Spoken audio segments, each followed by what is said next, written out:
Sudah.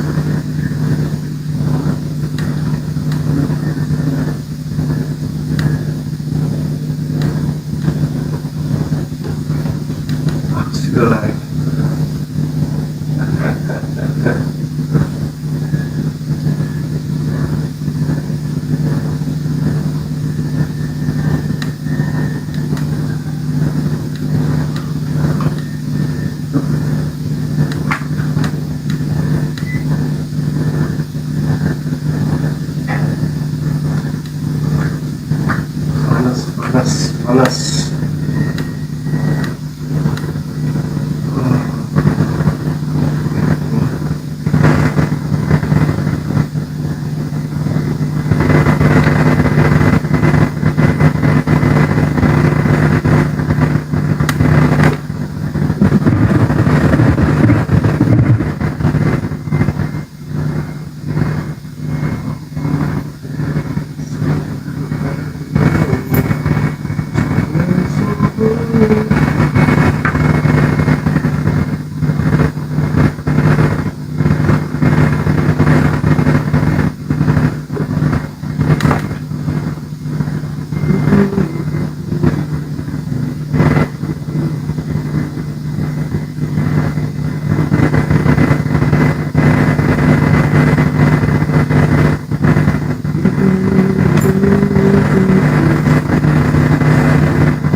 Suara apa itu? Hujan. Suara hujan.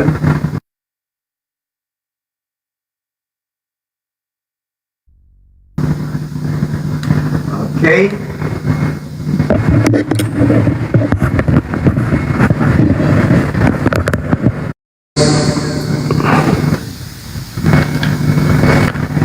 Bismillahirrahmanirrahim. Assalamualaikum warahmatullahi wabarakatuh.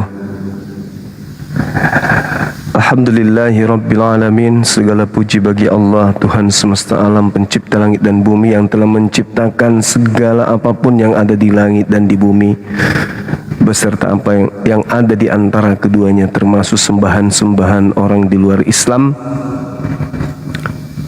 Suara bergemuruh. Sabar ya, sabar.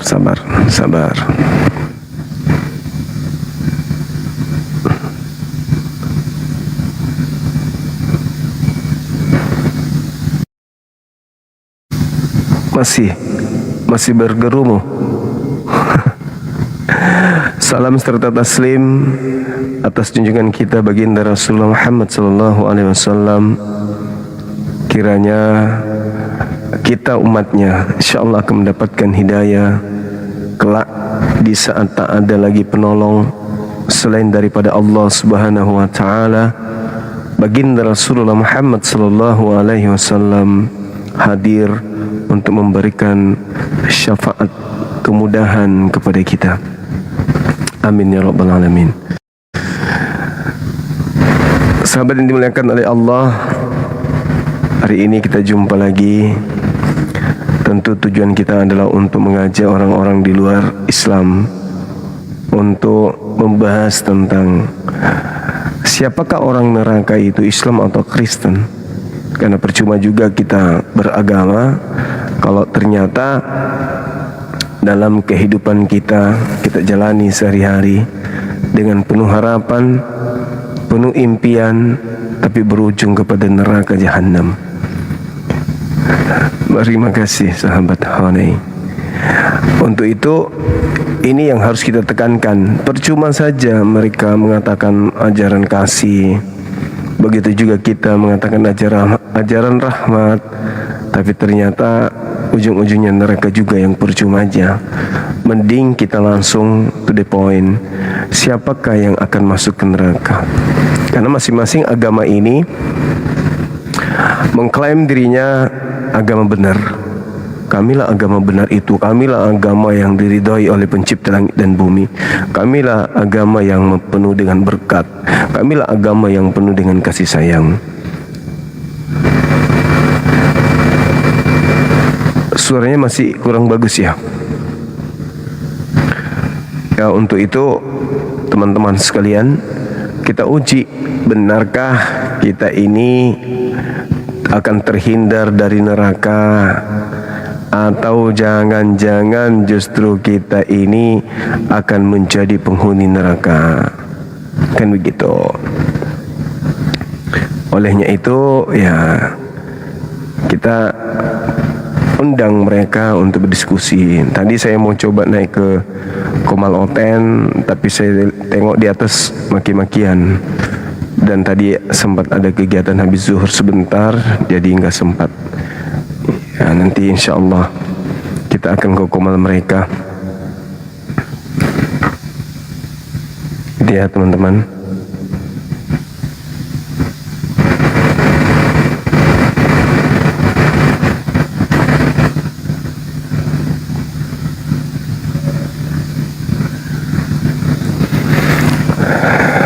Silakan di tap layarnya sahabat-sahabat sekalian, diposting ulang love orange-nya sekalian, absen-absennya, supaya Komal kita ini bisa disimak, ditempuh, ditonton oleh seluruh penduduk bumi, agar mereka paham bahwa agama yang mereka katakan agama kasih itu ternyata berujung kepada satu tempat yang tidak pernah ia mimpikan sebelumnya.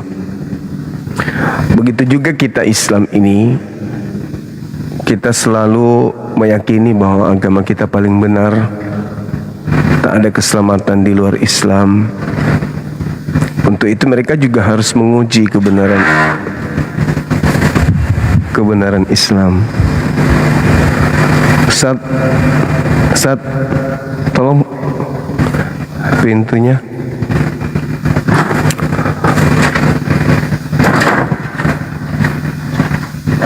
Oke, thank you. Ya, mereka kudu wajib menguji Islam ini, keselamatannya di mana. Terus kita pun harus menguji keselamatan agama mereka di mana. Untuk itulah kita diskusikan, gitu kan ya.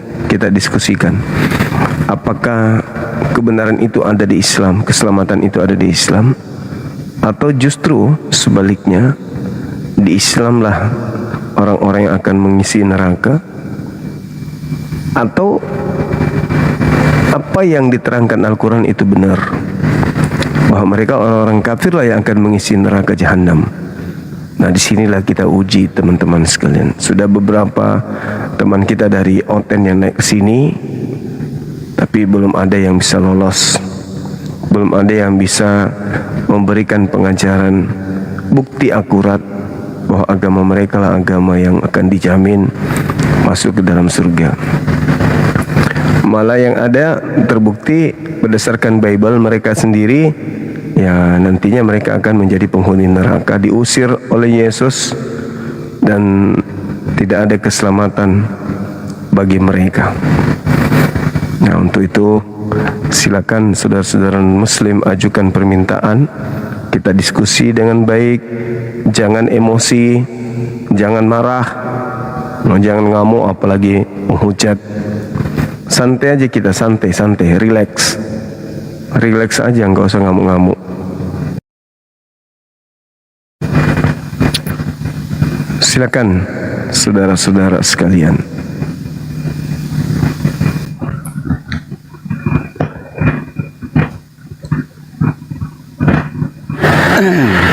Oke, thank you ya, thank you. Yang pertama pertanyaan saya, apa alasan Allah ya tidak boleh wanita dan laki-laki nggak pakai kolor di depan Ka'bah? Sebegitu kotornya otak Allah. Coba jelaskan apa alasannya. Buka kamera dulu. Saya debat dengan Christian Prince dengan David ya, bertiga.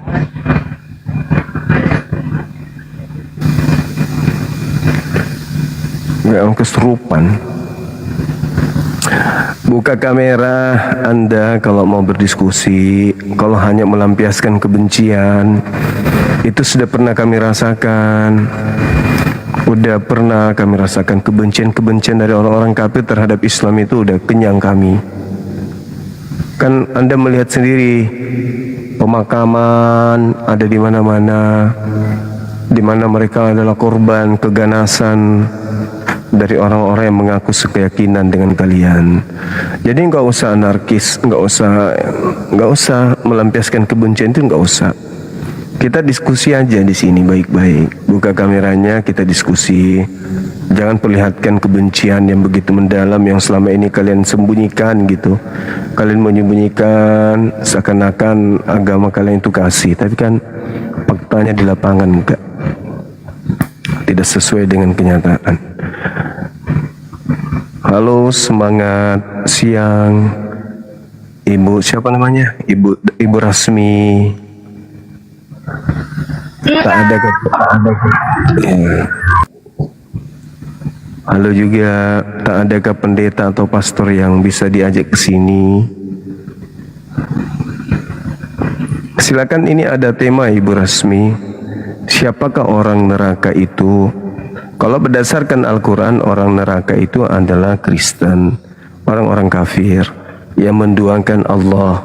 Innal ladzina kafaru min ahlil kitabi wal musyrikina fi nari jahannam.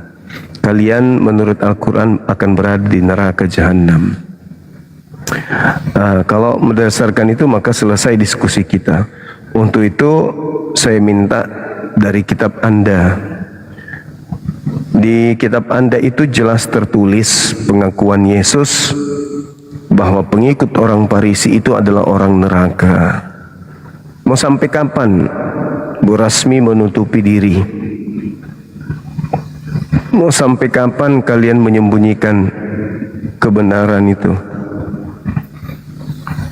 Bahwa Kristen adalah penghuni neraka berdasarkan kitabnya Anda sendiri. Karena hanya Kristen lah yang menjadi pengikut orang Farisi, tak ada yang lain. Matius 23 nomor 15 itu jelas tertulis seperti itu. Sahabat Rin, selamat bergabung. Ayo Bu Rasmi, silakan buka kamera. Kita bahas tema ini, silakan.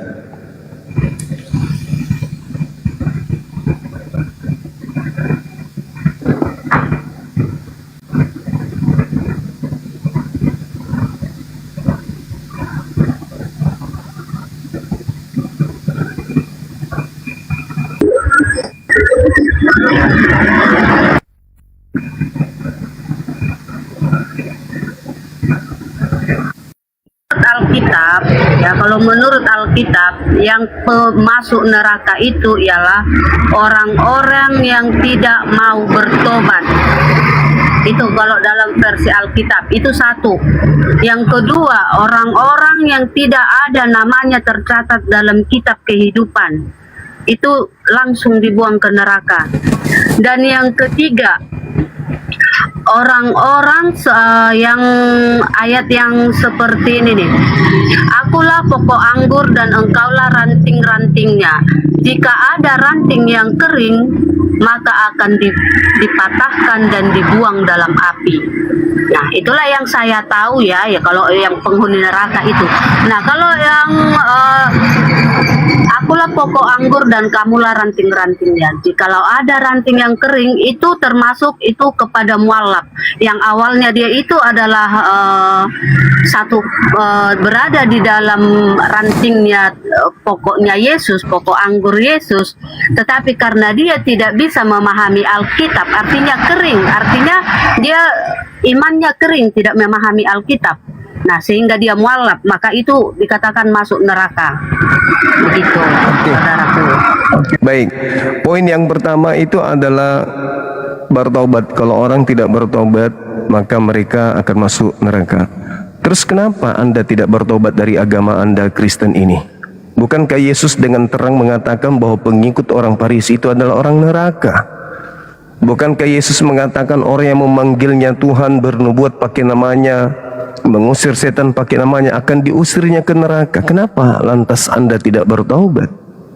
Kenapa Anda menganggap itu sepele? Atau jangan-jangan Anda seperti yang ada di dalam Matius 7 nomor 6 itu, jangan memberikan mutiara, jangan memberikan barang kudus. karena Anda hanya menyepelekan apa yang disampaikan oleh Yesus. Matius 23 nomor 15, celakalah engkau wahai orang Farisi, mahkamah agama, orang Farisi, ahli Taurat, orang munafik, kau menjelajahi daratan, mentobatkan orang menjadi pengikut agamamu, dan kau jadikan dia orang neraka dan 2 kali lebih jahat daripada engkau sendiri. Kalau Anda tidak bertobat dari mengikut ajaran Farisi, Anda akan masuk ke dalam neraka. Terus kenapa masih Kristen?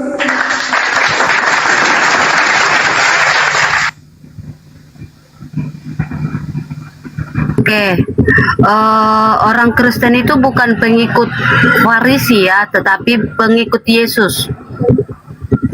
Nah, jadi kalau Anda berbicara tentang Paulus, Paulus itu adalah nama awalnya Saulus, seorang Farisi penganiaya pengikut Tuhan. Nah, tetapi setelah Tuhan Yesus memilih Saulus menjadi rasulnya, maka Paulus ini menjadi pengikut Kristus, menjadi rasul Tuhan Yesus. Gitu. Jadi Paulus itu sudah menjalankan apa-apa saja yang diperintahkan oleh Tuhan Yesus gitu. Jadi dia bukan lagi orang Farisi.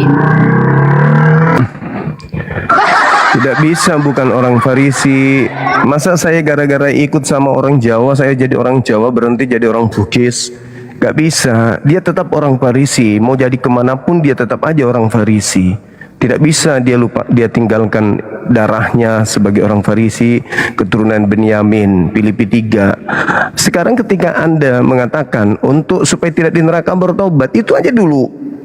Kalau Anda semakin membela Paulus, maka jelas apa yang dikatakan Yesus 2 kali lebih jahat semakin tergenapi. Intinya sekarang tidak bisa Anda mengelak. Satu-satunya golongan manusia di bumi ini pengikut Farisi itu ya Kristen. Bukan lagi saatnya Anda membela, saatnya sekarang Anda menyadari apakah Anda ingin ke surga atau ke neraka. Kalau Anda ingin ke surga, bertobat, keluar dari agama Anda sekarang ini. Tetapi kalau Anda ingin ke neraka, ya silakan membela Paulus, karena Paulus itulah nyata yang menduduki nubuat yang dimaksud oleh Yesus, tak ada yang lain. Siapa orang Farisi yang membangun sebuah pengajaran yang bertentangan dengan logika? Siapa yang membuat pengajaran yang kemudian menampis semua pengajaran para nabi dalam kitabnya orang Yahudi? Kan cuma Paulus doang, tidak ada lagi yang lain. Oleh karena itu hanya ada satu di antara 2 pilihan. Anda tetap membela Paulus sebagai orang neraka, atau Anda bertobat dari agama saudara supaya bisa masuk surga. Silakan.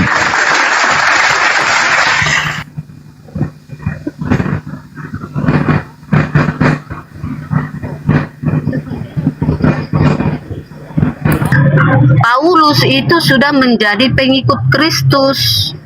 Yang dahulu dia memang jahat kepada pengikut Tuhan, tetapi setelah Tuhan Yesus memilihnya, ya karena Tuhan Yesus itu adalah Tuhan yang Maha Kuasa, ya bisa mengubah manusia jahat menjadi baik jika Tuhan itu berkehendak. Begitu ya. Jadi Tuhan Yesus itu berkuasa mengubah yang Saulus jahat menjadi Paulus yang baik. Jadi kami orang Kristen ataupun Paulus itu menjadi pengikut Kristus. Dia bukan lagi menjalankan ajaran Farisi. Dia sudah meninggalkan Farisi yang lama. Makanya dia namanya awalnya Saulus, setelah bertobat dia dibaptis namanya menjadi Paulus. Begitu ya saudaraku. Jadi jadi gini, sama juga dengan Ibu harus tahu bahwa ketika Yesus mengatakan sesuatu itu harus terjadi. Kalau Anda mengatakan Paulus itu pengikut Kristus, itu tidak salah. Cuman Kristus yang diikuti Paulus itu adalah Kristus yang adalah jalan kutuk. Sedangkan Kristus yang benar adalah jalan kebenaran. Yesus anak Maria adalah jalan kebenaran. Kristus yang datang ke Paulus adalah jalan kutukan. Dua Kristus yang berbeda. Justru karena dengan adanya Kristuslah yang datang mengaku-ngaku sebagai Yesus kepada Paulus, inilah makanya Yesus mengatakan bahwa dia yang kedatangan Kristus palsu akan menyesatkan banyak orang. Dan yang disesatkan ini pasti menjadi orang neraka. Itu adalah rangkaian tidak terputus. Jadi kalau ibu mengatakan dia adalah dipilih oleh Kristus, betul. Kristus palsu yang datang memilihnya sehingga pengikutnya menjadi orang neraka, yang 2 kali lebih jahat daripada orang Farisi itu sendiri. Itu fakta dan tidak bisa dirubah. Yang datang kepada Paulus inilah yang kemudian menyebabkan Yesus mengecam orang-orang Farisi ini. Oleh karena itu, semakin Anda membela Paulus, semakin nyata bagi kami umat Islam bahwa memang Kristen ini 2 kali lebih jahat daripada orang Farisi tersebut, dan memang pantas kemudian masuk ke dalam api neraka jahanam. Fariqan hada wa fariqan haqqa alaihimud dalalah. Sudah pantas memang mereka sesat, karena setelah datang kepada mereka kebenaran, mereka malah mendukung kesesatan tersebut. Yesus tidak mungkin keliru kan mengatakan bahwa engkau menjelajahi daratan.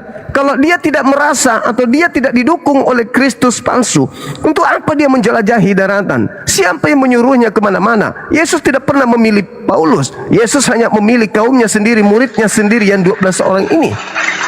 Tidak pernah Yesus memilih yang namanya Paulus. Justru Yesus meminta murid-muridnya agar jangan percaya kepada Paulus, karena Pauluslah yang menggenapi Matius 24 nomor 23, nomor 15 sampai nomor 26. Seorang pembinasa keji yang duduk di tempat yang kudus, yang mengaku bertemu dengan Mesias ada di sana, Mesias ada di sini, dan dia percaya Mesias itu. Padahal itu bukan Mesias asli. Itu adalah Mesias palsu yang bisa memberikan tanda dan juga memberikan kekuatan serta mukjizat. Itu yang Anda harus pahami. Jadi rangkaian Paulus mengaku bertemu dengan Kristus, rangkaian itulah yang Yesus sampaikan bahwa dia akan mentobatkan orang di luar sana dengan mujizat-mujizat yang dia punya, lalu pengikutnya menjadi orang neraka. Itu real, itu fakta. Seperti itu Bu Rasmi, silakan.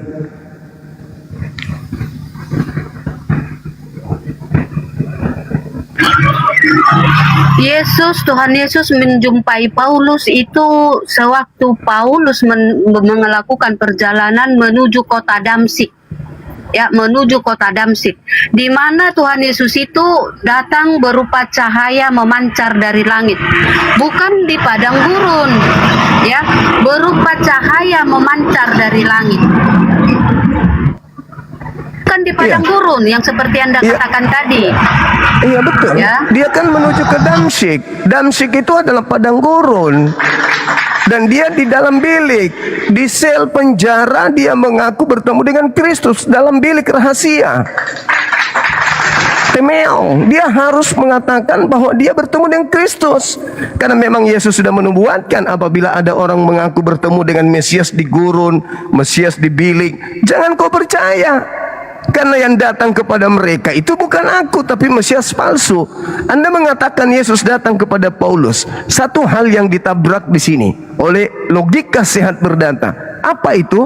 Yesus berpesan di dalam Yohanes 16 nomor 7, nomor 8, nomor 9 sampai nomor 15 bahwa dia pergi dan dia tidak akan datang sebelum datang membawa tanda, yaitu langit tak, bulan tak, matahari menjadi gelap, bulan tak bercahaya, bintang-bintang berjatuhan. Itu baru dia yang datang.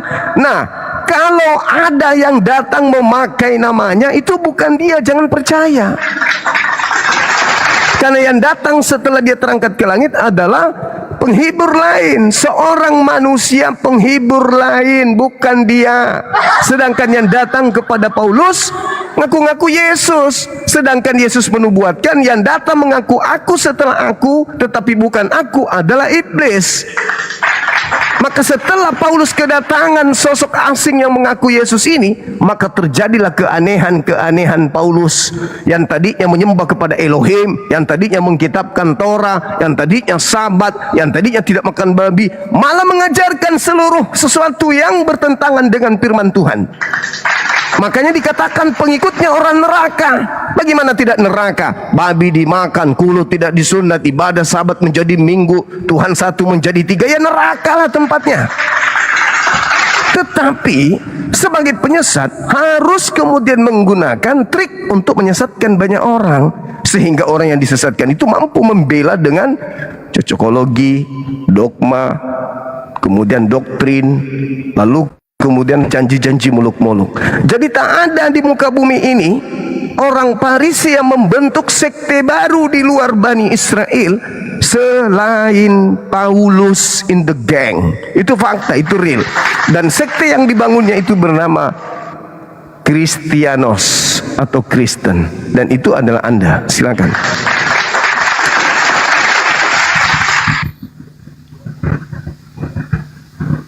Oke, kita baca dulu di Kisah Para Rasul 9 ayat 3. Dalam perjalanannya ke Damsyik, ketika ia sudah dekat kota itu. Jadi di situ dikatakan kota Damsyik, bukan padang gurun ya. Ya, di situ ada tanda kutip ya, bukan padang gurun tetapi kota Damsyik.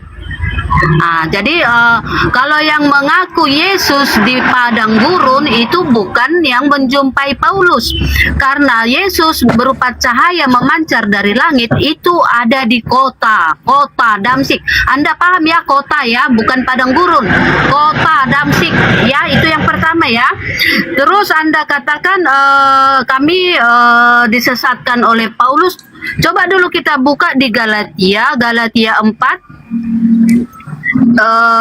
Ajaran Paulus ya, ajaran Paulus yaitu buah-buah Roh Kudus. Buah-buah Roh Kudus yaitu kasih, sukacita, damai sejahtera, kebaikan, keramah tamahan, kelemah lembutan, kesetiaan,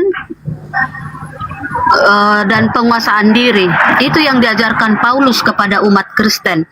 Apakah Anda mengatakan itu kesesatan? 9 buah-buah Roh Kudus itu Anda katakan sebuah kesesatan? Berarti Anda yang salah gitu, karena Paulus mengajarkan kasih, sukacita, damai sejahtera. Nah, jadi kalau tentang Paulus mengajarkan Allah Tritunggal, coba Anda buka di Kejadian 1 ayat 26 dan 27. Ya, Kejadian 1 ayat 26 dan 27 itu tentang penciptaan manusia. Berfirmanlah Allah, ayat 26, berfirmanlah Allah, baiklah kita menjadikan manusia menurut gambar dan rupa kita, supaya mereka berkuasa atas ikan-ikan di laut dan burung-burung di udara. Jadi di sini berfirmanlah Allah, baiklah kita. Di situ Allah itu disebut di situ kita, artinya lebih dari satu ataupun bukan tauhid ya. Dan di ayat 27, maka Allah menciptakan manusia itu menurut gambarnya, menurut gambar Allah diciptakannya dia, laki-laki dan perempuan diciptakannya mereka gitu. Jadi gambar dan rupa Allah itu laki-laki dan perempuan, seperti itulah diciptakan manusia, laki-laki dan perempuan. Jadi itu bukan tauhid. Nah, sebentar ya. Jadi yang saya bawakan tadi, kitabnya Yahudi. Gantian. Jadi gini, Anda menggunakan kitabnya Yahudi untuk mengajarkan agama Parisi Anda itu. Kenapa bisa demikian? Karena Nabi Yakub sudah menubuatkan anaknya yang bernama Benyamin. Dia adalah serigala yang merampas Taurat dan membagi-bagikan kepada serigala yang lain. Itu fakta. Sehingga Anda mengambil kitabnya Yahudi, Anda maknai seenak perut. Kenapa bisa? Karena 2 kali lebih jahat daripada orang Farisi itu. Kalau Anda mengatakan bahwa Paulus itu bukan di padang gurun, kata siapa? Anda baca dengan teliti. Dia masih ada menuju ke Damsyik. Menuju ke Damsyik Anda boleh baca di 1 Raja-Raja. Bagaimana dijelaskan 1 Raja-Raja 15 nomor 5 bahwa jalan menuju ke Damsyik itu adalah padang gurun. Pergilah kembali ke jalanmu melalui padang gurun ke Damsyik. Menuju Damsyik itu padang gurun. Sedangkan data yang Anda baca itu adalah data nomor 3-nya. Dalam perjalanannya ke Damsyik, dan setelah mendekati kota itu. Baru mendekati kota, belum di kota, Ibu. baru mendekati kota, belum di kota. Jadi Damsyik itu, antara Yerusalem ke Damsyik itu tergolong sebagai padang gurun, dan itu diterangkan di kitabnya orang Yahudi. 1 Raja-Raja 19 nomor 15, jalan menuju ke Damsyik itu adalah padang gurun, dan itu tidak bisa Anda bantah. Jadi tidak ada manusia yang pernah mengaku bertemu dengan Mesias di padang gurun, hanya Paulus. Tidak ada manusia yang pernah mengaku bertemu Kristus di dalam bilik rahasia, yaitu penjara, kalau bukan Paulus. Dan tidak ada agama didirikan oleh orang Farisi selain Kristen. Dan tidak ada orang Farisi yang menjelajahi daratan, kemudian menyeberangi lautan, mentobatkan orang Roma Yunani menjadi pengikutnya selain Paulus. Dan pengikutnya bukan surga, tapi pengikutnya penghuni neraka. Itu real. Semakin Anda bantah, semakin Anda kemudian menguatkan kalau diri Anda memang 2 kali lebih jahat daripada Paulus. Itu data. Habis ini ambil lagi kitabnya Yahudi, ngais-ngais lagi kitabnya agama orang, demi untuk melancarkan aksi tipu-tipu agar orang terjerat masuk ke neraka bersama. Ambil kitab Kejadian. Yang punya kitab gak pernah memaknai seperti Kristen memaknai kitabnya orang Yahudi. Yesus tidak pernah memaknai kalau kitab Kejadian 1 itu adalah bukti dia adalah Tuhan atau 3 Tuhan. Tidak ada. Yesus malah mengatakan hidup kekal itu kalian mengenal dia satu-satunya Tuhan yang benar. Satu-satunya itu bukan 3, bukan 4, bukan 5. Tidak ada itu. Nah, kenapa ibu melakukan hal ini di depan kami? Untuk memperlihatkan kepada kami bahwa memang Kristen pantas hidup di dalam neraka kekal selama-lamanya. Karena tak ada orang Farisi selain Paulus yang mendirikan sekte di luar Yahudi, hanya dia. Dan tidak ada pengikut orang Farisi yang memiliki sekte Hindu, Buddha, Islam kecuali Kristen. Nah, apakah Anda percaya kepada Yesus? Kalau Anda percaya kepada Yesus, bertaubatlah, segera tinggalkan gereja. Silakan.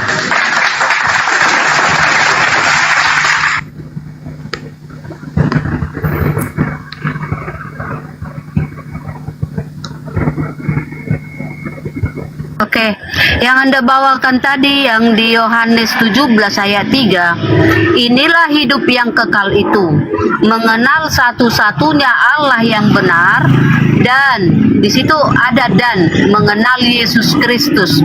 Jadi di situ yang dikatakan yang harus kita kenal itu ada 2 di situ, ya. Mengenal Allah satu-satunya yang benar, dan di situ ada dan Yesus Kristus, berarti itu 2, bukan tauhid, ya. Satu dikenal sebagai Elohim, pengutus. Satu dikenal sebagai utusan. Kalau sudah satu-satunya ya satu, jangan digabung jadi 2.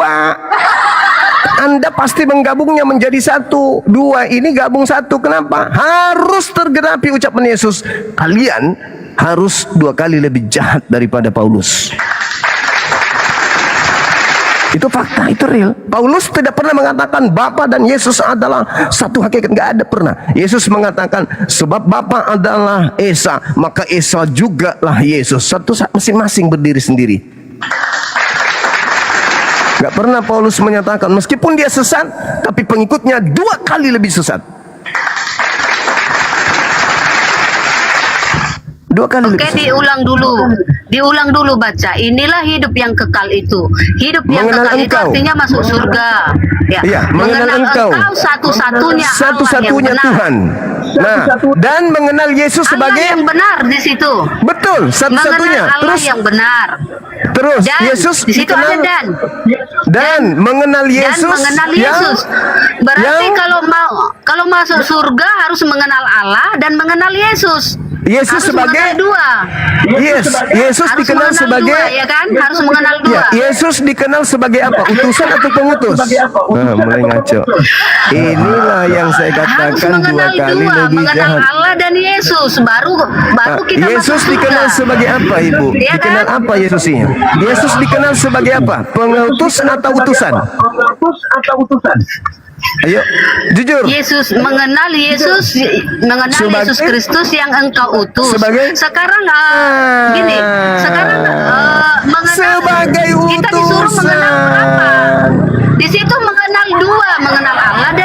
Yesus dua harus kita kenal di situ baru masuk surga. Yesus dikenal sebagai apa? Utusan atau pengutus? Iya ya, mau dia diutus. Kan yang Dua engkau kali utus lebih di situ. jahat. Yang engkau Inilah utus di makanya situ. kalian pantas di neraka karena utusan kalian anggap Tuhan. Berarti Anda tidak percaya Yesus hidup kekal itu mengenal dia satu-satunya Tuhan yang benar, mengenal Yesus sebagai utusan Tuhan. La ilaha illallah Yesus Rasulullah, jelas itu hidup kekal itu. Tetapi karena kalian harus menggenapi 2 kali lebih jahat, maka utusan Tuhan kalian rubah menjadi Tuhan. Harus neraka harus punya penghuni dan penghuninya harus 2 kali lebih jahat. Al-Quran mengatakan dikatakan Al-Quran farikan hada wa farikan haqqa alaihimud dalalah. Harus sudah ada yang memang pantas ke neraka. Sudah tahu Yesus dikenal sebagai utusan, dirubah Yesus adalah Tuhan, pantas ke neraka, pantas, wajar. Makanya Yesus mengatakan, setelah kau jadikan dia menjadi pengikut, kau jadikan dia orang neraka yang 2 kali lebih jahat daripada engkau sendiri. Itu fakta, itu real. Itu fakta, itu real. Jadi Ibu Rasmi, kalau Anda mencintai, mumpung masih ada kesempatan, bertaubatlah segera, tinggalkan gereja, janganlah berlama-lama di situ. Sebentar saudaraku ya. Tadi di Yohanes 17 itu mengenal Yesus, berarti kita harus mengenal Yesus juga. Kan Sebagai gitu. apa? Coba dibuka di Yohanes 1 ayat 1 sampai 14. Situ Tetap kita akan saja, mengenal Yesus. tetap saja Yesus diutus menjadi daging. Dia datang sebagai daging, sebagai firman berjalan. Sebagai firman berjalan, dia mengatakan dirinya harus dikenal sebagai rasul, sebagai utusan. Titik. Kalau Anda memaksakan dia Tuhan itu sendiri, itulah mengapa Yesus mengatakan kalian 2 kali lebih jahat daripada Paulus. Sejahat-jahatnya Paulus, kata Yesus, pengikutnya jauh 2 kali lebih jahat daripada Paulus. Itu real, itu fakta tertulis. Ketika Yesus di Matius 23 mengutuk, celakalah. Yesus tidak lupa kemudian mengutuk orang-orang yang menjadi pengikut daripada orang Farisi. Bagaimana orang Kristen ini mau selamat kira-kira? Apa sebabnya orang Kristen ini bisa selamat? Sedangkan orang-orang Yahudi saja yang kemudian melakukan dengan jelas penyaliban terhadap orang-orang terdahulu. Yesus katakan, engkau menanggung, kamu penuhi tekaran nenek moyangmu. Hai kamu ular-ular, hai keturunan ular beludak, bagaimana mungkin kamu bisa lolos dan luput dari hukuman neraka? Nggak bisa. Tidak bisa. Kenapa? Sebab itu lihatlah aku mengutus kepadamu nabi-nabi, orang bijaksana, ahli Taurat. Separuh diantaranya kau bunuh dan kau salibkan, dan yang lain akan kau sesat di rumah-rumah ibadahmu, supaya kamu menanggung akibat penumpahan darah orang yang tidak bersalah, mulai dari Habel sampai kepada Zakaria anak Bereknya. Jadi tidak akan mungkin kemudian orang yang menerima penyaliban itu masuk surga. Justru Yesus mengecam, mengutuk para keturunan penyalib nabi itu tidak akan pernah lolos dari api neraka. Dan di data nomor 36 Yesus mengatakan, aku mengatakan kepadamu bahwa semua ini akan digenapi angkatan jahat ini. Gak bisa. Kalau mau selamat, satu solusinya, keluar dari agama Kristen. Itu aja. Bukan menurut saya, menurut Yesus. Coba Anda baca Matius 23 yang tadi, nomor 15-nya. Baca di data nomor 32, 31, 32, 33 sampai 36. Orang yang menerima salib, jangankan dia yang meyakini, keturunan para penyalib nabi tidak akan lolos dari api neraka jahanam. Jadi bagaimana mungkin Anda yang tergiur dengan orang yang disalib dengan jalan terkutuk bisa menyelamatkan Anda? Sedangkan Yesus mengecam, mengutuk keturunan para penyalib dengan menyebut keturunan ular-ular, keturunan ular beludak. Bagaimana mungkin kalian bisa lolos dari api neraka? Nggak mungkin. Kalian menanggung dosa dari nenek kalian. Gak bisa tidak. Kenapa bisa demikian? Karena Al-Quran mengatakan bahwa yang disalib itu hanyalah orang jahat, yang dihukum itu adalah orang benar, yang tidak benar. Tetapi orang-orang Yahudi justru membunuh nabi-nabi. Jadi sekali lagi Bu Rasmi, kalau mau selamat segera sayonara, sayonara, sayonara, gereja sayonara, selamat tinggal. Itu fakta, itu real. Jangan taklid buta, jangan membabi buta. Hidup cuman sementara. Percuma secantik ini tapi masuk ke neraka. Udah cantik, manis, jelita, kinclong, tapi neraka ujung-ujungnya buat apa? Anda semakin berdalih, Anda semakin membantah Yesus, semakin nyata Anda 2 kali lebih jahat daripada orang Farisi. Cantik begini, Masya Allah, masuk ke neraka. Boros, mubasir ini. Terlalu sayang kalau harus ke neraka orang secantik ini. Gak cocok. Harusnya dia jadi bidadari di surga.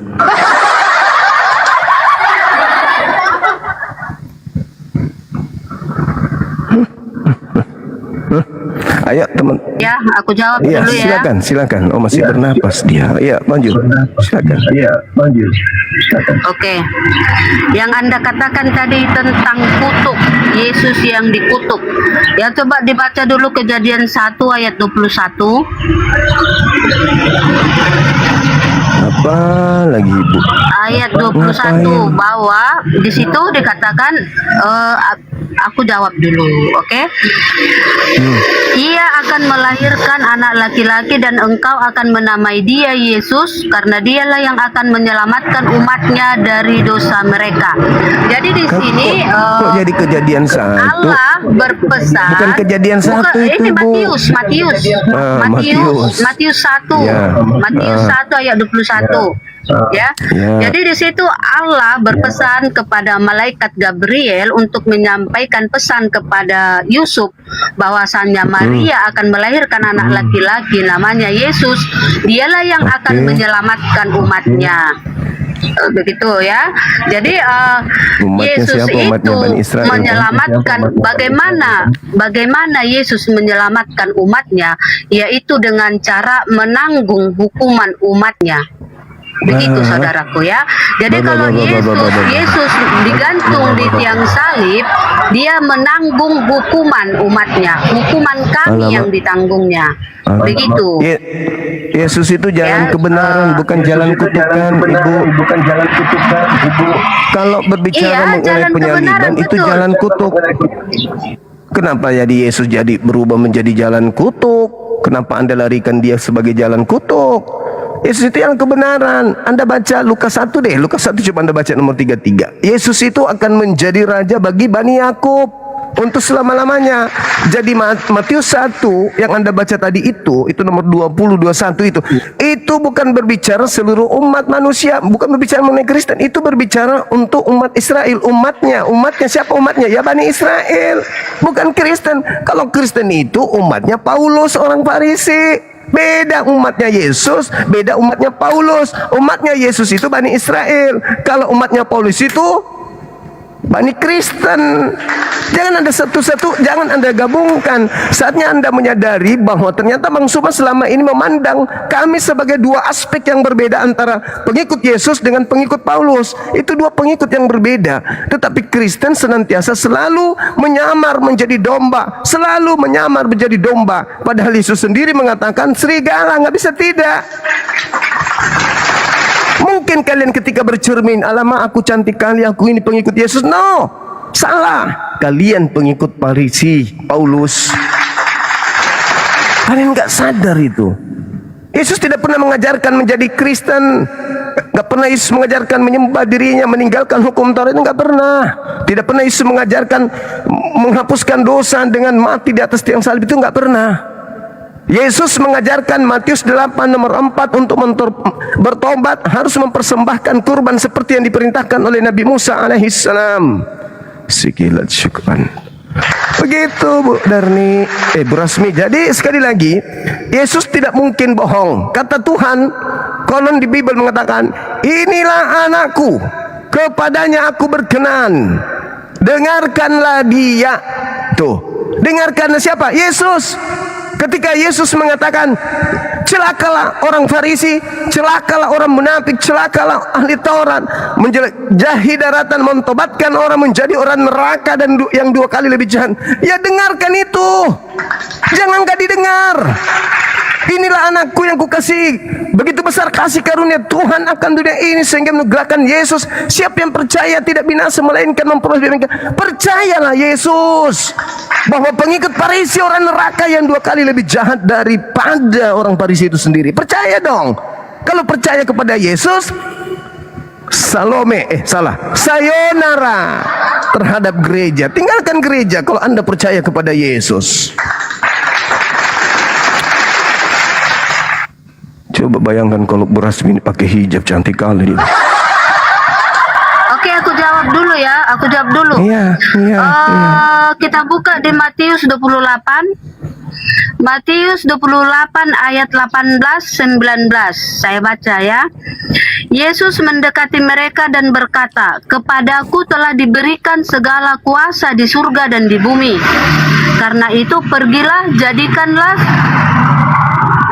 jadikanlah semua bangsa muridku dan baptislah mereka dalam nama Bapa dan Anak dan Roh Kudus, dan ajarlah mereka melakukan segala sesuatu yang kuperintahkan kepadamu, dan ketahuilah aku menyertai kamu senantiasa sampai kepada akhir zaman." Oke, jadi di ayat Matius 28 ini, sebentar saudaraku, biar aku kasih tahu sedikit ya.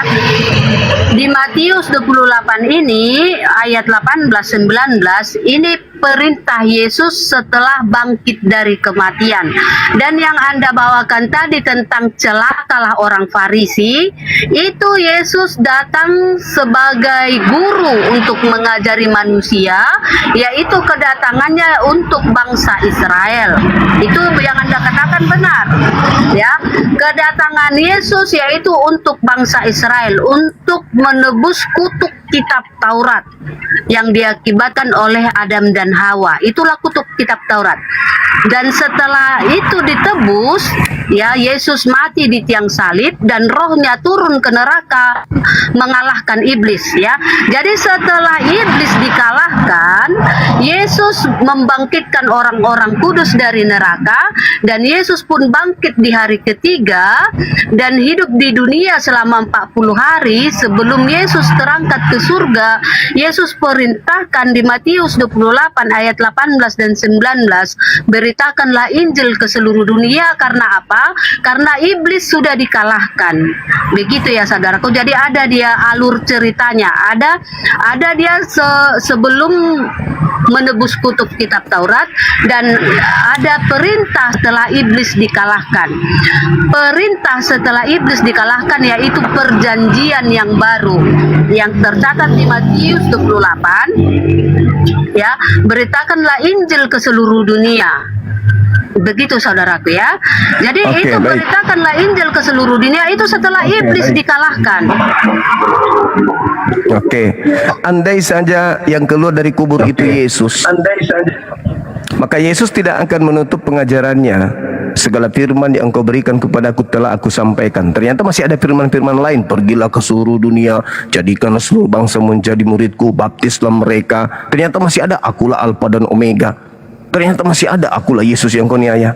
Andai saja ini adalah Yesus yang asli, tidak mungkin Yesus menutup pengajarannya. Segala firman yang kau berikan kepadaku telah aku sampaikan kepada mereka. Dan andai saja Yesus yang asli, yang keluar dari kubur, yang diberikan segala kuasa baik di surga maupun di bumi, maka tidak akan ada penyaliban. Sebab Yesus berkuasa kemudian melawan semua musuh-musuhnya. Tapi pernah ada terjadi dua hal. Yang pertama, Yesus berpesan, hati-hati terhadap iblis yang datang kepadamu memakai namaku dan berkata akulah Kristus. Dia akan menyesatkan banyak orang. Hati-hati. Memakai namaku dan mengaku adalah Kristus, mengaku adalah aku. Hati-hati. Dia melakukan tanda dahsyat, mujizat-mujizat, kekuatan-kekuatan.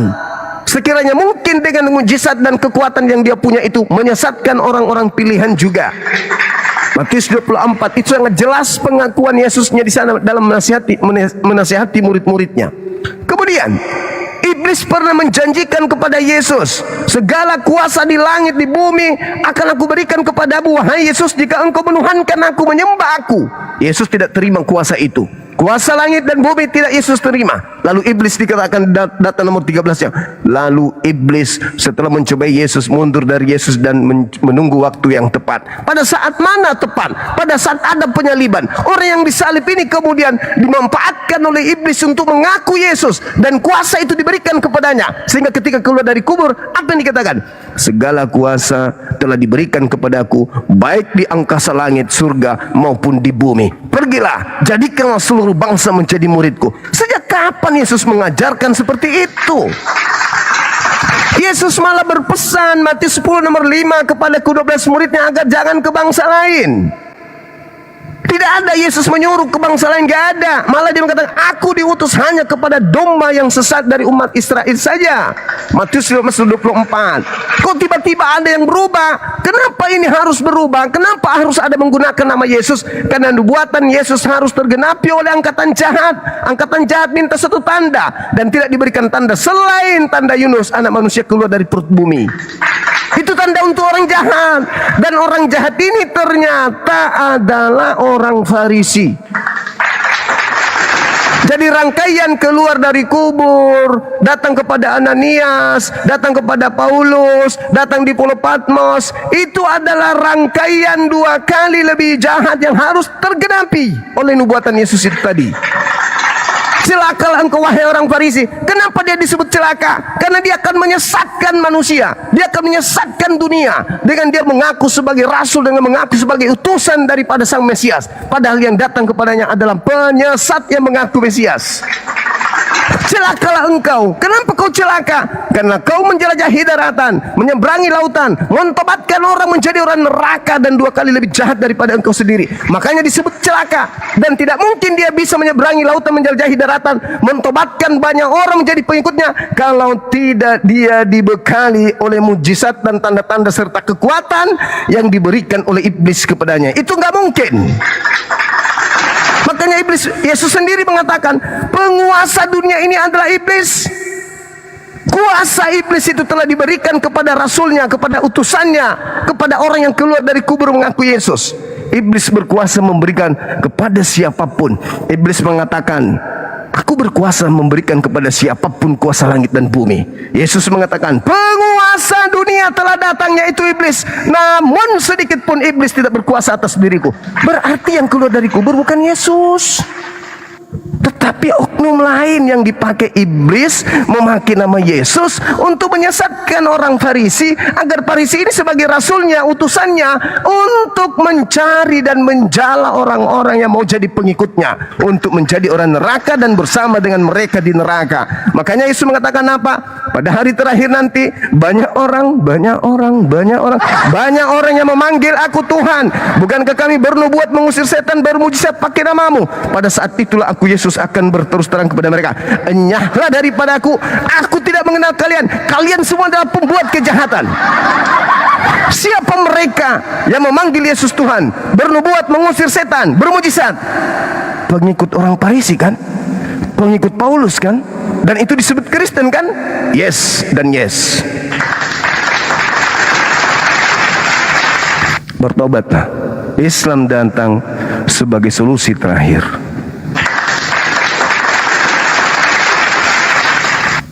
Ayo silakan para pendeta pastor naik ke sini. Jangan biarkan jemaatmu hancur berkeping-keping. Naik pakai ilmu tapi. Sahabat Zul, barakallahu fiik, selamat bergabung.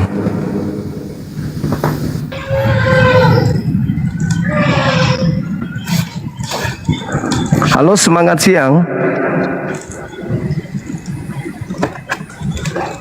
Halo. Halo saudara Joshua, piye kabare? Ada onde-onde kah? Zoe, naik Zoe, jangan ngamuk di bawah bung. Naik ke atas, hadapi saya dengan ilmu, jangan ribut dengan masker. Kalau mau masker bekas saya ada, menumpuk tuh, satu kontainer. Kalau mau bisa ku jadikan sebagai celana dalam. Halo saudara Joshua, ada basang kah? Bisa diskusi bang. Makasih Bang Arif telah mengingatkan teman-teman kita untuk absen. Halo saudara Joshua, ada Joshua Teuga.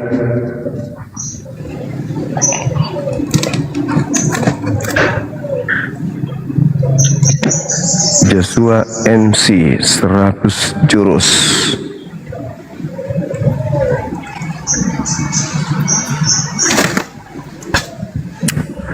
Halo teman-teman sekalian, semangat sore. Halo. Assalamualaikum Desua. Iya, waalaikumsalam. Salam dari Jeneponto, Kare. Wis, ngurah JK, masya Allah. Iya.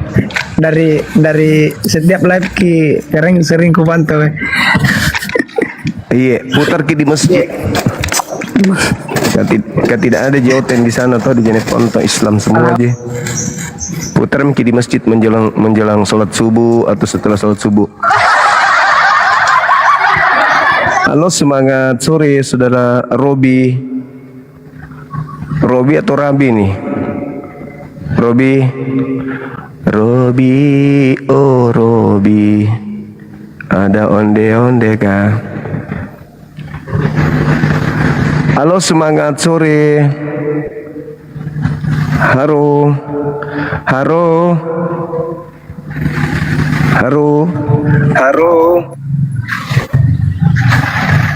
Halo Bung, Anda minta naik ya ngomonglah, janganlah diam-diam.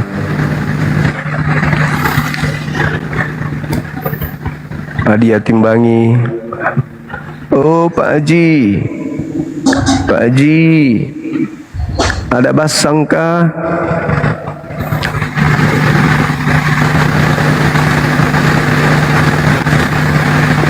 See you. Juma, Ya, apakah di Islam mengajarkan menjelekan agama lain? Islam mengajarkan mengatakan yang jelek itu jelek, yang baik itu baik. Islam begitu bang. Hak batil. Kami nggak disuruh untuk bernafik ria. Gimana? Buka Apakah kamera di Islam bang. mengajarkan menjelekan agama lain? Di Islam diajarkan untuk mengatakan yang hak, jelek, baik. Apakah di Islam diajarkan menjelekan agama lain? Di Islam diajarkan untuk menyampaikan kebenaran adalah Iya, kebenaran, apa? Enggak. yang batil adalah batil. Ribet kontol. Emosi dia. Bang Arif, biarkan dulu dia perlihatkan wajah aslinya sebagai penghujat.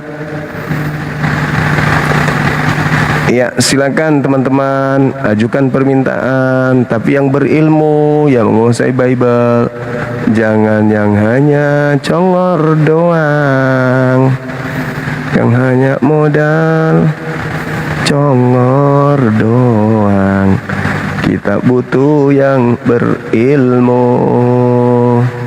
yang paham Bible-nya, bukan yang modal congor saja.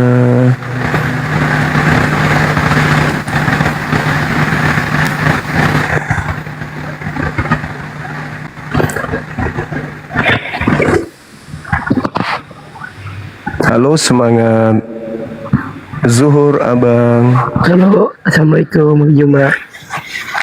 Salam juga. Iya. Gimana bang? Saya Juma Gembel. Jangan emosi bu. Diskusi kita. Iya, aku Saya kan nanya, Bang. Diskusi. Apakah di Islam Diskusi. diajarkan menjelekkan agama Baik. lain? Saya jawab, di Islam itu tidak diajarkan menjelekkan, tetapi di Islam, dengar, tetapi di Islam disuruh menyeru kepada yang ma'ruf dan mencegah kepada yang mungkar. Paham di situ ya? Ya apa enggak? Nggak bisa, nggak boleh menjelekkan, nggak boleh. Tetapi Islam, dengar. Kenapa Anda lakukan? Lah saya tidak menjelekkan, saya berbicara sesuai dengan fakta. Sesuatu yang sudah jelek tidak perlu dijelekkan karena memang sudah jelek dari sononya. Kok jadi Anda nggak paham? Kotoran sapi tidak perlu kita katakan kotor atau kita buat jadi kotor. Memang namanya sudah kotoran. Dulu ketekin di kami biar tulis dirinya. Sakit hatiku, Ikut Juma. tiada terobati. Ini yang lu ikutin. Walau sejuta dalil kau berikan, demi langit dan bumi Di Islam tidak kamu diajarkan emosi agama lain. karena keburukan agamamu dibukakan. Ini tuh ngemis dijawab. Sekali terjelek tetaplah jelek, sekalilah buruk tetaplah buruk. Jujurlah aku sepuas hatimu, Tolol. atau bila kau perlu bunuhlah aku. Agama Mati mana pun rela asal demi agamaku. Asalkan Jangan kami tak pula kau mengemis di tuduh lampu merah. ku menjelekkan sesuatu yang sudah jelek dari sononya. Tidak mengemis di lampu merah. Nah, itu kan katanya nggak boleh menjelekkan agama. Kamu hanya tidak punya kesempatan karena di Islam tidak ada kejelekan. Sebenarnya kau tuh mau menjelekkan Islam, tapi kamu bingung. Aku harus menyerang Islam dari mana ini? Kalau Anda lihat di luar sana, negara-negara miskin yang berdiri di lampu merah itu juga oten, Cak Ayu. Mengemis bos di lampu merah. Lama-lama.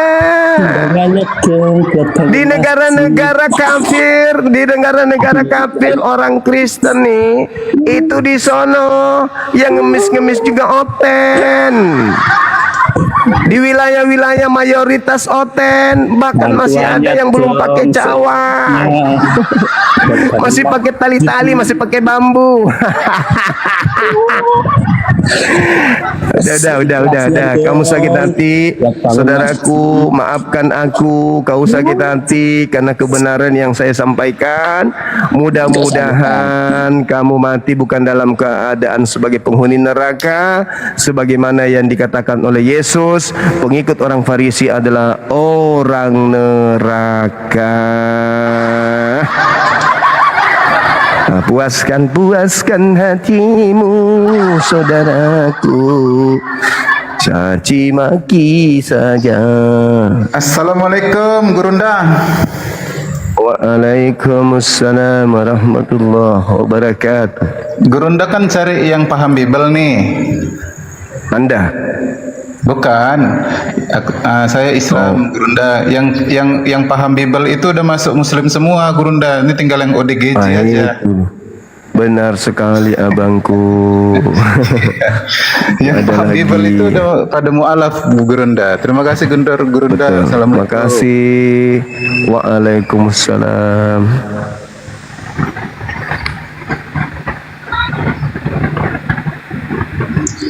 Assalamualaikum warahmatullahi wabarakatuh.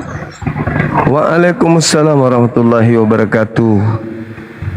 Silakan Yang abang, ada jatuh yang ingin lempar aja ke bawah disampaikan. Bang Zuma. Iya bang, ya bang. Oke Bang, itu aja Bang. Assalamualaikum Oke, warahmatullahi wabarakatuh. waalaikumsalam warahmatullahi wabarakatuh. Rohani. Assalamualaikum warahmatullahi wabarakatuh. Waalaikumsalam warahmatullahi taala wabarakatuh. Alhamdulillah, syukur.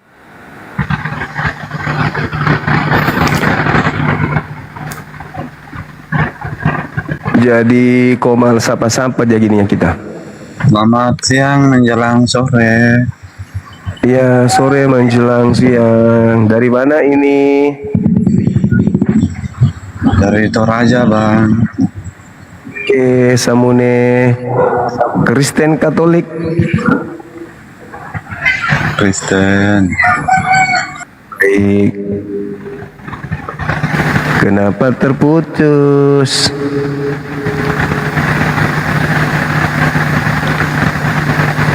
Oh, wow, wow, wow, wow. Wow, wow, wow, wow.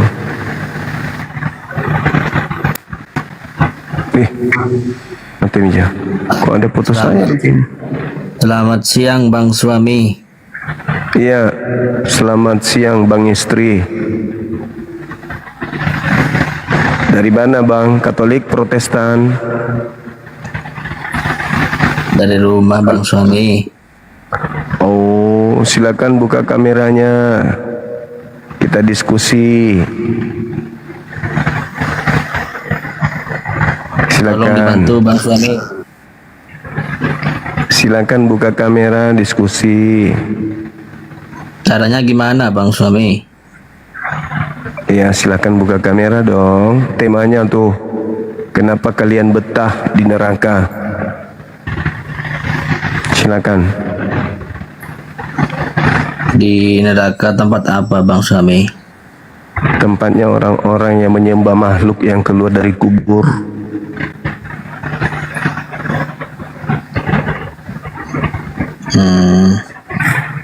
Mau buka kamera enggak?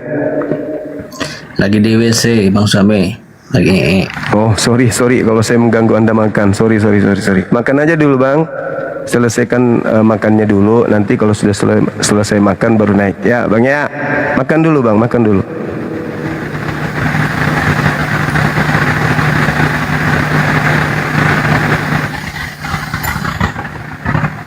Lagi makan rupanya dia. Teman-teman. Halo, semangat sore. Halo. Halo, Ya, semangat sore, Mbak.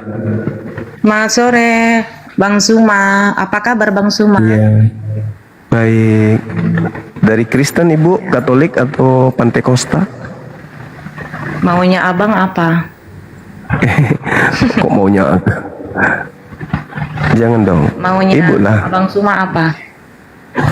Ya, Ini tergantung gimana nih Ibu. caranya nyalain kameranya nih. Tinggal diterima aja. Tolong di ini, soalnya saya baru mulai belajar main TikTok Oke. Bang Suma. Bang Suma ini temanya Oke. kira-kira apa ya? Seperti yang ditulis di Itu? atas ini ya? Iya, benar, Ibu. Tinggal diterima. Biar kebuka kameranya. Siapakah orang neraka itu? Siapakah orang neraka itu? Iya. Suma ya? Silakan. Kalau kami Suma ya, jaminan orang surganya. Bang, enggak, Bang Suma, boleh nggak bertanya? Saya tanya nggak banyak loh, 1, 2. Buka kamera dulu, Ibu. Dek lagi. Iya gimana ini buka kameranya?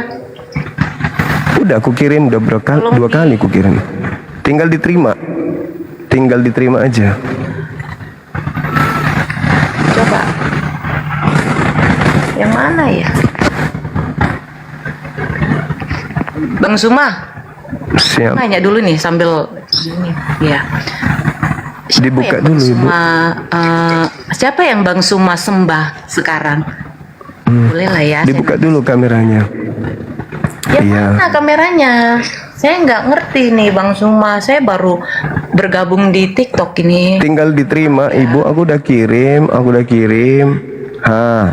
Ibu terima. Ibu tinggal terima gitu loh.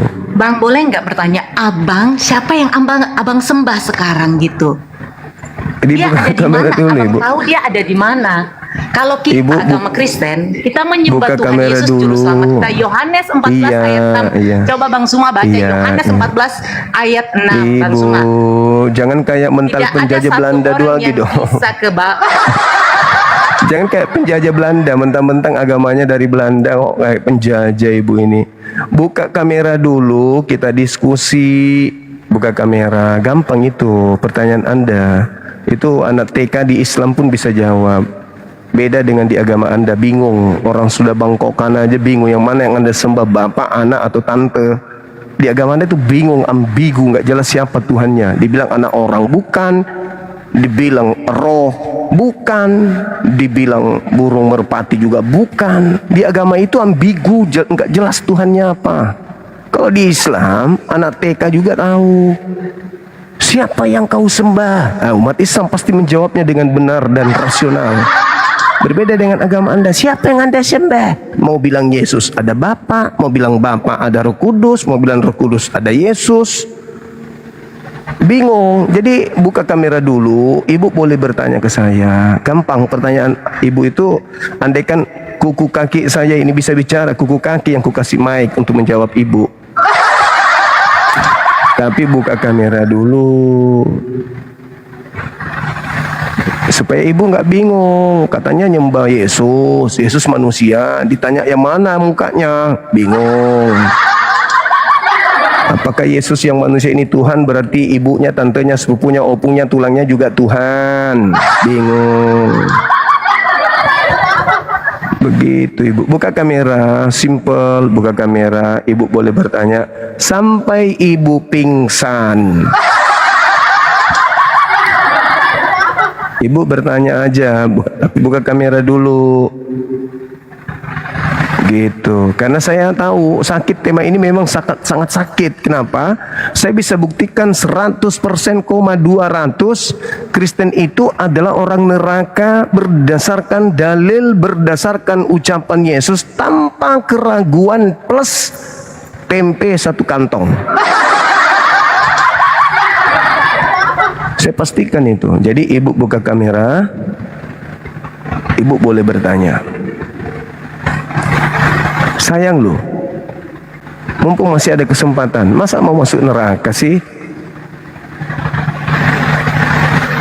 Sudah mimpi, sudah halu anak Tuhan, bukan lagi hamba Tuhan, tapi di gereja masih menghambakan diri.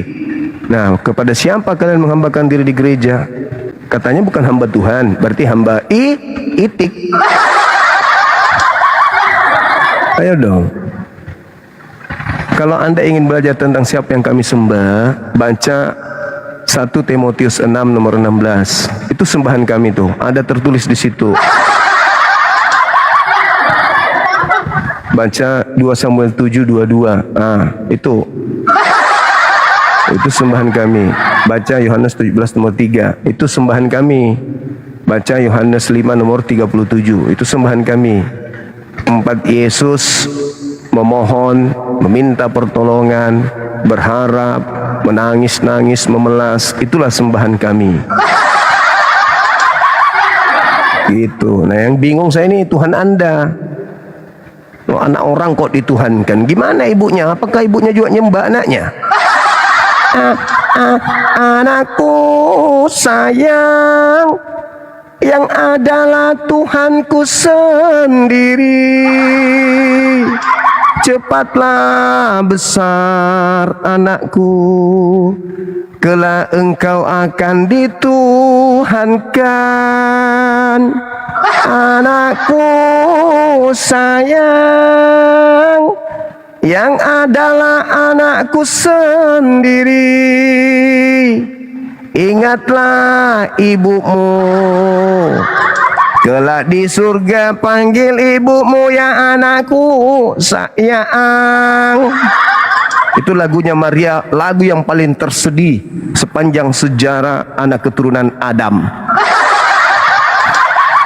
Ada ibu dengan susah payah melahirkan anaknya, seorang diri, difitnah sebagai pesina. Saking susahnya dia harus melahirkan di kandang binatang. Anaknya dihangatkan di palungan. dibesarkan seorang diri, dikandung seorang diri, dilahirkan seorang diri, bahkan sampai mengungsi sampai ke Mesir. Begitu pulang kembali ke Yerusalem, anaknya menjadi besar. Tiba-tiba jadi besar, dia jadi Tuhan. Oh, Tuhanku yang adalah anakku. Permuliakanlah ibumu yang adalah hambamu. Jangan kau perlakukan ibu seperti manusia yang lain, sebab engkau tak ada tanpa ibumu yang adalah hambamu. Oh, anakku yang adalah Tuhanku, yang aku lahirkan, ternyata engkau adalah penciptaku. Dan ternyata aku lebih tua daripada engkau, wahai anakku. Mohon kepada engkau, wahai anakku yang adalah Tuhanku, bayarlah air susu yang telah kau isap dari dada ibumu ini yang semakin menua dengan surga, ya, dengan surga. Dan sebagai ibumu, aku ingin orang datang kepadamu melalui aku. Nepotisme, harus minta dulu jatah ibumu ini kepada mereka. Mereka harus membujuk ibu, biar aku bujuk engkau, wahai anakku yang adalah Tuhanku, supaya aku menentukan ini kau masukkan surga, ini yang tidak. Ya anakku ya. Kalau tidak, maka berlaku Keluaran 20. Kalau kau durhaka kepada ibu, engkau kukutuk menjadi ulat sagu. Oh, anakku yang adalah Tuhanku, betapa banyak orang gila di bumi ini, wahai anakku. Aku aja yang melahirkan engkau, aku tidak pernah menuhankan engkau. Aku yang lebih tahu engkau, karena aku yang mengandungmu. Tapi ada orang so tahu yang hidup 2000 tahun dari kita, malah menganggapmu Tuhan. Aku yang membesarkanmu, aku yang membersihkan anusmu, aku yang mengganti popokmu. Gak pernahnya aku menuhankan engkau. Tetapi Anda di luar sana orang gila.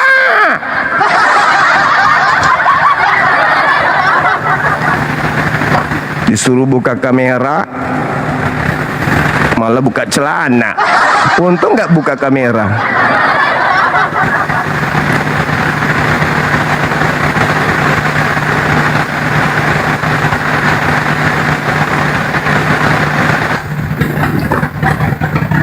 Anak kualat, betul.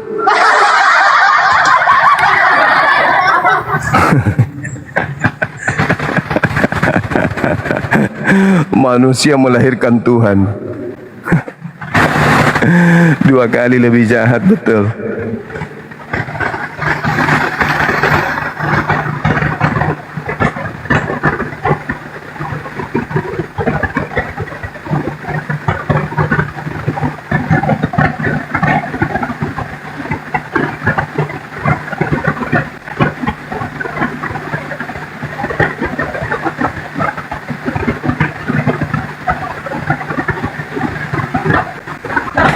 Halo, semangat sore saudara Mejun. Halo bang. Halo.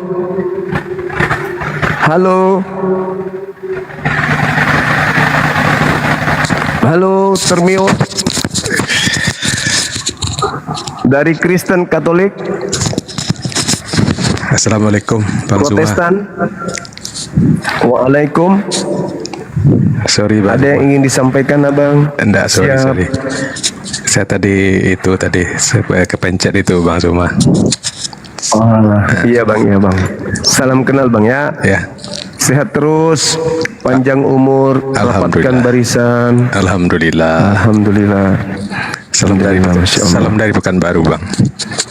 Pekanbaru, Masya Allah, Riau. Iya. Alhamdulillah. Sehat selalu Bang Zuma. Sehat abangku, sehat. Alhamdulillah. Oke, terima kasih banyak Bang Zuma. Makasih. Makasih Bang Majum. Ya, Barakallahu fiik. ya sama-sama. Mungkin aku diturunkan aja dulu Bang Zuma. Baik. Makasih Bang ya. Ya, sama-sama Bang. Ya, Assalamualaikum warahmatullahi wabarakatuh. Waalaikumsalam warahmatullahi wabarakatuh. Saudara mitra, ada onde-onde kah? Halo Bang.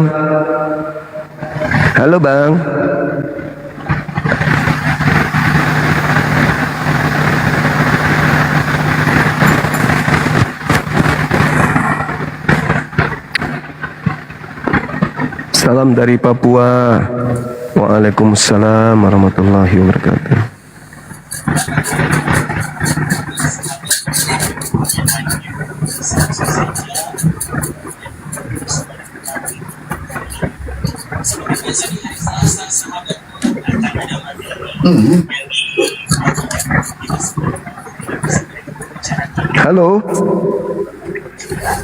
Halo Bang Suma, selamat siang ya. Siang juga. Apa kabar Bang Ari? Iya, baik. Alhamdulillah. Gimana? Masih betah di neraka?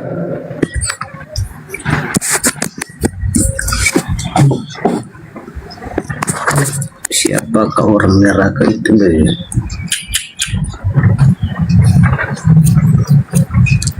Mau nanya nih Bang Suma, boleh nggak? Iya.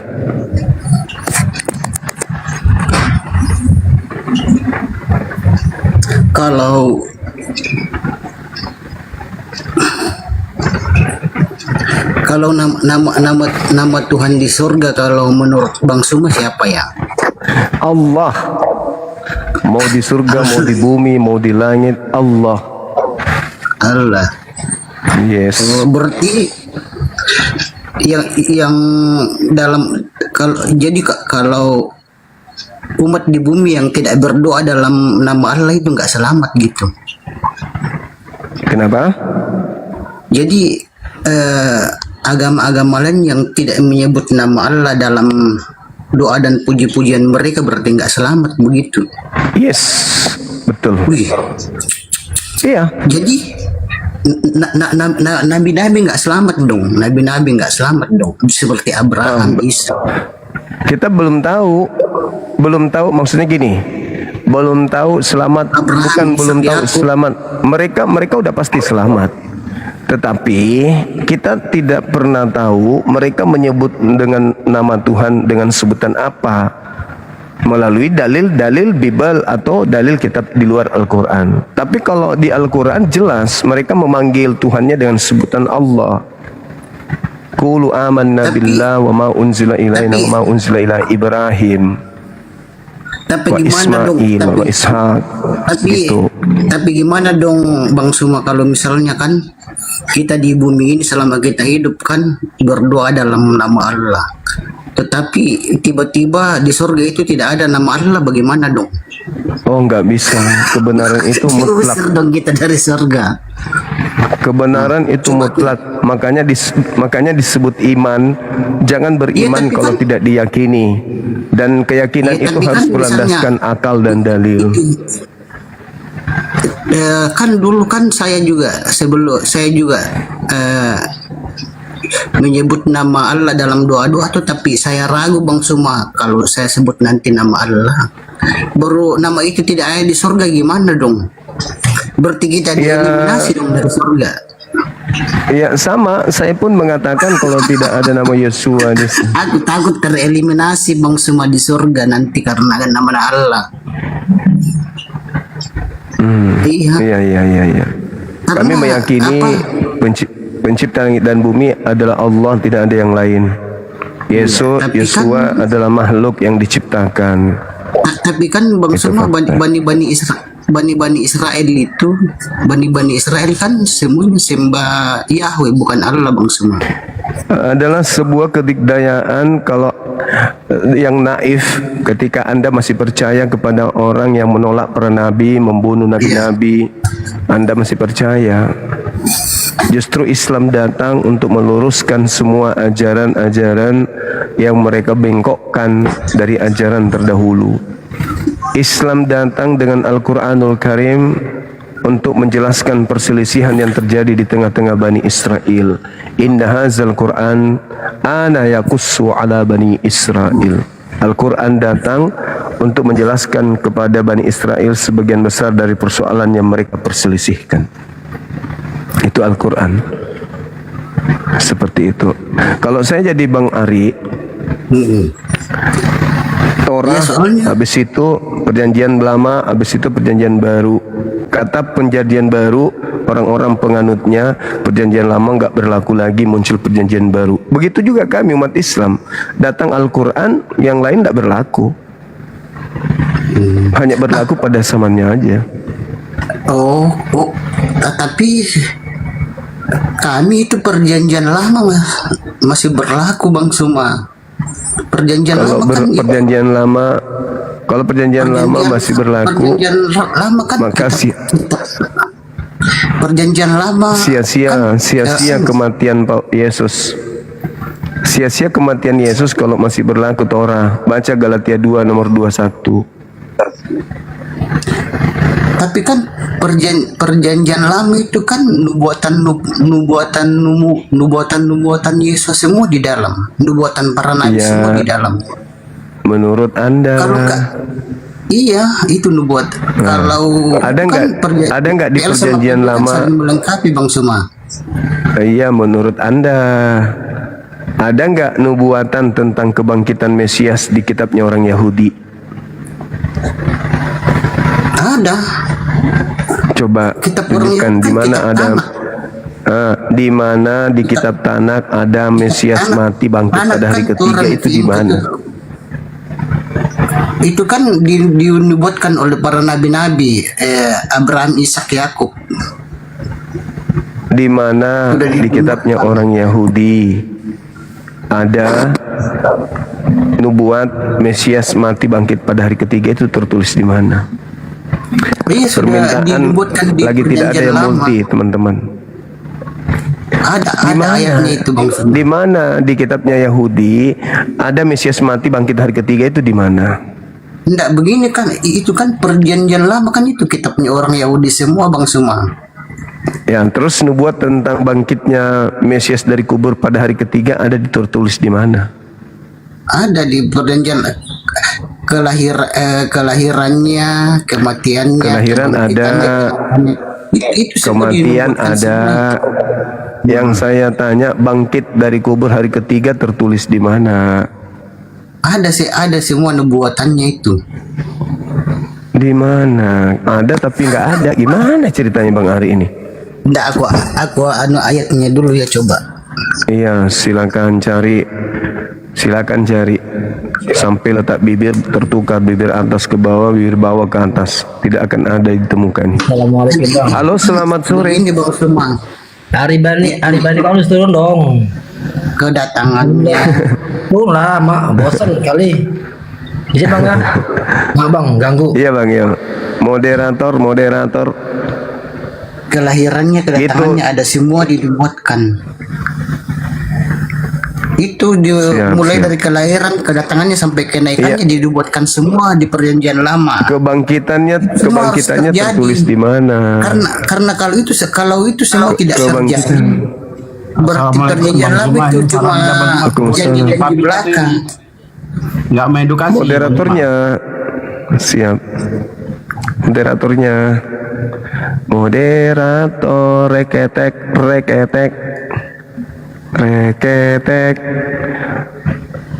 Moderator nggak monitor. Bang Arif, thank you Bang Arif. Halo, semangat sore. Selamat sore, assalamualaikum warahmatullahi wabarakatuh. Waalaikumsalam. Maaf Bang, tadi si Arinya udah turun, alhamdulillah. Tadinya mau nyantet Bang Arinya. Udah Bang, nggak, soalnya lanjut, dia Bang. diskusi. Oke. Dia nggak mau berhenti ngomong. Kita tanya mana, bukannya mencari menunjukkan. Pening. Halo, semangat sore. Wih. Daeng keraim pung rapi. Apakah rebah? Agak kerebah. Halo. Oh, karaing opung. Karai puang, banyak kali namanya abang ini. Kenapa ki diam-diam kan masih bicara-bicara ki dulu karai puangnya. Apa tuh mai, siapa tahu sudah dijual kebun kah, tanah. Oke dong, jangan balik kalau tidak mau sombong mikir lagi, tidak apa-apa ji. Oke teman-teman sekalian, silakan non muslim ajukan permintaan, jangan malu-malu. Kalau Anda punya kebenaran, silakan mari kita bahas kebenarannya di mana. Jangan sombong gitu ya. Aku udah minta permintaan ke pendeta-pendeta. Saya sudah follow mereka, sudah DM mereka. Silakan naik di Komal atau Anda mau PK seperti yang kemarin dengan Murtadin, yang begitu PK sekali enggak lagi mau, mereka enggak mau lagi. Tapi syaratnya jangan menghujat, jangan menista. Bahas Islam, ayo, tapi jangan menghujat, jangan menista. Harus sertakan dalil, dan kalau Anda nggak paham dalilnya, jangan coba Anda mentafsirkan. Semangat malam. Halo juga. Selamat sore Bang Rumah. Sore dari Katolik Bang. Kerja bisa on cam lagi kerja soalnya. Katolik ya Bang ya? Ya Katolik. Oke. Teman-teman izin ya, tidak ada permintaan oten yang lain. Silakan Bang, ada yang ingin disampaikan? Gini Bang, saya mau tanya ya. Ini ya. Abang lagi kerja, saya tadi sound cam soalnya. Silakan Bang, silakan. Pandangan sampai ada teman yang bisa on cam. Pandangan apa Bang Rumah tentang agama itu seperti apa Bang? Agama itu adalah jalan manusia menuju kepada pencipta. Itu agama. Berbeda dengan komunitas-komunitas lain. Kalau agama itu adalah metode atau jalan manusia yang dipilih oleh manusia untuk sampai kepada Tuhannya. Begitu Bang. Ya, Bang. Karena Tuhan itu cuma satu, nggak mungkin dua, apalagi tiga. Maka hanya ada satu agama yang benar. Nggak mungkin semua agama itu benar. Pasti hanya ada satu. Tapi yang sederhana agama itu kan mengajarkan tentang kebaikan Bang ya. Atau gimana? Tanpa agama orang bisa jadi baik. Karena sejatinya manusia itu memiliki sifat baik. Tanpa agama orang bisa berbuat baik. Jadi agama apapun pasti akan mencerminkan sifat manusiawi. Karena memang manusia dicipta dengan dua potensi, jahat dan baik. Nah, jadi agama itu kalau dikatakan semuanya baik, maka mana yang paling baik? Yang paling baik itu yang paling benar. Mana yang paling benar? Yang rasio dan berdasarkan wahyu dari pencipta langit dan bumi. Mereka punya manual book atau kitab suci yang tentu tidak ternoda, tidak terkontaminasi dengan karangan-karangan manusia, dan isinya sudah pasti lebih tinggi daripada pengetahuan manusia. Bukan manusia lebih tinggi daripada kitabnya, sehingga dia mengembel-embeli akal-akalan terhadap kelemahan kitabnya ketika membahas kitabnya. Begitu Bang. Saya sih nggak terlalu maksudnya kayak mendalami tentang Al-Quran, Alkitab itu nggak. Saya cuman apa Iya, bertanya Bang, aja iya. gitu masalah pandang abang like bagaimana gitu kan. Abang like kan saya sering nonton juga kan, like sering debat gini kan. Iya Bang, Saya iya. cuma bertanya aja gitu kalau masalah ini enggak. Baik Bang, baik. Dipahami kok. Oke. Kita Oke, sapa Bang. yang lain. Thank you, Bang, ya. Makasih Bang Imo, sehat terus. Ya, sukses dalam kerja. Ya, semangat sore. Halo saudara user. Ada onde-onde kah? Halo.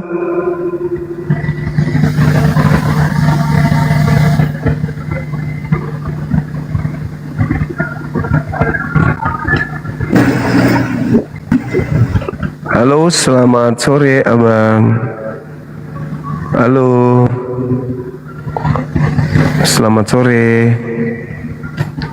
Halo. Counter Strike. Halo, semangat sore. Sekian Abang Syah. Assalamualaikum warahmatullahi wabarakatuh, Bang. Assalamualaikum warahmatullahi wabarakatuh, Bang. Waalaikumsalam warahmatullahi wabarakatuh. Ya, Assalamualaikum warahmatullahi wabarakatuh, Bang Zuma. Ini Waalaikumsalam. Ya, aku Muslim, Bang Zuma ya. Aku dari Borneo Utara. Salam dari siap. Borneo Utara semua ya, yang pendengar semua. Ya. Cuman gini, Bang Zuma ya. Ada teman-teman Oten bilang yang Yesus mereka ini CEO yang menyamar gitu ya, Bang ya. Tapi aku nggak pasti lah, coba gimana itu? CEO yang menyamarnya seperti apa ini, Bang Zuma? Jadi Ya, Bang sebenarnya itu tanggapan mereka teman-teman kita, tapi Yesus itu tidak pernah menyamar. Dia murni sesuai dengan apa yang diucapkan. Yesus nggak mungkin berpura-pura. Yesus tidak mungkin bersandiwara. Yesus mengakui dirinya manusia kok. Dimanapun Yesus Iya, tapi mengakui dirinya manusia. Anggapan mereka seperti itu karena sekarang ini kan yang trending itu kan CEO yang menyamar gitu dalam sinetron apa sia-sia yang menyamar. Ya, bagi mereka kan Yesus sendiri sudah mengatakan bahwa pengikut orang Farisi adalah orang neraka dan 2 kali lebih jahat. Jadi kalau ada orang menjadi pengikut Farisi ya harus lincah memperlihatkan di hadapan khalayak banyak bahwa ini loh bukti kebenaran Yesus. Memang kami 2 kali lebih jahat daripada orang Farisi itu, gitu loh. Inilah buktinya, anak orang pun bisa kami jadikan Tuhan, gitu. Makanan-makanan yang diharamkan Tuhannya Yahudi pun bisa kami halalkan. Inilah buktinya bahwa kami 2 kali lebih jahat daripada orang-orang Farisi. Selamat siang. Jangankan siang, Abang. Silakan buka kameranya, Bang. Kita diskusi baik-baik, silakan. Janganlah. Harus buka kamera ya? Iya, Abang, silakan. Oh, saya nggak berani. Kenapa, Bang? Takut digeruduk. Iya. Boleh beralasan takut digeruduk, seakan-akan Anda menyepelekan keamanan negara Republik Indonesia. Seakan-akan kami yang 87% ini itu rasis terhadap non-muslim. Padahal di mana Islam mayoritas, agama-agama lain di bawahnya akan aman.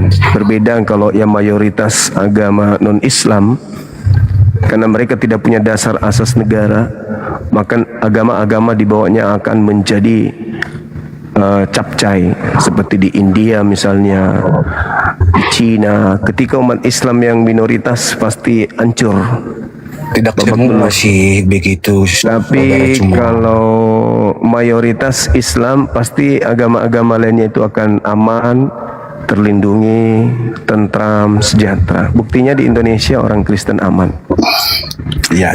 Tapi kita belum mencoba kalau Kristen yang mayoritas. Kita belum mencoba. Tapi gini, aku mau minta tanggapan. Tapi terserah sih kalau mau nanggapin atau enggak sih. Gini, kemarin kan Ucup PI diskusi sama Edis. Ustadz itu mengakui ada roh menyembah kepada roh. Aku cuma minta tanggapan itu aja sih. Sebenarnya itu hanya kata-kata, kelihayan dalam mengolah kata-kata. Rob itu kan Tuhan. Rob itu sang penguasa. Seperti misalnya Tuan Takur, itu bukan Tuhan. Tapi kalau sudah berbicara Rabbus samawati wal ardh, berarti itu berbicara mengenai Tuhan pencipta langit dan bumi. Rob itu kan Tuhan, penguasa. Jadi kalau ada dikatakan Rob menyembah Rob, maksudnya Tuan tanah menyembah kepada Tuhan pencipta langit dan bumi. Itu sederhana, itu cuman kata-kata yang ya orang yang memahami kemudian ilmu kalam atau ilmu mantik bisa paham. Oh gitu. Karena gini, iya, karena kalau dikatakan Nabi Muhammad itu Rob, lalu kami menjadikan dia sebagai Rob kami karena kami taat kepada perintahnya, berarti orang Kristen pun harus mengakui bahwa Paulus juga adalah Robnya, karena Paulus memberikan aturan dan orang Kristen taat kepada aturan Paulus. Berarti dengan kata lain, Paulus itu adalah Tuhannya juga orang Kristen. Begitu saudara. Dinda Dio boleh izin Dinda naik ke atas, atau Dinda Jibril? Oke lah, kalau begitu. Makasih Bang Jumaya. Siap saudara. Siap. Selamat siang. Siang. Saya mau ibadah Dinda, ibadah dulu, naik dulu sebentar. Gampang kok itu. Yang salah itu kalau ada Tuhan kecil menyembah Tuhan besar, itu yang salah. Dinda, Assalamualaikum warahmatullahi wabarakatuh. Ya, waalaikumsalam kan aku. Lanjut kan dah. Ya, saya asal dulu sebentar ya, saudara ya. Sahabat-sahabat yang kemana-mana, kita akan kembali lagi berjumpa dan bertemu di sini. Saya sholat sebentar aja, sebentar. Silakan.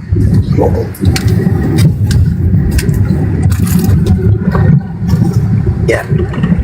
Bismillahirrahmanirrahim. Alhamdulillahirabbil alamin wassalatu wassalamu ala asyrafil anbiya wal mursalin nabiyina Muhammadin wa ala alihi washabbihi ajmain.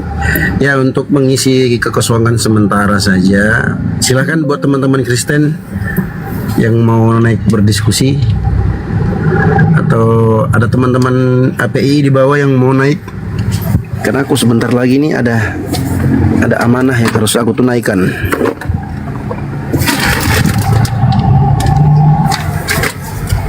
Mana dia tadi ya?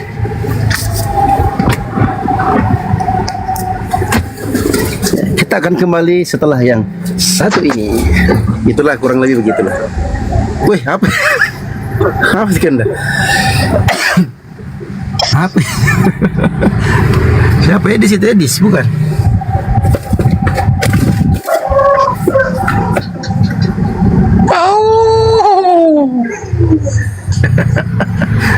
Apa itu Kanda?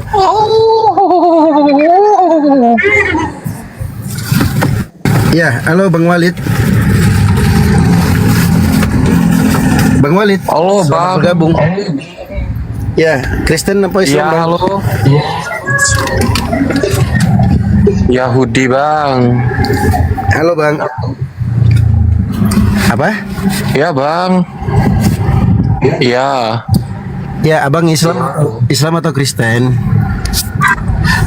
Oh, saya Yahudi. Oh, Yahudi. Ya, gimana Bang? Abang mau diskusi? Enggak Bang.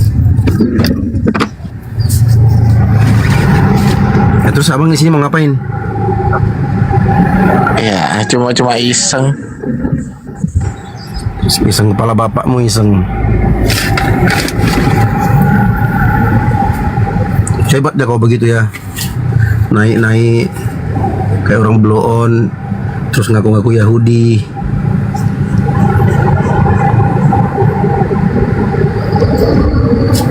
Oh, itu yang ditunjukkan Bang Zuma. Oh iya paham. Kristen ngaku Yahudi. Terus mau apa di sini? Mau diskusi? Enggak. Terus mau ngapain? Ini aja. Kau pikir ini kedai tua?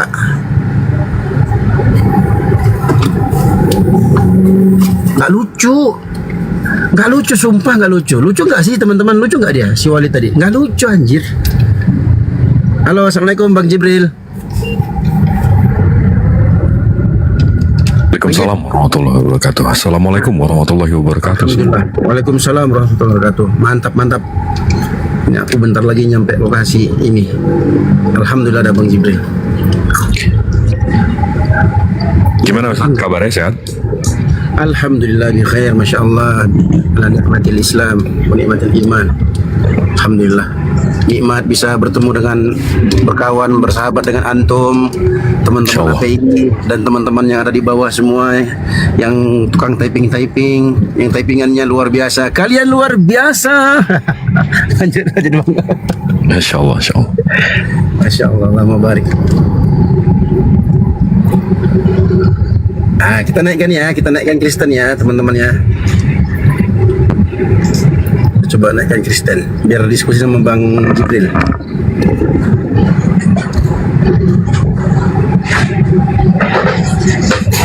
Waduh, langsung hilang permintaannya.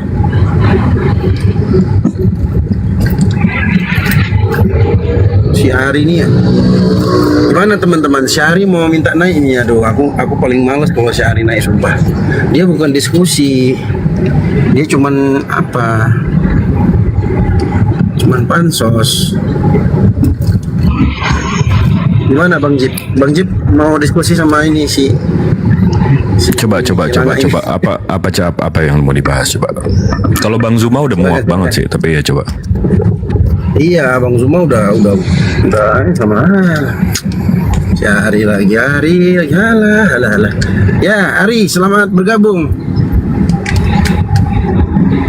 Ini Bang Dio. Jadi kalau ini Bang Dio, ini Bang Dio. Jadi itu Bang Dio. Ini Bang Dio. Jadi ini. Jadi itu aja ulang-ulang. Ya, selamat siang, Ari. Hari.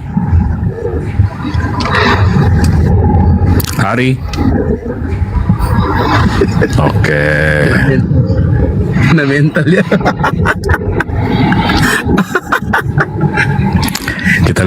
Kita lihat requestnya lagi ya.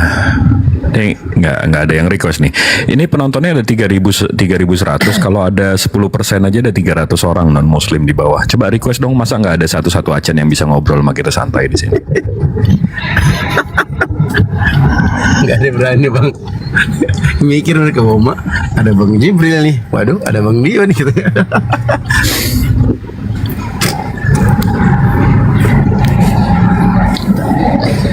Nih syarat kalau di Rumbang Zuma mesti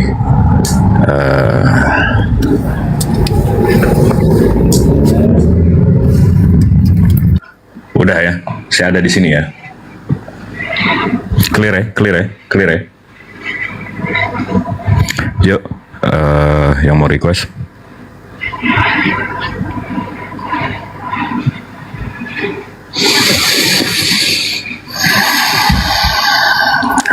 Gabriel bertanya, Allah Subhanahu wa Ta'ala makhluk apa? Kaki di neraka, tangan kanan 2. Laisa kamislihi syai'un. Allah tidak setara dengan makhluknya, tidak sama dengan makhluknya. Allah ini pencipta langit dan bumi, dia pencipta ruang dan waktu. Jadi kalau ditanya Allah di mana, dia di luar ruang dan waktu. Dia pencipta ruang dan waktu. Kenapa? Karena kalau Allah turun ke bumi, masuk ke ruang, dia harus tunduk sama yang namanya waktu. Seperti saya nggak mau nih hari Senin, tapi nggak mau Senin. Kenapa? Karena saya tunduk dengan waktu. Nah, Tuhan saya tidak tunduk dengan waktu. Berbeda. Kalau Tuhan Anda mungkin makhluk, jadi tunduk sama waktu. Jadi Tuhannya harus capek satu hari, besok mesti kerja. Nah, itu Tuhan, itu bukan Tuhan, itu Tuhan-Tuhanan. Make sense ya? Gabriel tuh tadi komen.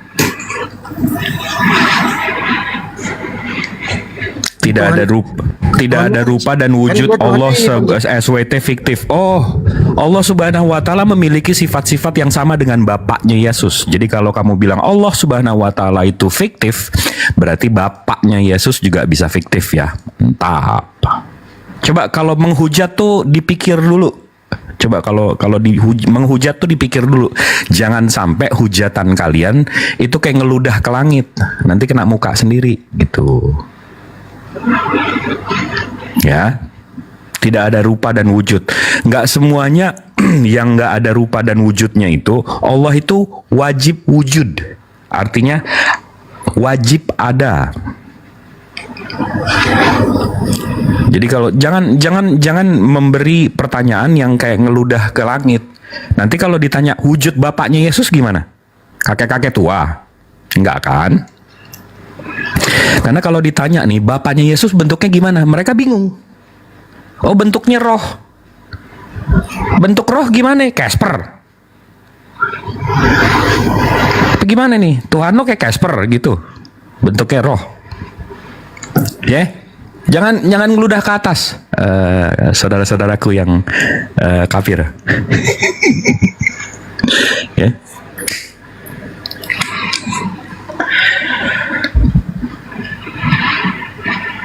Yuk, masa nggak ada yang request lagi nih? Yuk, yang Tuhan kayak Casper. Nah kan, gue jadi gitu nanyanya nanti. Tapi Bang Jip agak-agak ini juga ya aku dengarnya. Kalau kita kan saudara-saudaraku seiman yang semoga dirahmati oleh Allah Subhanahu wa taala. Tapi kalau Oten saudara-saudara kafir yang dijamah oleh Theos. Gimana tuh Bang? Agak-agak gimana gitu ya. Saudara-saudara kafir yang semoga dijamah-jamah oleh Theos. Digaramilah kalian di neraka. Agak-agak gimana, serem ya. Pakai lada nggak tuh Bang di nerakanya kalau digaramin gitu? Saya biasanya makan telur setengah matang tuh pakai lada juga. Ini wallah nggak ada yang request. Tahu aku itu favoritnya Bang Jibril itu. Tahu aku itu. Iya kan? Menggarami telur kan. Nah, telur pakai lada setengah matang ya kan. Pir, ayo request Pir. kita ngobrol-ngobrol aja, jangan menghujat. Tapi gaul juga tuh Bang Jip ya, panggil kawan-kawan Oten per lah, atau panggilnya ini kaf mana aja tuh kaf. Oh, lu dari mana aja lu? Gua nggak pernah lihat lu kaf. Lu dari mana aja kaf? Iya, menurut kitab suci saya kamu kafir. Jadi ya itu fakta. Tekno bilang up. Request aja Bang. Saya lihat di sini. Nih. Nih, saya lihat di sini nggak ada request ini. Nih. Tuh, nggak ada requestnya. Ayo Pir, request Pir. Ditunggu deh.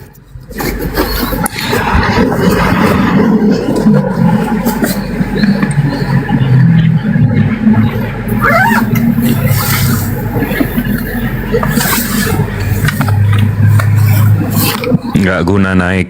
Lah, nggak guna naik, lo lebih nggak guna nonton, Bahlul. Nih kafir nih kadang-kadang ini omongannya kayak ngeludah ke atas, capek gue. Gampang banget dibalikinnya.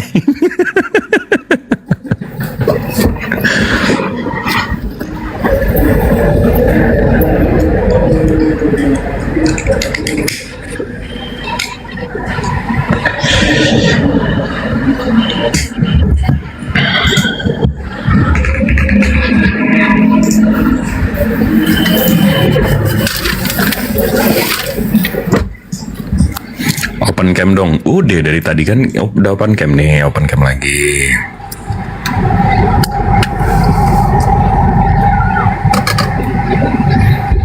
Karena saya ngomongnya tuh ke mikrofon.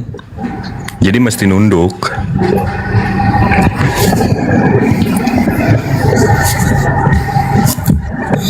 Saya ngomongnya tuh ke mikrofon mesti nunduk. Mau lihat mukanya Bang Jibril? Emang kurang jelas ya?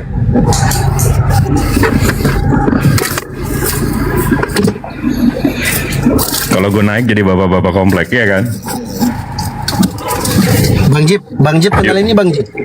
Siapa? Siapa tau antum kenal? Siapa?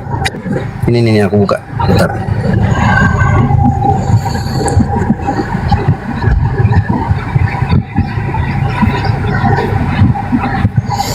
Siapa Ustaz?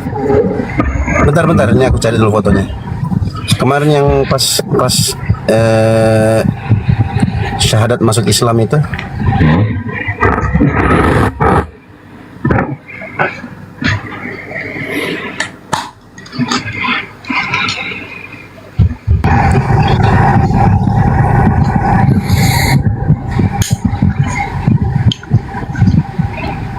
Ya, aku nggak mau kebuka. Gak berani naikin saya. Ini di request lo nggak? Oh tunggu bentar.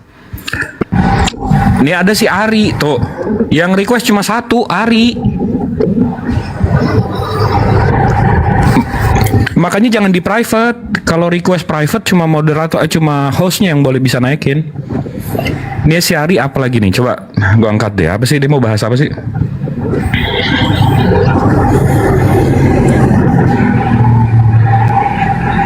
Nah itu bang, yang di samping kiriku bang, kenal nggak?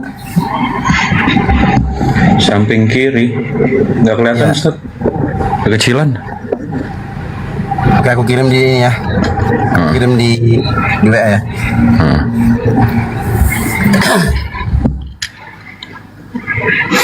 Naikin aja dulu bang. Oke, kita naikin ya.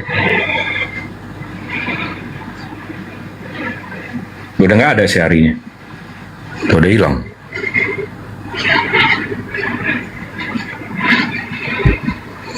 Buka masker aja, jangan jadi pengecut.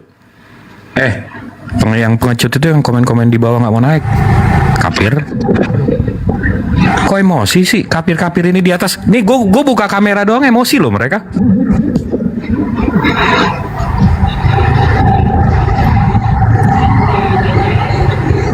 Yaudah, gue ngerokok dulu deh. Bukan.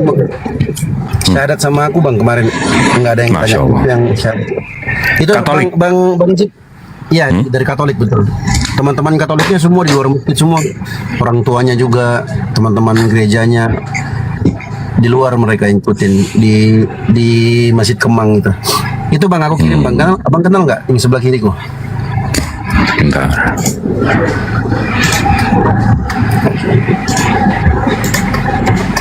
Enggak. Oke, siap. Siapa bang?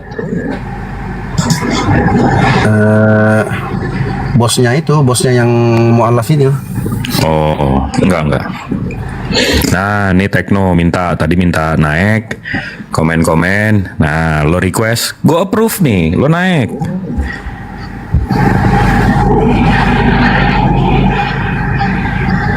Orang naik dia, nggak berani dia. Nah, gitu dong. Selamat siang, Tekno. Ya, halo, selamat sore. Ya, selamat sore. Gimana bang, kabarnya sehat? Ya, sehat. Saya cuma pengen nanyakan satu pertanyaan aja, Bang. Silakan ditanya. Ini tentang Tuhan ya, yang kita ketahui bahwa Tuhan itu adalah abadi. Betul. Bagaimana mereka itu hadir di seluruh alam semesta ini yang pertama kali tanpa ada penciptanya? Berikan jawaban detail secara dalil dan bukti. Tanpa ada penciptanya maksudnya bang? Tuhan itu kan yang menciptakan semuanya. Nah, mereka itu Tuhan itu kan yang menciptakan semuanya. Jadi mereka itu hadir tanpa ada pencipta di mana? Betul.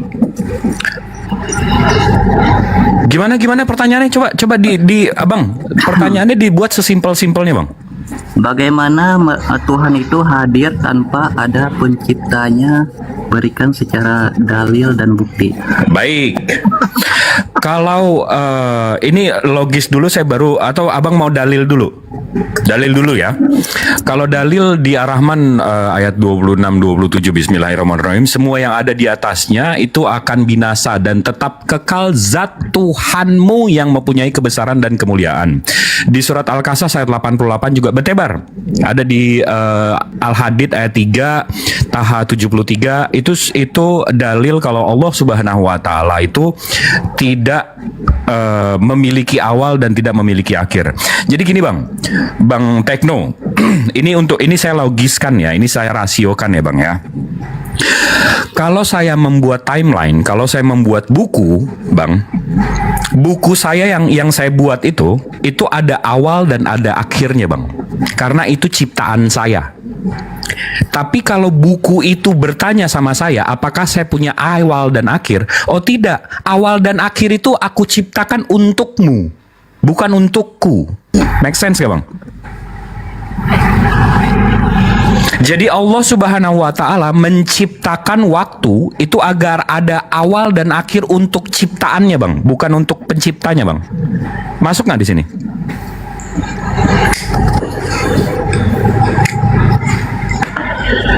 Bang?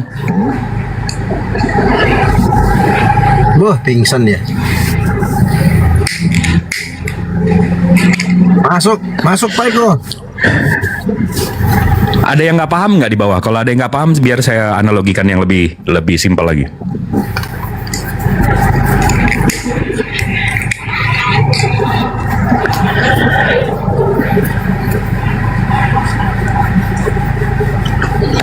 Paham, saya ngerti.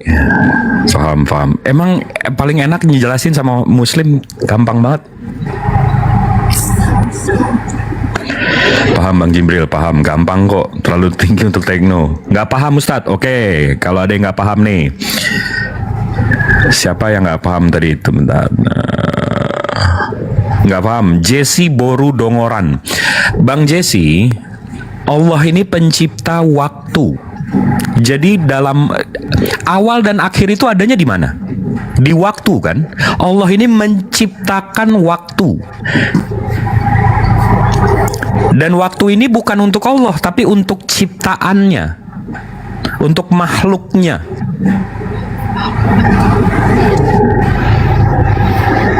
Jadi awal dan akhir itu buat ciptaannya. Allah pencipta ruang dan waktu. Gimana tuh ngejelasinnya lagi tuh? Udah kurang jelas apa nih? Contoh, tadi saya analogikan. Kalau saya buat buku, saya tulis nih buku. Habis itu buku ini nanya, apakah penulisnya ada awal dan akhir? Oh enggak. Saya yang membuat kamu, saya yang menciptakan kamu, buku. Kamu ada awalnya, kamu ada akhirnya. Awal dan akhir yang saya ciptakan untuk kamu, bukan untukku. Kenapa? Karena saya bisa baca buku dari awal, saya bisa baca bukunya dari akhir, saya bisa baca bukunya di tengah, saya bisa bukunya dari awal. Kenapa? Karena saya tidak terikat oleh waktu yang saya ciptakan. Make sense nggak? Saya bisa ke depan, saya bisa ke tengah, saya bisa ke depan dari bukunya. Karena saya yang menciptakan bukunya. Tapi untuk makhluk yang ada dalam bukunya, itu nggak bisa. Masya Allah ya. Bang Tekno, ini kemute kali.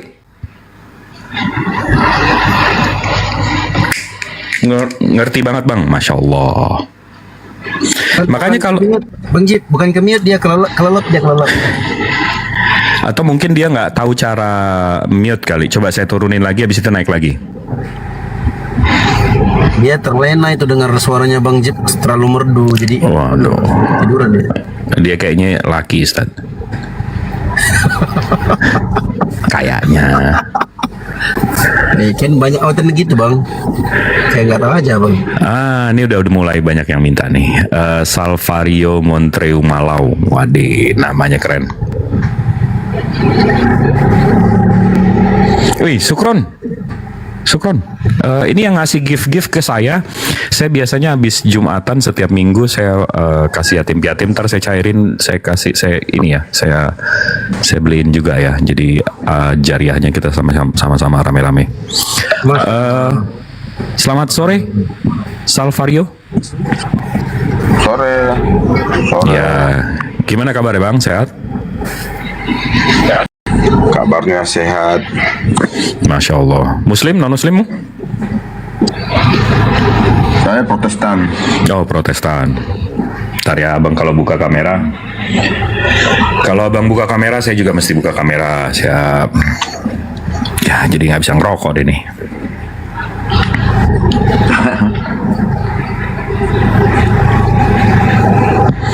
Gimana Bang, kabarnya sehat? Sehat. Ya, ada yang mau ditanyain apa ada yang diinin Bang? Enggak, ini Bang Juma ya? Iya, Bang Zumanya lagi sholat Bang, lagi ibadah. Oh iya. Ada yang mau dibahas, ada yang mau diobrolin Bang? Enggak. Enggak ada. Loh, jadi kita ngobrol-ngobrol aja nih Bang.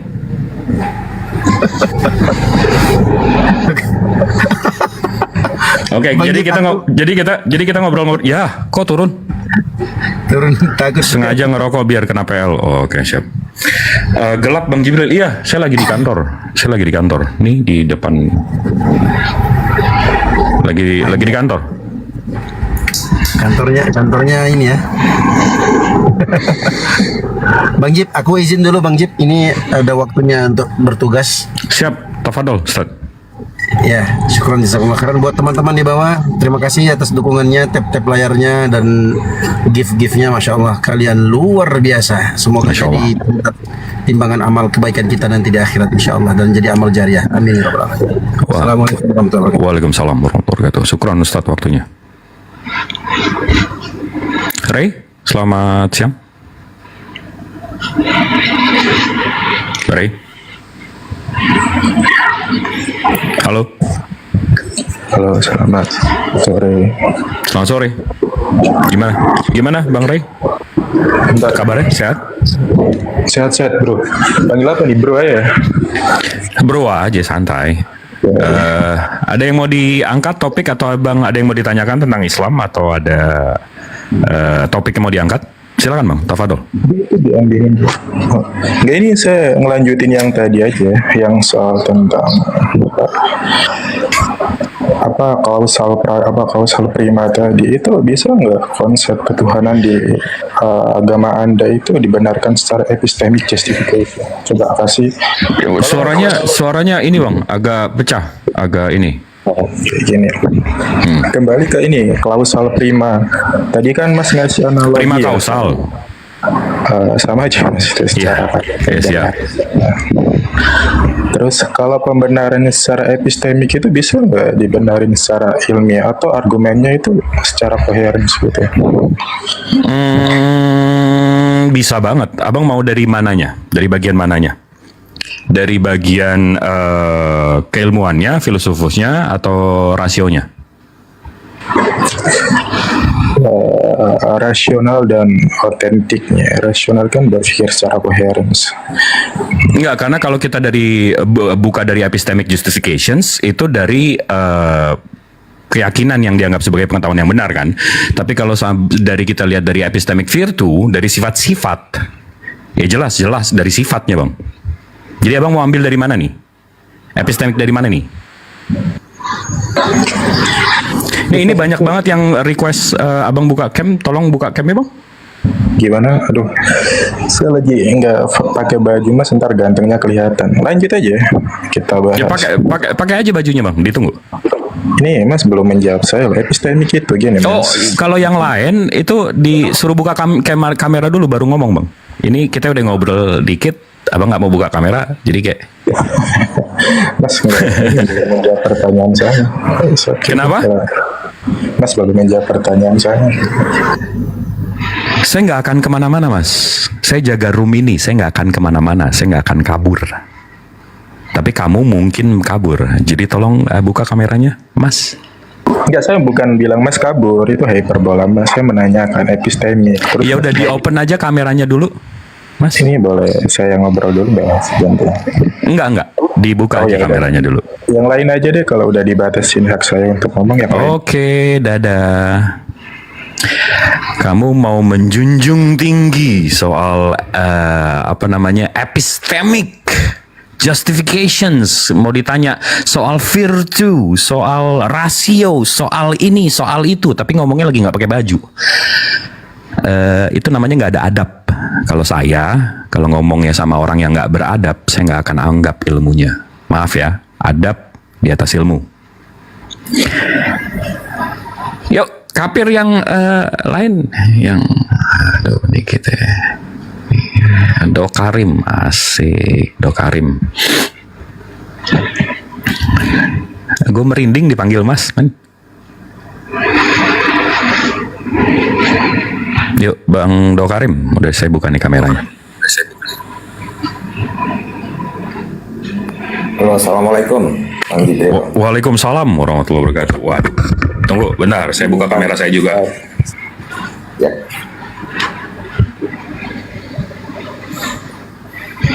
Gimana Bang? Kabarnya sehat Bang? Izin Bang, 1 menit saja menyampaikan kabar gembira dan butuh partisipasi pada teman-teman. Alhamdulillah Bang, sekitar 3 bulan yang lalu kita komunikasi dengan Bang Handi terkait dengan pelecehan yang disampaikan oleh Tersadarkan. Saya sampaikan tahapan gembira ini kepada teman-teman. Di tahap awal kita sudah melakukan pelaporan dan alhamdulillah ya sudah dimasuk ke lembaga pemasyarakatan. Tinggal tadi kita ke kejaksaan menanyakan jadwal persidangan itu setiap tanggal 2 Mei sudah. Ini siapa Bang yang kita laporkan? Tersadarkan Bang yang dari Aceh itu kurang kita dari Aceh. Oh, oke ya. Ingat. Oke, itu bagian juga kemarin kita minta nasihat ya, arahan dari Bang Handi. Karena polisi dia kan kemarin Kalimantan. Jadi dari pihak pengacara sendiri mengharapkan proses hukumnya di Kalimantan. Jadi kita masyarakat yang ada di Aceh itu tetap kita di Aceh. Nah, saya baru dari lembaga pemasyarakatan. Unik nih Bang, ini yang unik. Dia sangat ditunggu-tunggu oleh warga binaan, tetapi mungkin karena keamanan dia masuk ke sel agak terpisah. Nah, jadi dari situ saja dia sudah mendapatkan hukuman sosial dulu terutama. Jadi di sini saya mengajak teman-teman untuk terus mengawal update ya, kalau bisa dari setiap postingan-postingan itu kita mengawal sehingga proses persidangannya itu benar-benar dia mendapatkan hukuman yang setimpal. Oke, siap. Itu pertama. Yang kedua, kami tegaskan tidak ada tempat bagi penghujat kemanapun kalian lari. Kami umat Islam inilah bagian dari jihad dan kami komit dan bersatu untuk mengejar para penghujat-penghujat itu. Jadi tidak ada tempat untuk penghujat untuk baginda kami, untuk agama kami. Demikian Bang. Syukron waktunya, Bangku. Ya, syukron waktunya. Assalamualaikum warahmatullahi wabarakatuh. Waalaikumsalam warahmatullahi wabarakatuh. Ya. Ini jadi kalau Iwan Villa ngelihat saya buka chat sama request itu di sini ya. Jadi kalau ada yang request, ada yang mau ngobrol, ada yang ini untuk Kapir aja ya. Pir.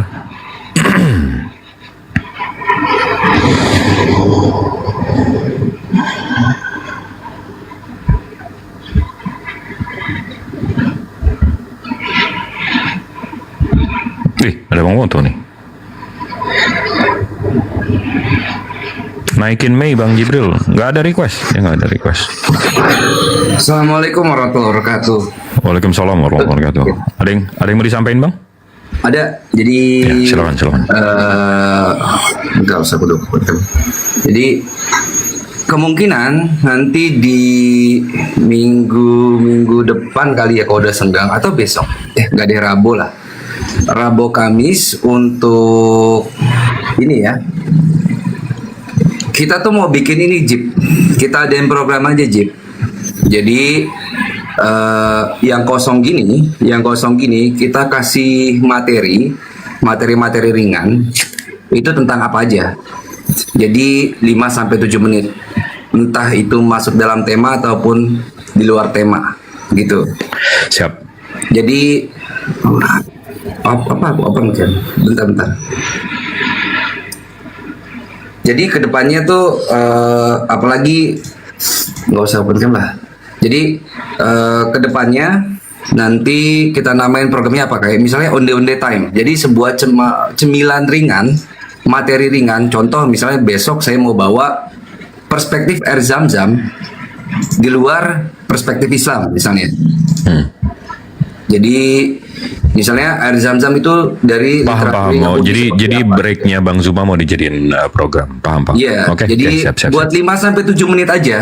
Nah setelah itu daripada gini kan, jadi kan lumayan kan, buat ngisi kekosongan. Tapi nanti coba tanya di Bang Zuma dulu, berkenan nggak beliau dan teman-teman di bawah. Oke, itu aja. Nanti kita bahas deh, kita ngobrol semuanya. Oke. Siap. Syukron. Izin turun ya. Assalamualaikum warahmatullahi wabarakatuh. Waalaikumsalam warahmatullahi wabarakatuh.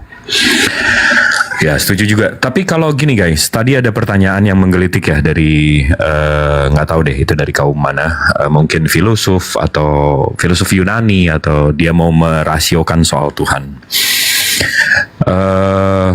Makanya saya tanya sebenarnya mau di epistemikkan bagian apanya, dari sisi mananya, dari perspektif mananya. Karena kalau dari segi kemungkinan itu berarti epistemic justifications, itu keyakinan yang dianggap sebagai pengetahuan yang benar itu menurut kemungkinan.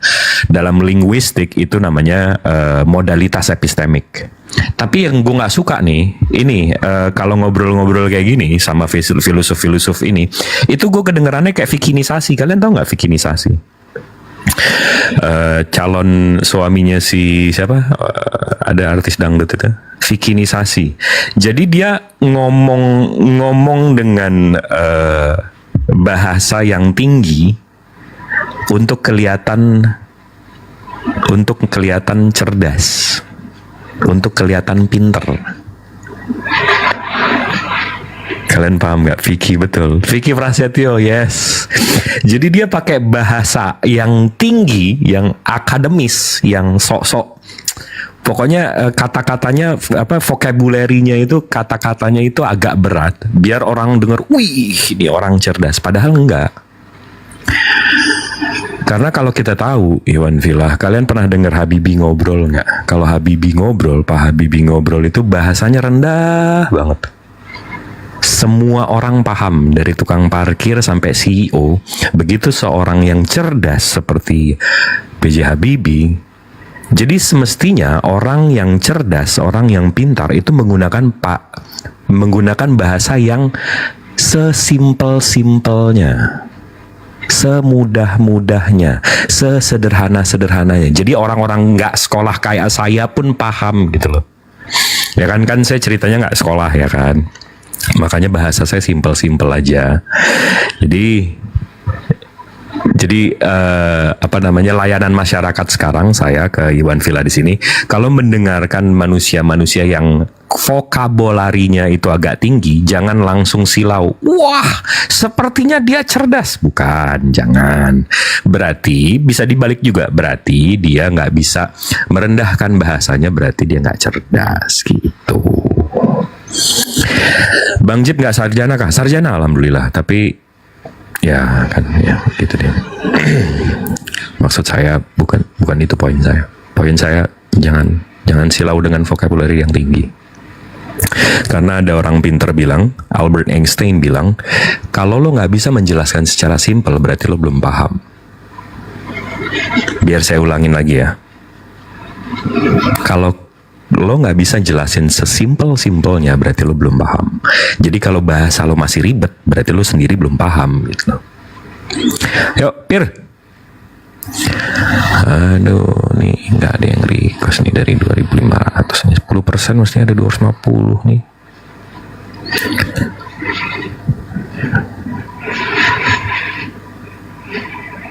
Pakai bahasa sederhana lebih baik untuk banyak audiens. Yes, Masya Allah. Anak Umi angkat aku jadi muridmu. Waduh, saya aja masih murid Bang Zuma.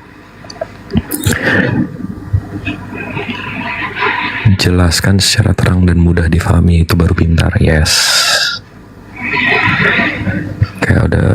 Kayak oten debat eksegesis, ya kan? Bang Jib nelan apa biar suaranya keren? Bahasa Inggris Bang Jibril ada aja logatnya bahasa Inggris British. Bukan. Bahasa Inggris saya bukan British. If you heard me speaking English, you understand and you can actually feel that it's American, not even British. Jadi bukan British. Itu. Suara Bang Jibril gurih. Wah, itu mungkin handphone kalian aja, ya kan? Handphone, kalau suara saya bagus, berarti handphone kalian bagus. Handphone kalian yang keren. Karena kalau kalian pakai Asia Hidayah, mungkin suaranya nggak begini, ya nggak? Iya nggak? Kalau coba pakai Asia Hidayah, pasti suaranya nggak begini. Efek sound card itu enggak. Kalau mau dibuktiin coba telepon saya. Saya di handphone juga begini, nggak pakai sound card. Kayak kebayang ngejelasin dengan bahasa sederhana, mudah dimengerti banyak orang. Yes, betul. Bang Jibril bisa aja isi Hidayah. Iya dong, karena handphone kalian keren-keren, pasti bisa. Jadi makanya suaranya bagus di sana, bukan suara saya. Ini, wallah nggak ada yang request loh guys. Pir, masa nggak ada yang mau naik Pir? Ini banyak yang muji saya soal suara, tapi nggak ada yang mau sleep call, percuma juga sih sebenarnya kan. Tapi ya udahlah ya. Nggak. Nah, ini ada request satu. Zain Zeus, mantap.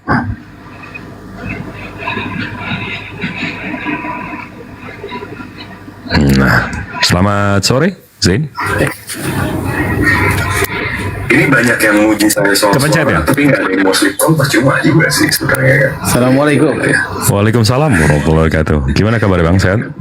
Sorry Bang, lagi tap-tap kepencet gabung. Oh, siap. Sukron ya Bang, support dan waktunya ya Bang ya. Saya tuh izin turunin. Oh, halo Bang. Ya. Mau tanya aja nih. Silakan. Nah, selamat sore. Untuk kitab yang buatan Paulus tuh yang mana aja Bang?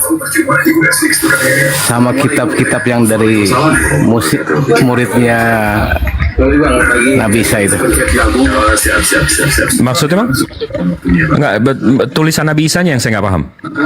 Iya. Mau tanya aja. Itu aja Bang. Silakan. Oh, oke. Yang dibuat sama Paulus dengan muridnya itu sama kitab yang asli dari Nabi Isa dengan muridnya itu yang mana? Siap. Oke, saya izin menjawab ya. Bang Zuma udah ready untuk balik. Jadi izin menjawab. Surat Paulus itu ada 13. Surat utamanya itu ada Roma, 1 Korintus, 2 Korintus, 3 Galatia. Habis itu ada surat-surat dari penjara. Surat-surat dari penjara itu ada 4. Efesus, Filipi, Kolose, Filemon. Habis itu ada surat-surat pengembala. Surat-surat pengembala ini 1 Timotius, 2 Timotius, dan Titus. Habis itu ada surat jemaat Tesalonika, itu ada 2, 1 Tesalonika sama 2 Tesalonika. Jadi di sini jelas ya ada surat-surat yang dari penjara dibuatnya. Jadi berbeda sekali dengan Rasulullah SAW. Beliau terkenal dari lahir itu Al-Amin nih, yang dipercaya, bukan residivis ya.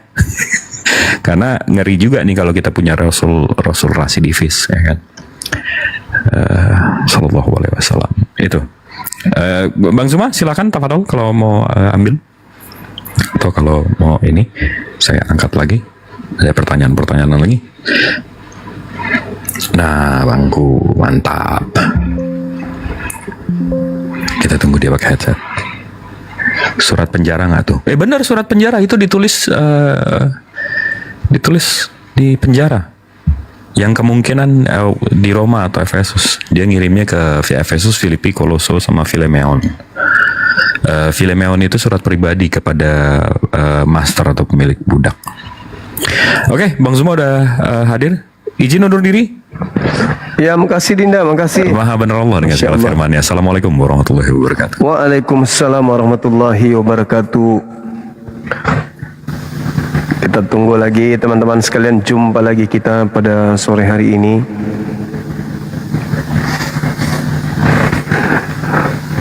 Membahas terkait dengan 2 agama yang mengklaim dirinya sebagai agama selamat.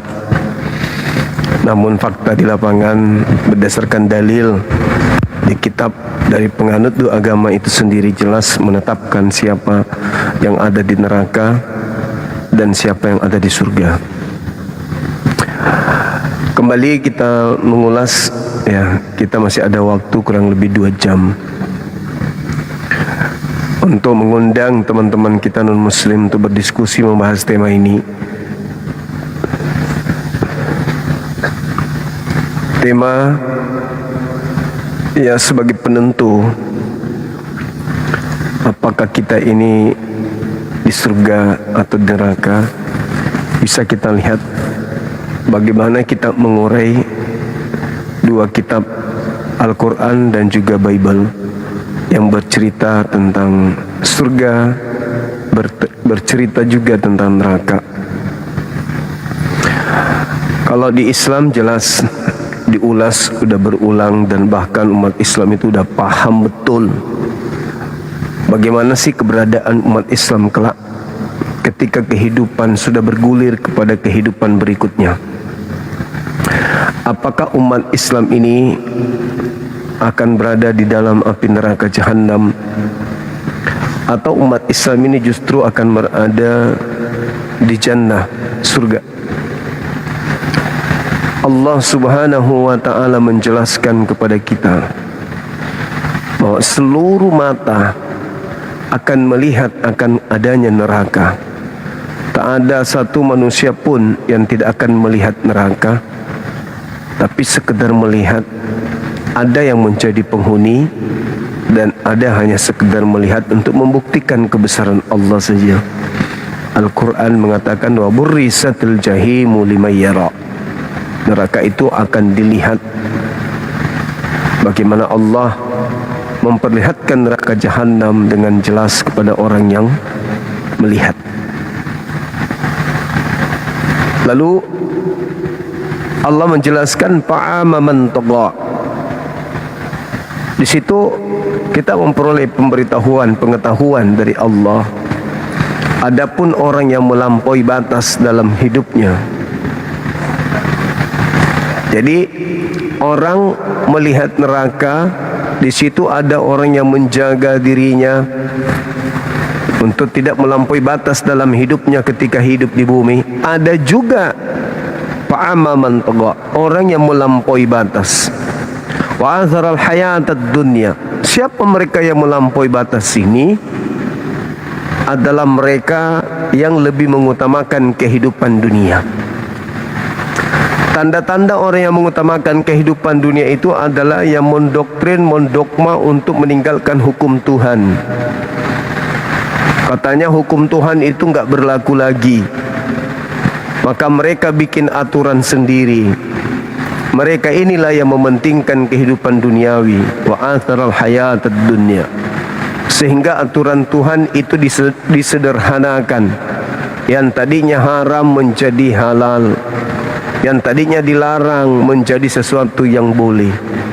Jadi hukum Allah dirubahnya demi untuk kepuasan mereka di dalam kehidupan dunia. Wa atharal hayatad dunya. Lalu kata Allah, fa innal jahim hiyal ma'wa. Mereka inilah yang kemudian melampaui batas, yang lebih mengutamakan kehidupan duniawi. Kata Allah, sesungguhnya neraka jahimlah tempat tinggalnya. Fa innal jahima hiya ma'wa. Orang yang melampaui batas, orang yang lebih cinta dunia, lebih mengutamakan kehidupan dunia, hal-hal yang diharamkan dikatakan itu sudah halal. Tidak lagi menjadi hamba Tuhan, tetapi menjadi anak-anak Tuhan. Kata Al-Quran, fa innal jahima hiyal ma'wa. Kenapa bisa demikian? Karena mereka lebih mengutamakan kehidupan dunia, dengan terbukti mereka menghapus perintah-perintah yang menghantarkan manusia kepada kehidupan yang kekal. Wa amma man khafa maqama rabbih wa nahal nafs anil hawa. Itu kata Allah. Maka adapun orang-orang yang takut kepada Tuhannya, akan kebesaran Tuhannya, menahan diri dari keinginan hawa nafsunya. Siapa mereka ini yang takut kepada Tuhannya? Mereka yang melaksanakan perintah Tuhannya, tidak meninggalkan kemudian perintah Tuhannya, menahan diri untuk mengikuti hawa nafsunya. Fa innal jannata hiyal ma'wa. Sesungguhnya surga lah tempat tinggalnya. Jadi jelas umat Islam itu sudah dituliskan dalam Al-Quran sebagai penghuni surga, dan di luar Islam sudah ditetapkan menjadi penghuni neraka.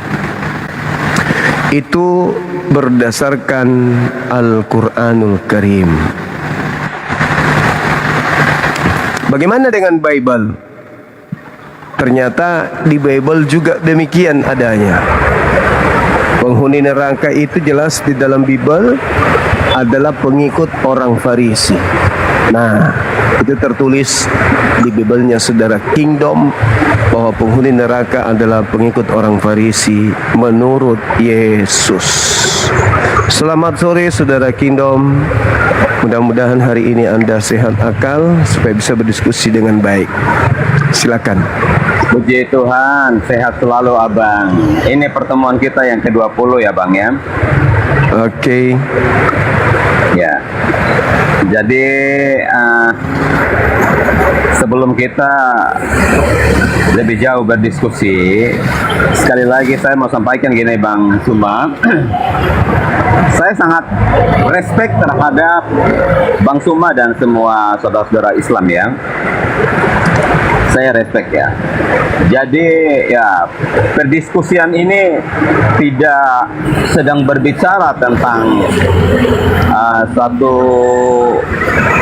suasana ya perdebatan yang mengarah ke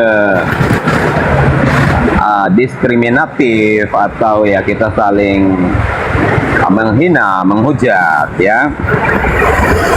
Jadi sekali lagi saya sebagai orang Kristen, saya hanya perlu meluruskan beberapa pemahaman-pemahaman yang keliru yang selalu disampaikan oleh ya salah satunya Bang Suma. Saya kalau bicara Abang, saya straight to the point aja. Saya nggak perlu harus menyembunyikan sesuatu. Jadi kayak Bang Suma, Bang ya Nandar dan beberapa polemikus Islam lainnya, ketika membacakan ayat-ayat kami, ayat-ayat Alkitab, selalu menarasikan dengan ya begitu luar biasa, ya kasarnya tidak seperti ya maksud dan tujuan daripada ayat itu. Selalu di framing ya, di mirroring, lalu di framing seperti gini. Nah, sekali lagi buat ya kurang lebih 2.300 penonton ini, ya saya sama Bang Suma udah ini yang ke-20 kali, bahkan saya juga sering naik ke room-roomnya teman-teman Islam, dan pasti ya banyak teman juga sudah tahu saya ya, karena saya juga sering hadir ya di room-room Islam ya, Bang Suma ya. Jadi di sini Abang, saya hanya mau gini ya Abang, bagi kami Kristen, ayat-ayat Alkitab itu mau di mirroring seperti apapun, mau diplesetin seperti apapun, kami umat Kristen tidak akan pernah membela ayat-ayat yang ya suka diplesetin itu. Kami tidak akan demo berjilid-jilid, buat laporan atau apapun. Kami tidak akan pernah melakukan itu, ya. Karena bagi kami Alkitab kami itu adalah kebenaran, dan yang namanya kebenaran itu tidak perlu dibela oleh manusia siapapun. Yang namanya kebenaran itu dia punya power untuk bisa membela dirinya. Siapa kita manusia sehingga kita bisa membela kebenaran yang ada? Kita manusia orang berdosa, penuh dengan kesalahan. Nah, yang bisa membela kebenaran itu adalah kebenaran itu sendiri. Makanya ketika ya teman-teman suka plesetin Yesus seperti apapun, Yesus katakan, "Akulah jalan dan kebenaran dan hidup." Kami tidak perlu membela yang namanya kebenaran itu, kami tidak perlu membela yang namanya yang punya hidup itu. Tetapi kami sebagai orang yang percaya kepada Yesus, kami hanya mau meluruskan supaya tidak ada dusta di antara kita. Jadi jangan sampai ketika baik Bang Zuma dan teman-teman menarasikan sesuatu sehingga saudara-saudara Islam yang tidak tahu apa-apa itu bisa mempercayai itu sebagai satu kebenaran, padahal itu bukan satu kebenaran. Sorry to say ya Abang ya, karena yang saya lihat ilmu yang Abang Zuma pakai dan beberapa polemikus Islam, sorry to say saja, saya tidak sedang menjelekkan atau menjustify siapapun, Tetapi yang saya lihat, ilmu seperti inilah yang kan dipakai oleh iblis juga ketika iblis menggoda Hawa. Firman dari Tuhan kepada Adam, jangan engkau makan buah terlarang itu. Tetapi apa kata iblis? Iblis datang menggoda Hawa dengan membawa firmannya dia, sedikit memodified, sehingga ada Hawa berpikir bahwa, oh ya betul juga ya apa kata iblis. Nah, saya nggak mau ini terjadi, abang. Untuk semua saudara-saudara Islamku yang saya respect, ketika kalian juga mendengarkan sesuatu baik dari Bang Zuma dari siapapun itu, polemikus Islam, tolong juga divalidasi kebenarannya. Jangan terima mentah-mentah, oh wah itu contoh kayak Bang Zuma ini kan sudah menjadi public figure nih, dan bisa juga sudah didewakan oleh pengikut-pengikutnya, sehingga apa yang dikatakan oleh Bang Zuma pasti akan dipercaya sebagai satu kebenaran. Tetapi satu hal yang mau saya sampaikan buat teman-teman Islam, validasi betul apa yang disampaikan. Karena apa? Kami di Kristen Bang Zuma diajarkan untuk ujilah segala sesuatu. Jadi kami ini walaupun siapapun orang top, bahkan Presiden Amerika atau bahkan malaikat dari surga pun datang, dan ketika dia berbicara sesuatu itu perlu diuji, kira-kira apa yang disampaikan oleh malaikat ini ada dasar kebenarannya atau tidak. Kalau tidak ada dasar kebenarannya, kami tidak perlu mempercayai itu. Makanya tadi abang menyampaikan tentang hal neraka. Pasti Kristen masuk neraka. Saya tanya abang katakan bahwa Islam pasti masuk surga. Sementara di Quran sendiri atau hadis juga mengatakan Muhammad sendiri tidak yakin dengan dia masuk surga. Lalu abang di sini menyampaikan bahwa Islam pasti masuk surga. Nah, jaminan masuk surga itu apa? Dan di mana dasarnya bahwa kami Kristen tidak masuk surga? Yang kami ikut itu adalah yang punya hidup. Yang kami ikut itu adalah yang punya kebenaran. Yang kami ikut itu adalah jalan yang menuju ke surga itu. Siapa manusia yang sudah ke surga yang bisa menceritakan tentang surga? Siapa yang manusia yang sudah ke neraka yang bisa menceritakan tentang neraka? Abang mengatakan bahwa Kristen pasti masuk neraka. Di mana ayatnya di Alkitab dikatakan bahwa Kristen atau pengikut Yesus masuk neraka? Sementara kalau di keimanannya abang sendiri sudah jelas, katanya bahwa Islam itu akan direbus di neraka. Tetapi kenapa hari ini saya dengar abang menarasikan bahwa Islam pasti masuk surga? Siapa orang Islam yang sudah ke surga yang bisa memberikan jaminan kepada umat Islam, kepada abang dan saudara Islam bahwa pasti masuk surga? Silakan abang coba tangkapi apa yang saya sampaikan. Oke, baik. Yang pertama yang ingin saya sampaikan adalah antara Al-Quran dan pembawanya Nabi Muhammad seia sekata, tervalidasi, ada pengesahan, ada legalitas. Jadi ketika Al-Quran bernarasi, itu adalah narasi daripada baginda Rasulullah Muhammad SAW yang berupa wahyu yang diterima dari Allah. Bagaimana dengan Bible? Bible tidak mendapatkan validasi dari Yesus. Yesus tidak memberikan pengesahan dan tidak memberikan legitimasi terhadap Bible.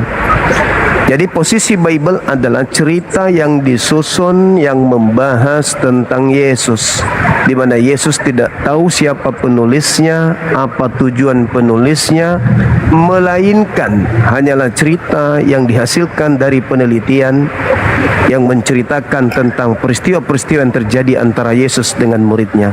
Dua keadaan manual book yang sangat berbeda laksana langit dan bumi. Lalu kemudian saudara datang sebagai seorang Kristen mengajarkan buku ini kepada umat manusia. Maka sesuai dengan arahan saudara, harus meneliti dulu, harus menelaah dulu apakah yang dibawa buku ini adalah sebuah kebenaran yang dinarasikan oleh penganutnya, atau penganutnya yang justru tidak mengerti tentang bukunya sendiri hanya karena terdoktrin bahwa itu adalah firman Tuhan, itu adalah sabda Yesus, namun mereka tidak paham arah dari kandungan daripada berita-berita tersebut. Contoh, Ketika saudara mengatakan kalian adalah orang yang percaya kepada Yesus dan syarat masuk surga adalah percaya Yesus, justru kalau percaya Yesus wajib hukumnya meninggalkan agama Kristen. Apa alasannya? Yang pertama, Yesus tidak mengajarkan agama Kristen. Itu nggak boleh diragukan. Yang kedua, ucapan Yesus itu nggak boleh diragukan. Percaya Yesus bukan percaya kepada tangannya, kakinya, palanya, rambutnya, bukan. Tapi percaya kepada untaian kata yang terukur dengan kalimat sehingga berbentuk sebuah pesan. Apa pesan Yesus? Di dalam Matius 23 yang terekam, data nomor 15-nya. Celakalah engkau wahai ahli Taurat. Celakalah engkau wahai orang Farisi, orang munafik. Engkau menjelajahi daratan, menyeberangi lautan, mentobatkan orang menjadi pengikut agamamu. Setelah kau jadikan dia menjadi pengikut agamamu, kau jadikan dia orang neraka dan 2 kali lebih jahat daripada engkau sendiri. Orang Kristen mana yang mengatakan percaya Yesus tapi menolak pengakuan Yesus? Orang mana yang percaya Yesus tapi tidak mendengarkan ucapan Yesus? Yesus dia mengatakan pengikut orang Farisi adalah orang neraka yang 2 kali lebih jahat daripada orang Farisi itu sendiri.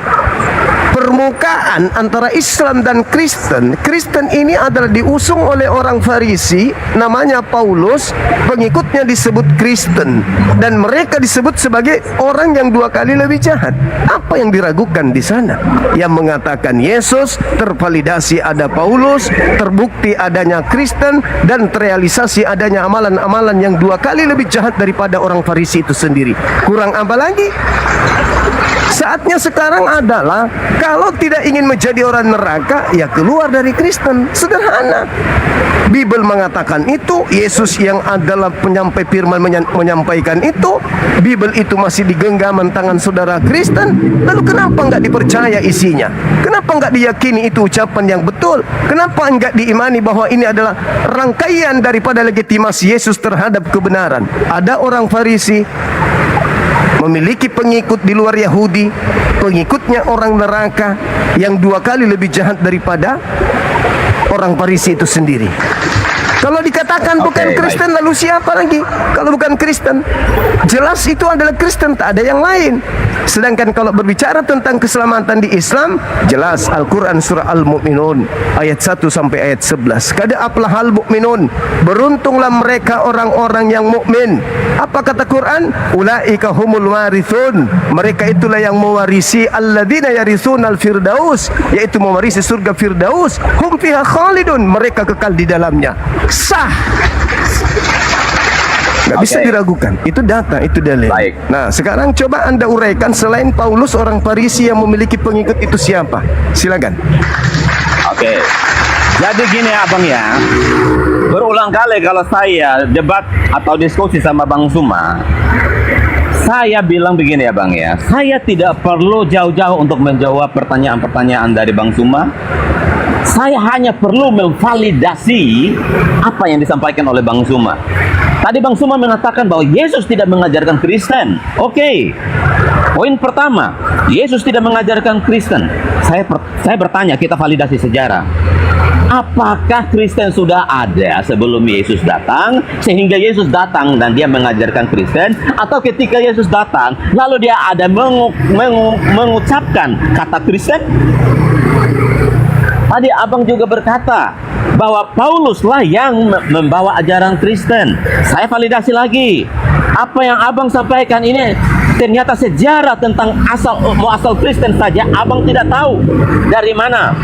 Pertama, ketika pertemuan yang ke-19, ke-18 kali abang berkata bahwa Kristen itu datang dari Roma.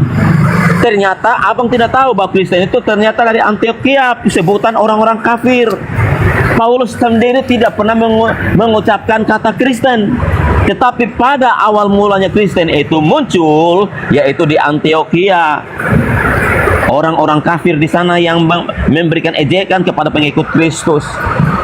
Itu sudah membantah apa yang abang sampaikan. Yang kedua, abang menyampaikan tentang Matius 23, yaitu abang mengatakan bahwa itu nubuatan Yesus. Di mana Matius 23 itu nubuatan Yesus? Abang paham gak arti nubuatan? Nubuatan itu artinya mengatakan sesuatu saat ini tentang apa yang akan terjadi kelak. Sementara Yesus itu mengecam ahli-ahli Taurat itu, apa yang mereka telah melakukan itu, mereka telah menyeberang lautan, daratan, mereka sudah terpencar ke seluruh dunia. Di sana mereka mempertobatkan orang. Nah, saya tanya Anda, orang-orang Farisi, ahli-ahli Taurat itu agamanya apa, Bang? Apakah mereka beragama Kristen? Abang, di situ jelas Yesus katakan engkau menjadikan mereka pengikut mereka, agama mereka. Apa agama orang Farisi? Apa agama orang Yahudi? Apakah mereka orang Kristen? Ini saja sudah membantah apa yang abang narasikan. Lalu kebenaran apa yang bisa dipercaya dari narasi abang yang mempelintir ayat Alkitab ini? Abang mengatakan bahwa itu nubuatan. Apakah di situ Yesus katakan bahwa akan datang orang-orang ahli Taurat dan Farisi yang akan mempertobatkan orang? Tidak, abangku. Di situ Yesus mengatakan mereka pada saat peristiwa seperti itu, bahkan mereka telah melakukan itu berulang-ulang. Makanya ini kecaman Yesus terhadap mereka. Yesus katakan, kalian orang munafik, kalian mengajarkan pengajaran-pengajaran Tuhan kepada pengikut-pengikutmu. Ternyata kalian ini datang ke rumah-rumah janda. Kalian sendiri pelaku kejahatan. Makanya Yesus katakan bahwa kalian ini yang akan menghuni neraka. Yesus katakan bahwa iblislah bapakmu. Lalu Anda mengatakan bahwa kami pengikut orang Farisi, kami pengikut ahli Taurat. Apa agamanya abang mereka? Apakah ahli Taurat ini dan orang Farisi ini beragama Kristen? Makanya saya bilang sama Bang Zuma, coba ketika kalian mau mendalilkan sesuatu, belajar sungguh-sungguh, validasi. Kira-kira kalau saya ngomong kayak begini, saya bertanya kayak begini, kira-kira ada nggak jawaban daripada orang Kristen?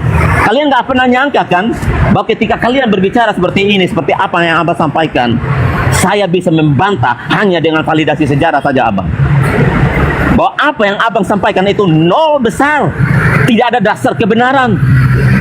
Yesus mengatakan di dalam Yohanes 10 ayat 28, aku memberikan hidup yang kekal kepada mereka, dan tidak seorang pun yang dapat mengambil mereka dari tanganku. Jelas Yesus memberikan jaminan hidup kekal, yaitu di surga. Jadi di mana Yesus berada, pasti kami umatnya berada. Yohanes 3 ayat 16, karena begitu besar kasih Allah akan dunia ini, sehingga barang siapa yang percaya kepadanya tidak binasa, melainkan beroleh hidup yang kekal. Yohanes 14 ayat 6, akulah jalan dan kebenaran dan hidup. Tidak seorang pun yang datang kepada Bapa kalau tidak melalui aku. Yesus sendiri sudah naik ke surga. Dia datang dari surga. Dia berbicara dan mengajarkan tentang surga. Siapa umat Islam yang sudah pernah naik ke surga dan dia tahu keadaan di surga, sehingga bisa memberi jaminan surga kepada Bang Suma dan saudara-saudaranya? Oke, baik, Bang. Ya, jadi terkadang memang kita mampu meniru kemampuan orang bercakap atau bernarasi, tetapi terkadang juga kita lupa bahwa ketika kita bernarasi itu kita tidak hanya lihat kamera abang, lihat kamera. Saya suka lihat wajahnya abang. Untuk menyampaikan kemudian narasi kosong tanpa mengerti apa makna narasi itu sendiri. Anda mengatakan apakah Paulus itu adalah seorang Kristen? Anda nggak tahu. Anda mengatakan Paulus tidak pernah mengaku sebagai orang Kristen. Inilah saya katakan bahwa pengikut Farisi itu memang 2 kali lebih jahat, kata Yesus. Di dalam Roma 16 nomor 7 jelas Paulus mengaku sebagai seorang Kristen. Anda mengatakan Paulus tidak pernah mengaku sebagai orang Kristen. Yesus tidak pernah mengaku Kristen, Paulus mengaku Kristen. Bahkan orang-orang Yahudi menyebutnya sebagai sekte Nasorios. Anda nggak paham sampai di situ. Kenapa? Yang Anda butuhkan adalah cocokologi, merasa pengikut Yesus, merasa percaya Yesus, tapi justru tidak percaya. Kalau Anda percaya Yesus, Anda sudah pasti meninggalkan agama Kristen. Karena Kristen ini agama yang dibentuk oleh orang Farisi. Setahun lamanya si Farisi tinggal di Antioquia, pengikutnya kemudian disebut Kristen. Kenapa Anda tidak percaya itu? Yesus yang mengatakan, celakalah wahai orang Farisi, celakalah wahai ahli Taurat, orang munafik, kau mentempatkan orang menjadi pengikut agamamu, menjadi orang neraka. Terus kenapa Anda masih menjadi pengikut orang Farisi? Saya klarifikasi dulu. Abang, apakah kata Kristen ini muncul daripada Paulus sendiri? Apakah Paulus yang mengatakan? Mendeklarasikan? Paulus, Roma 16 nomor 7. Baca. Di situ kita baca di kejadian di kisah para rasul 11 itu. Di situ mula-mula pengikut Kristus itu disebut Kristen. Dari mana kata Kristen itu muncul? Dari mana kata Kristen itu muncul? Betul. Tetapi diiakan. Dari mana? Dari orang-orang yang menghina Paulus dan murid-muridnya. Tetapi ingat, itu menurut narasi adalah hinaan, tapi mereka bangga dengan ucapan Kristen itu. Terbukti Roma 16 nomor 7. Kenapa Anda enggak berani? Roma 16 nomor 7 Anda enggak berani? Abang, saya bangga menjadi orang Kristen. Saya bangga. Itu. Karena Kristen. Begitu. Harus sabar, giliran saya belum selesai. Mau salah menipu lagi. Inilah penipu besar. Ketika dikatakan Kristen adalah pengikut Yesus, itu penipuan terbesar yang dilakukan oleh iblis kepada manusia. Kristen itu bukan pengikut Yesus. Kristen itu pengikut Kristus. Coba. Anda sudah tua, Bang. Kristus itu artinya apa? Kristus orang yang diurapi Tuhan.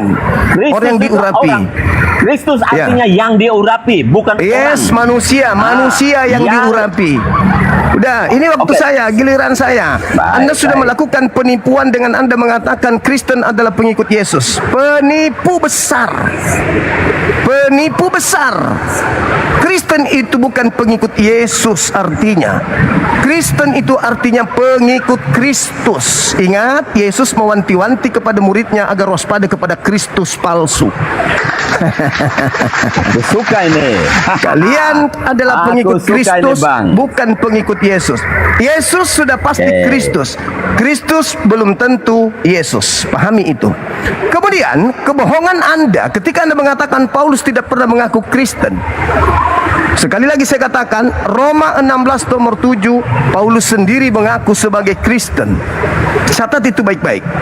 Jadi nyata bagi kami orang di luar Kristen bahwa yang menggenapi nubuatan Yesus, perkataan Yesus akan celakanya orang Farisi dan pengikutnya menjadi orang neraka, itu terbukti adanya agama Kristen ini. Satu-satunya komunitas di luar Yahudi yang dibentuk, yang didirikan, yang tokohnya adalah orang Farisi, hanyalah Kristen. Maka orang neraka yang dimaksud Yesus tak lain dan tak bukan adalah Kristen. Kecuali, nih saya kasih solusi kepada Anda. Anda mampu menunjukkan kepada saya ahli Taurat, orang Farisi, orang munafik menjelajahi daratan sampai ke Antioquia, sampai ke Roma, bukan Paulus, dan mendirikan bukan Kristen. Silakan. Kalau tidak ada, maka sampai kiamat Kristen sudah distempel Yesus sebagai penghuni neraka jahanam. Silakan. Oke, tadi Abang menyampaikan bahwa Yesus itu bukan Kristus. Kata siapa Yesus bukan Kristus? Yesus sudah pasti Kristus. Kristus belum tentu Yesus. Baik. Yesus sudah pasti Kristus. Kristus belum tentu Yesus. Artinya Kristus di sini adalah gelar. Saya mau tanya Abang, siapa selain Yesus yang mendapat gelar Kristus? Iblis. Tolong jawab ini dulu. Iblis. Di mana ayatnya iblis bergelar Kristus? Oke, baik. Di dalam data Matius 24 nomor 4, nomor 5, nomor 23, 24, 25, 26, 27. Dibacakan. Jangan sebutkan banyak begitu ayat. Dibacakan, tolong dibacakan. Baik. Waspadalah kepada penyesat yang datang kepadamu memakai namaku dan berkata akulah Kristus. Jadi apabila ada orang berkata kepadamu ada Kristus di sini, ada Kristus di sana, jangan kau percaya. Sebab Kristus palsu akan datang melakukan tanda dahsyat, mukjizat, kekuatan sekiranya mungkin menyesatkan orang-orang pilihan juga. Baik, stop. Saya tanya Anda, Siapa yang sudah mengaku bahwa dia Kristus yang akan datang itu? Siapa? Yang datang kepada Paulus. Yang datang kepada Paulus. Hah? Yang datang kepada Paulus. Oke, yang datang kepada Paulus. Siapa yang datang kepada Paulus? Coba. Kristus palsu yang bukan manusia. Oke, coba baca ulang lagi di Kisah Para Rasul 9 itu. Ketika perjalanan Paulus dari Yerusalem ke Damsyik, di situ dia bertemu di dalam perjalanan itu dia bertemu dengan siapa? Kita baca ayatnya supaya di situ ada kalimat apa di situ. Coba abang baca. Saya hanya punya satu device, saya tidak bisa buka Alkitab. Buka di Kisah 9 itu, kisah tentang perjalanan Paulus dari Yerusalem ke Damsyik itu. Percakapan antara Paulus ketika dia mendengar suara Yesus itu. Apa pengakuan Yesus itu? Dari mana Anda tahu? Dari mana Anda tahu kalau itu Yesus? Abang tidak mirroring ayat. Dari mana Anda tahu kalau itu Yesus? Dibaca ayatnya, Nggak usah. dibaca ayatnya. Nggak usah, karena di situ kan termangu-mangu lah Paulus kemudian ke Damsyik. Abang, dia berusaha dengan semangat, dia berusaha untuk membunuh murid-murid Yesus. Tiba-tiba saja dia mendengarkan suara dan cahaya dari langit dan Paulus berkata, "Siapakah engkau Tuhan?" "Akulah Yesus yang kau aniaya." Pertanyaan saya kepada saudara, dari mana Anda tahu kalau itu Yesus? Oke. Sekarang di situ dikatakan bahwa aniaya. Oke. Dari mana Anda tahu kalau itu Yesus, padahal Yesus mengatakan waspadalah kepada Kristus palsu yang datang memakai namaku. Jawab. Dari mana Anda tahu kalau itu adalah Yesus? Oke, saya tanya Anda. Dari mana? Sebentar. Padahal dia hanya berupa suara dan cahaya. Di situ. Silakan. Boleh saya bicara sekarang? Oke. Silakan. Kita jangan hanya ambil satu ayat saja, lalu kita menarasikan. Silakan ambil satu tong ayat. Kita lanjutkan ayat selanjutnya. Ketika Ananias mendapat penglihatan. Ananias ini siapa? Yesus menyuruh Ananias datang untuk Ananias itu muridnya Yesus. Dari mana Anda tahu kalau yang datang kepada Ananias itu Yesus? Sebentar. Sebab Kristus palsu, berarti banyak Kristus yang datang. Dari mana Anda tahu kalau yang datang ke Ananias itu adalah Yesus? Baik. Oke, Bang Zuma, saya tanya Anda. Anda percaya apa yang tertulis di dalam Alkitab?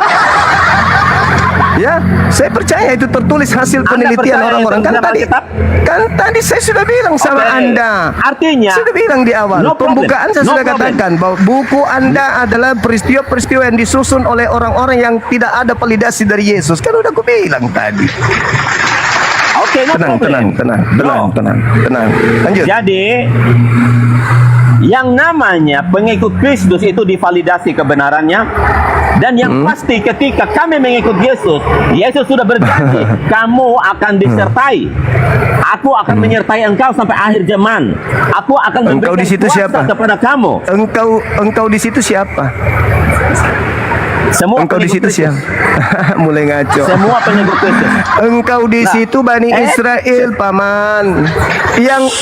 Dengar dulu, buktikan dulu bahwa yang datang kepada Paulus itu adalah Yesus. Ingat, Yesus adalah jalan kebenaran, yang datang kepada Paulus itu adalah jalan kutukan.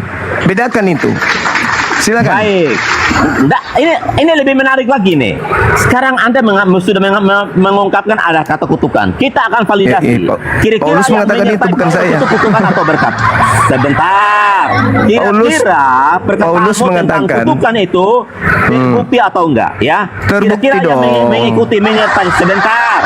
Kira-kira yang menyertai Paulus itu kutukan atau berkat? Kita akan validasi. Ya. Oke, kita kembali ke pembahasan tadi. Paulus sendiri mengatakan Kristus yang datang kepadanya adalah Kristus yang mati dengan jalan kutub. Ini waktu saya bicara. Oke. Abang, lihat kamera, lihat wajah saya. Saya senang lihat wajah kamu. Walaupun saya sudah lihat bahwa wajahmu sudah mulai berubah, mimikmu sudah berubah, no problem. Tetapi saya menyampaikan kebenaran kepada Anda, ya. Validasi yang datang kepada Ananias dan Paulus itu satu pribadi yang sama yang namanya Yesus. Dari Ketika mana Anda Ananias tahu kalau menyuruh- itu Yesus? Sebentar. Buktikan Sebentar. dulu. Shit. Buktikan. Ya, Apa tanda-tanda buktikan. kedatangan Yesus menurut Yesus? Buktikan. Ketika muridnya bertanya, "Guru, apa tanda kedatanganmu?" Apa kata Yesus? Ada nggak tanda-tanda itu pada Saya tanya Ananias? Oke, saya tanya Anda. Ditanya kok bertanya, Apakah bertanya. Peristiwa apa tanda kedatanganmu itu? Itu Yesus baru mau naik ke surga. Lalu kok dia baru naik ke surga dia langsung datang. Apakah Ya, langsung makanya mendengar apa makanya yang dialami oleh buktikan. Paulus? Lalu dia datang. Buktikan kalau itu adalah Yesus. Kenapa Anda nggak mau buktikan? Buktikan kalau itu Yesus. Oke. Apa buktinya? Iya, tenang. Baik, saya validasi. Ya. Ketika Ananias dapat penglihatan daripada Yesus, Yesus menyuruh Ananias datang untuk berdoa buat Paulus. Lalu Ananias berkata kepada Yesus, orang itu Dari adalah mana orang Anda yang tahu menghina itu saya." Yesus, Bung? Dari mana Anda tahu itu Sebentar. Yesus? Apa buktinya kalau itu Yesus yang datang? Dari ayat-ayat yang tertulis, dari kalimat Cuman karena tertulis di Alkitab. catatan-catatan orang gitu. Itu kisah Catatan-catatan orang yang tidak tervalidasi oleh Yesus. Oke. Menulis ada Yesus datang kepada Ananias. Yesus mengatakan kepada muridnya, "Waspadalah kepada penyesat yang datang kepadamu memakai namaku. Dia akan menyesatkan banyak orang." Itu ucapan bukan untuk Ananias, itu ucapan untuk ke-11 murid. Ananias enggak termasuk. Ananias Saya ini tanya siapa? Anda. Aktor baru dari India mungkin. Tidak ada di dalam tradisi pengajaran Sebentar. Yesus ada orang bernama Ananias. Dia itu aktor baru buatan Paulus in the gang. Oke. Boleh saya? Ini Silakan. lagi. Sorry abang ya. Saya bilang, abang ini ternyata tidak tahu sejarah. Tidak tahu sejarah Ternyata apa? banyak Justru bacot, saya banyak bertanya.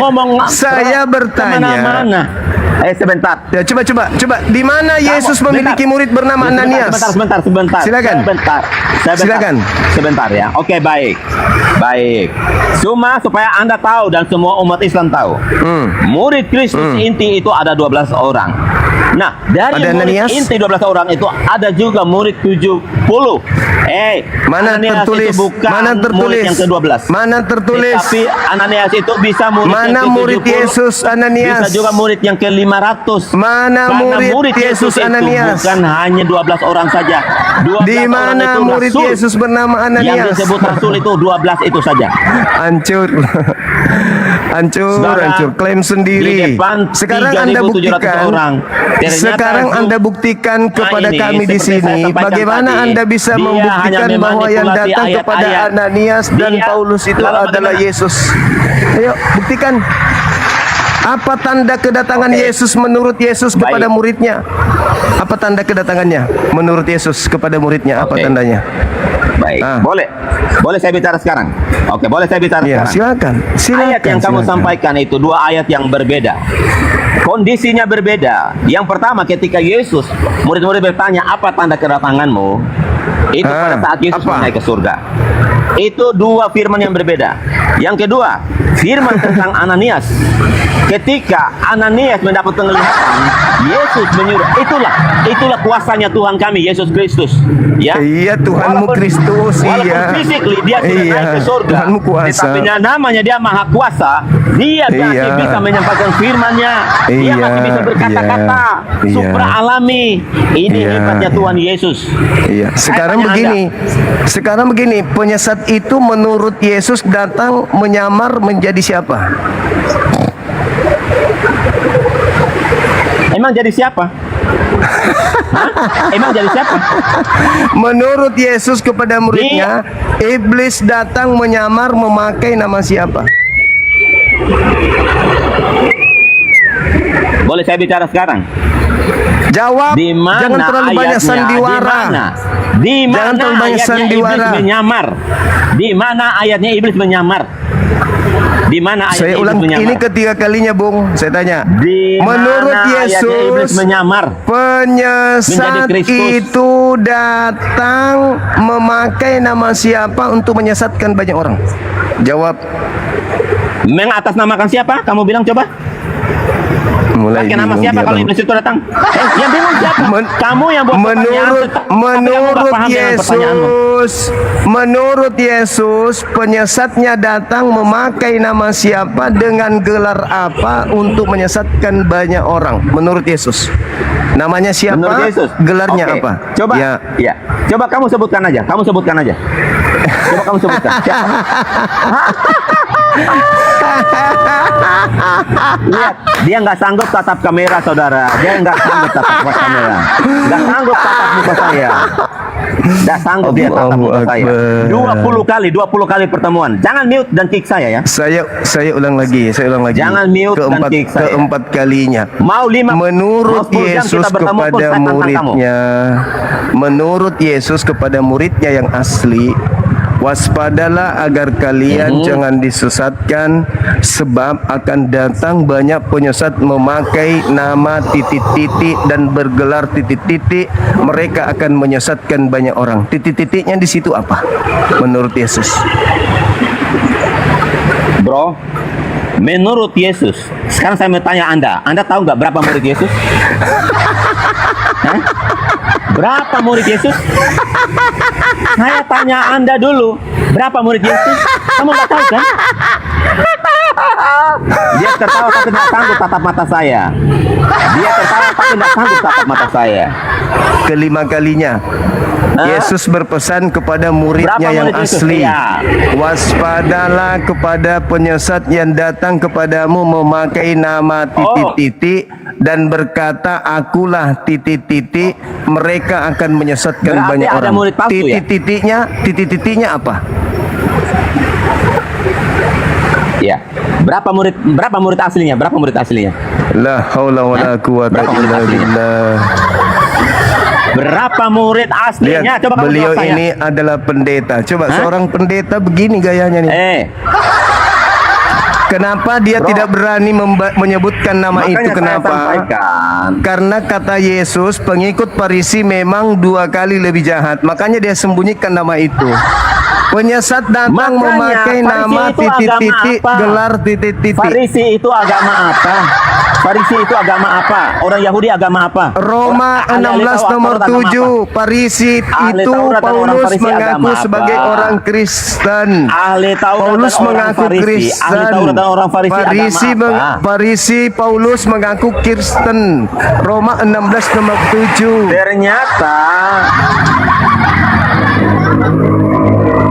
Ternyata Suma ke-6 kali. 6 kali saya tanya yang ke-6 kali. Waspadalah agar kalian jangan disesatkan, sebab akan datang banyak penyesat memakai nama titik-titik dan berkata akulah titik-titik. Mereka ini akan menyesatkan banyak orang. Titik-titik di situ siapa?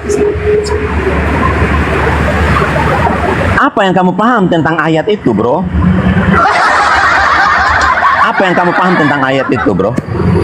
Saya belum masuk bertanya kepada nabimu dan agamamu, bro. Saya belum masuk ke sana. Enggak ada. Boleh saya bertanya? Yesus mengatakan waspadalah kepada orang Arab, enggak ada. Percuma saja kau bertanya, percuma. Tidak ada Yesus berkata waspadalah kepada orang Arab. Yang dibilang waspadalah kepada orang Farisi.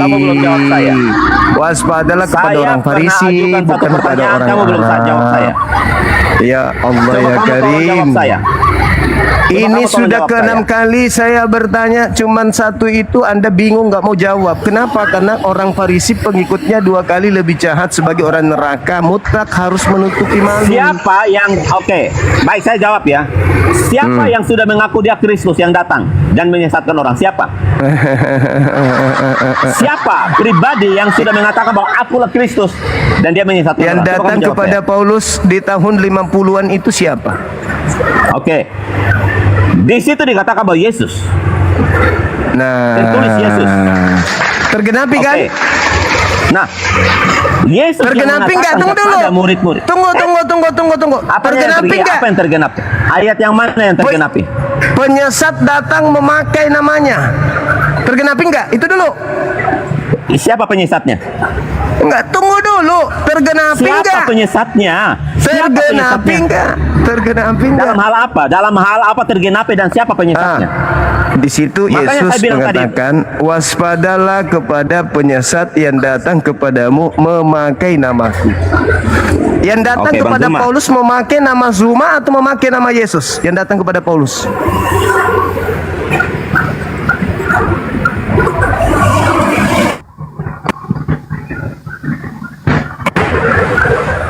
Sorry, kepencet. Abang, kita tinggal validasi saja. Oke, kalau Anda bilang bahwa itu adalah iblis yang datang kepada Paulus. Ya, coba kamu gitu lihat dong. saja, pelajari. Tergenapi tunggu dulu. Tergenapi enggak? Itu dulu. Saya ikuti Tergenapi permainanmu. enggak? Saya ikuti Tergenapi permainanmu. enggak di Paulus? Saya ikuti permainanmu. Saya Tergenapi ikuti enggak di permainanmu. Paulus? Sebentar. Tergenapi enggak? Saya Ke Paulus tidak ada oknum. saya tidak mengiyakan apa yang kamu sampaikan. Saya mau validasi apa yang kamu sampaikan. Coba kita validasi. Enggak, tunggu dulu. Kalau memang Tergenapi itu, enggak adanya makhluk yang datang mengaku Sebentar. Yesus? Jawab itu dulu. Oke. Ada yang datang, suara yang datang dan mengaku Yesus, betul. Apalagi yang kamu mau tanyakan? Apalagi yang mau kamu tanyakan? Baik, baik. Baik. Menurut Yesus kepada murid-muridnya, apabila ada orang yang mengaku bertemu dengan aku, percaya atau jangan percaya? Baik. Sekarang kita validasi ya. Murid-murid Yesus yang Simon Petrus. Ini sudah validasi dari Siapa tadi. murid-murid itu yang Tahun 50-an, tahun 50-an ada oknum bernama Paulus mengaku bertemu Yesus. Tahun 30-an Yesus berpesan, kalau ada orang mengaku bertemu dengan Kristus, Mesias, jangan kau percaya. Berjalannya waktu menuju tahun 50-an, 60-an, murid Yesus bertemu seorang rasul, seorang Saulus yang mengaku rasul. Hei murid-murid, aku bertemu dengan Yesus loh. Menurut Yesus kepada mereka, guru mereka, kalau ada orang mengaku bertemu dengan Kristus, mereka diminta untuk percayai atau tidak percayai? Jawab. Baik. Firman itu berlaku untuk semua umat manusia. Bukan hanya berlaku kepada murid-murid itu saja. Sebentar, saya bicara. Boleh saya bicara?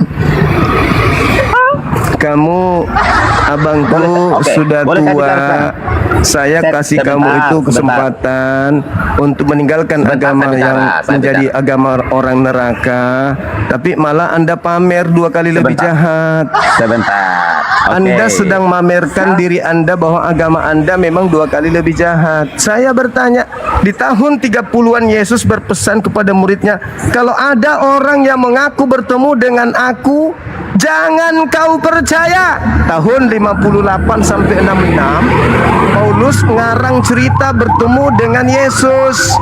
Pertanyaan saya, ketika muridnya bertemu dengan Paulus orang asing ini, pembantai mereka, tiba-tiba saja, oh bertobat, bertemu dengan Kristus. Nasihat gurunya adalah, percaya orang ini Paulus atau jangan percaya? Jawab. Baik, abang. Makanya saya bilang tadi ya, segala sesuatu yang sebentar dulu. Percaya, percayai atau jangan percayai. Ketika ada orang mengaku bertemu dengan Kristus, percayai atau jangan percaya? Oke, baik. Yesus mengingatkan untuk tidak mudah percaya. Jangan percayai. Dari mana? Dari buahnya lah kamu akan mengetahuinya. Dari setelah Paulus mengaku bertemu Yesus, murid-murid diminta percaya atau jangan percaya? Boleh saya bicara sekarang ya? Murid-murid diminta percaya atau jangan percaya? Ya. Oke. Saya bicara, kamu tolong diam. Oke? Percaya atau jangan percaya? Jawab. Kan saya sudah jawab. Yesus mengingatkan untuk jangan percaya kalau orang yang datang memakai namaku. Berarti ketika Paulus datang, muridnya wajib percaya atau jangan percaya? Paulus, percaya Paulus atau jangan percaya Paulus? Oke. Sekarang kita validasi. Kira-kira dari murid-murid Petrus. Jawab dulu, jawab. Sebentar. Jawab, jangan pamer 2 kali lebih jahat dari Paulus. Siapa dia percaya atau jangan percaya? Jawab, jangan kemana-mana. kau memang betul-betul jangan botol jangan semua. pamer bahwa memang Kristen Sorry. itu 2 kali Sorry lebih to say jahat. ya. Kau Kamu saudara manusia adalah seorang terbotol yang pernah saya pendeta. hadapi. Anda seorang pendeta Kamu loh. manusia terbotol yang pernah saya Anda hadapi. seorang pendeta mau pamer bahwa memang Kristen 2 kali lebih jahat daripada orang Farisi. Pertanyaan saya, menurut Yesus ketika bertemu Paulus, dia mengaku bertemu aku, percaya atau jangan percaya? Jawab. Jangan percaya, terus? Jangan percaya, terus? Udah, Gugur Paulus. udah cukup sampai di situ. Gugur Paulus. Udah cukup. Kenapa? Sabar. Jadi sudah Sabar cukup sampai dulu. di situ. Kenapa Sudah cukup murid-murid sampai di dilarang situ. percaya Paulus? Sabar dulu. Sabar cukup sampai dulu. di situ. Sabar. Kenapa murid Oke. dilarang percaya? Kenapa murid dilarang percaya kepada Paulus? Karena yang datang kepada Paulus Kristus asli atau Kristus palsu? Jawab jujur. Baik. Kristus asli. Ayo. Ya. Kenapa bertentangan? Waspadalah kepada penyesat Oke. yang datang kepadamu memakai namaku dan berkata akulah Kristus. Jangan kau percaya karena itu penyesat. Kenapa Anda merubahnya menjadi percaya? Itu adalah Kristus asli. Itulah bukti bahwa memang Kristen itu wajib di neraka sebab 2 kali lebih jahat daripada orang Farisi. Ingat, Boleh saya Anda adalah bicara? seorang pendeta. Boleh saya bicara Seorang sekarang? pendeta. Boleh Bagaimana saya bicara mungkin sekarang? Anda mengatakan bahwa yang datang kepada Paulus adalah Kristus asli, sementara Baik. sementara muridnya dilarang percaya. Masakan Oke, boleh Yesus saya- melarang boleh saya dirinya bicara dipercaya? Boleh saya bicara sekarang? Saya kira sudah cukup. Boleh. Jangan No. permalukan Kristen Jangan yang kamu lain. pakai Anda ilmu seorang iblis. pendeta. Jangan kamu pakai ilmu iblis.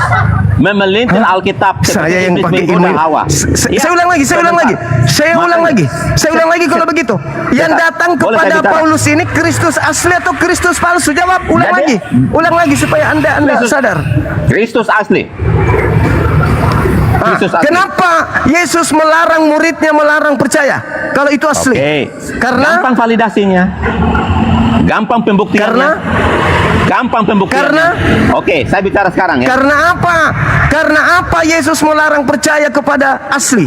Karena apa? Karena asli ini akan menyesatkan gitu. Jawab. Paulus menyesatkan siapa? Coba. Loh. Siapa di Jawab, antara kenapa murid-murid? Yesus? Sebentar. Itu dua firman yang berbeda, Kenapa Botol. Anda mengatakan? Kenapa dua Anda firman yang mengatakan itu berbeda. adalah Yesus asli? Hei, Dua kenapa firman Anda yang mengatakan berbeda. yang datang kepada Paulus itu asli tapi dilarang untuk dipercayai? Apa alasan Anda? Saya punya alasan. Apa itu? Saya ingin dengar. Baik. Anda berkata bahwa Jangan ke Kristus yang saya. datang. Jangan ke saya. Oke. Anda yang Lah. mengakui bahwa murid Yesus Nah, dilarang ini ilmu iblis yang percaya dia pakai. kepada Yesus ini ilmu asli. iblis yang dipakai ketika menggoda Hawa, dia pakai. Anda Dan dia yang mengakui tadi dia memakai bahwa statementnya saya Yesus untuk membenarkan dia memakai statement melarang saya untuk muridnya membenarkan apa yang dia sampaikan. untuk percaya Ini kepada ilmu Kristus iblis yang dia asli pakai. yang datang kepada Paulus. Ilmu Apa iblis alasan yang Anda? Zuma Silakan. pakai. Ini ilmu iblis yang Zuma pakai. Oke, saya bicara. Kalau Yesus yang datang kepada Paulus itu Kristus, bukan Kristus asli. Lalu kenapa Paulus itu bisa menyembuhkan orang sakit, bisa membangkitkan orang mati, ular beracun menggigit Paulus nggak mati. Kenapa? Saya jawab. Yesus mengatakan jawab. Diam. Yesus mengatakan di Matius 24 nomor 23-24. Jadi kalau ada orang berkata ada Mesias di sini, ada Kristus di sini, jangan kau percaya. Sebab Kristus palsu akan datang melakukan tanda-tanda dahsyat, mujizat-mujizat dahsyat, kekuatan-kekuatan dahsyat. Sekiranya mungkin itu untuk digunakan menyesatkan orang-orang pilihan juga. Jedar. Udah. Jedar. Saya bicara sekarang. Anda ya. tunggu. Anda mengatakan kalau itu palsu. Sabar dulu. Sebentar. Anda mengatakan Saya bicara kalau itu sekarang. palsu. Dengar dulu. Anda mengatakan kalau itu palsu, bagaimana mungkin dia bisa bermujizat? Justru Yesus mengatakan bahwa Kristus palsu itu akan menyesatkan dengan mujizat-mujizat. Oke, baik. Masuk nggak di sini? Masuk nggak di sini? Saya bicara sekarang. Saya bicara Masuk sekarang, nggak di sini? Masuk nggak? Oke, kita anggap masuk. Oke. Iblis juga dia punya kuasa dan dia juga bisa berbuat mujizat. Jangan lari, jangan lari, jangan lari, jangan lari. Anda mengatakan dia bisa bermujizat, bukti adalah Kristus asli. Saya kasih data, justru Yesus mengatakan Kristus palsu itu akan diikuti dengan tanda-tanda dahsyat, mujizat dan kekuatan-kekuatan. Apa tanggapan Anda setelah Anda tahu bahwa ternyata yang datang kepada Paulus itu adalah Kristus palsu? Oke. Masih mau jadi orang neraka? Masih mau di Kristen? Masih mau di Kristen? Masih mau tipu jemaat? Masih mau? Jelas saya bangga. Setelah datang kepada Anda kebenaran, setelah datang kebenaran kepada saudara bahwa pengikut orang Farisi 2 kali lebih jahat daripada Farisi itu sendiri. Apakah Anda masih mau di Kristen? Kebenaran apa yang Anda bawa? Apakah Anda masih mau menipu jemaat? Anda seorang pendeta loh. Apakah Anda masih mau menipu jemaat Anda hanya gara-gara materi perpuluhan? Setelah Anda datang kepada Anda kebenaran bahwa yang datang kepada Paulus itu adalah Kristus palsu yang menyesatkan miliaran manusia, masihkah Anda ingin kemudian membuktikan data valid dari Bible Anda sendiri bahwa ucapan Yesus itu tidak pernah meleset? Adanya pengikut orang Farisi yang 2 kali lebih jahat karena dia adalah terbukti orang neraka, dan Anda membuktikan hari ini ke 5.000 penonton lebih yang menonton. Udah? Apalagi? Saya bicara sekarang. Apalagi yang Anda ingin narasikan? Oke. Saya bicara sekarang. Silakan. Baik. Jangan dipotong ya. Jangan. Tadi Anda sudah banyak bicara, saya nggak potong ya. Sekarang saya bicara. Kamu berkata bahwa Kristus palsu akan datang. Saya tanya Anda, apakah Paulus mengaku bahwa aku Kristus? Bukan saya yang berkata, Cumi. Yang berkata Yesus, bukan saya. Apakah Paulus berkata aku Kristus? Yang datang kepada Paulus, yang datang kepada Paulus mengaku nggak Kristus?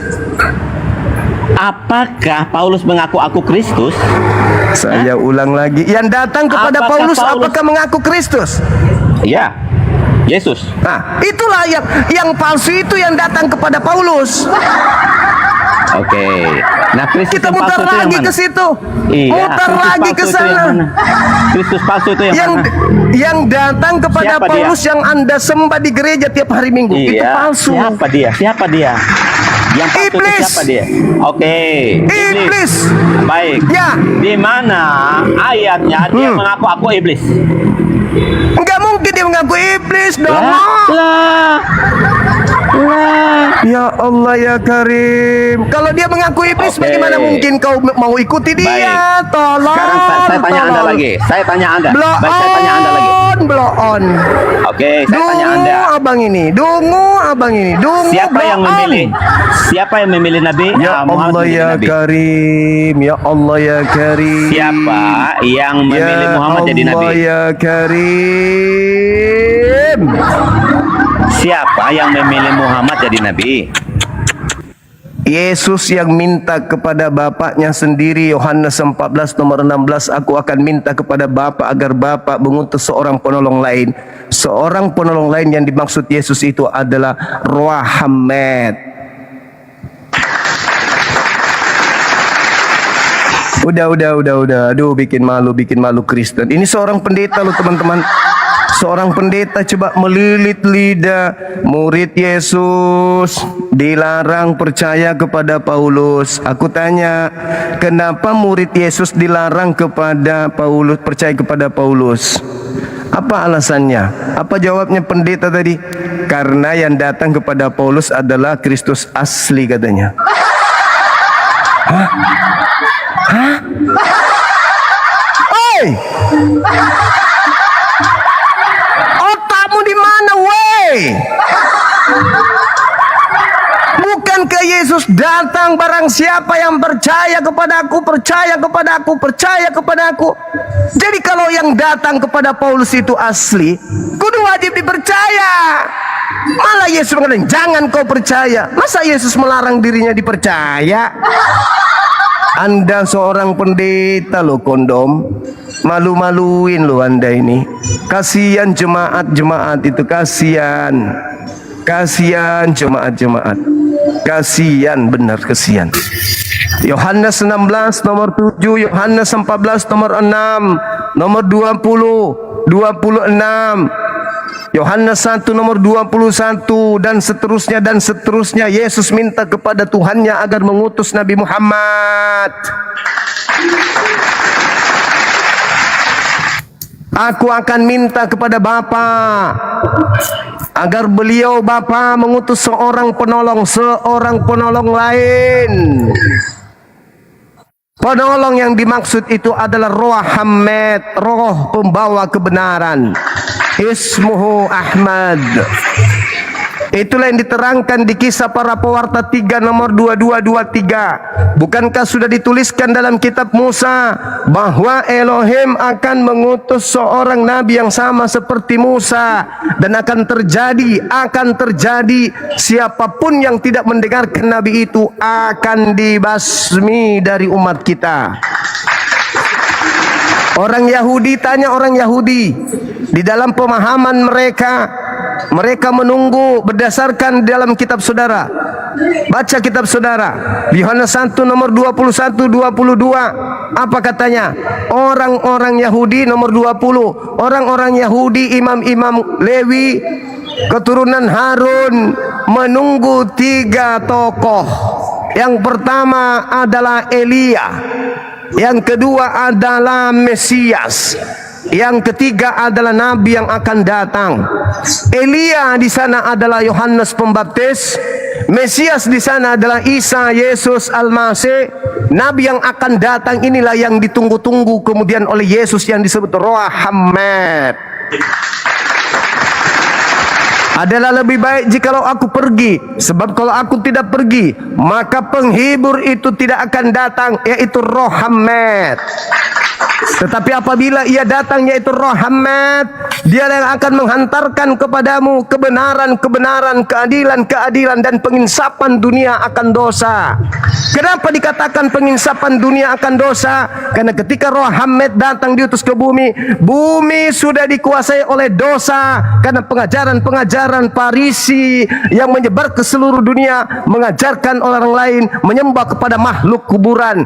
Dosa itulah yang menjadi dosa dunia, yang datang Roh Hamad menghapuskannya. Begitu saudara, Anda seorang pendeta, begitu levelnya. Wajar, sangat wajar ketika Yesus mengatakan, celakalah engkau wahai ahli Taurat, celakalah engkau wahai orang Farisi, celakalah engkau wahai orang munafik. Engkau menjelajahi daratan, engkau menyeberangi lautan, mentobatkan orang menjadi pengikut agamamu, dan kau jadikan dia menjadi orang neraka yang 2 kali lebih jahat daripada engkau sendiri. Dan semua ini yang kukatakan kepadamu akan digenapi oleh angkatan jahat ini. Halilintar. Itu ucapan Yesus, bukan ucapan saya.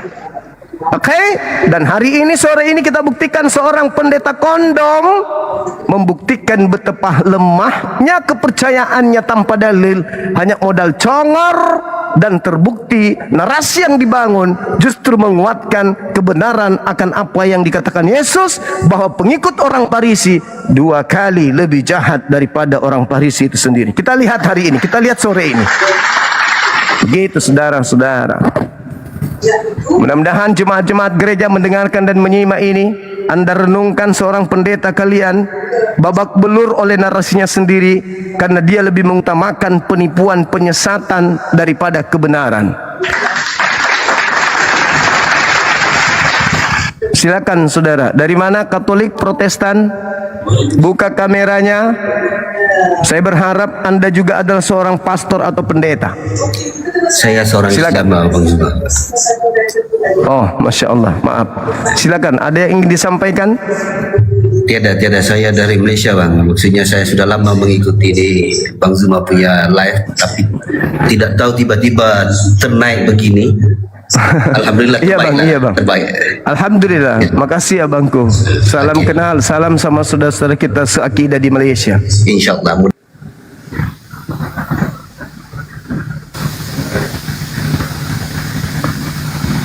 Coba pendeta pastor naik.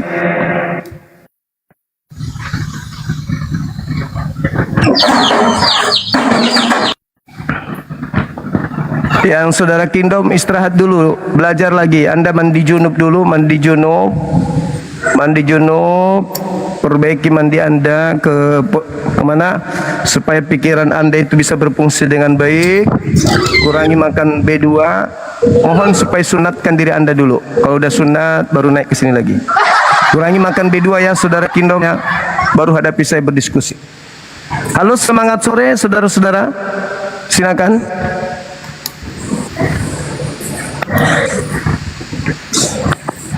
Selamat sore.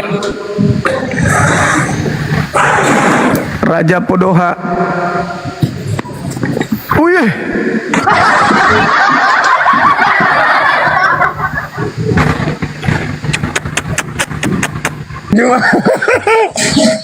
Halo. Biar sama-sama nih. Sabar, kita sapa dulu yang lain. Halo, DHR Jen. Ambil air. Ya. Halo. Fana. Halo. Halo.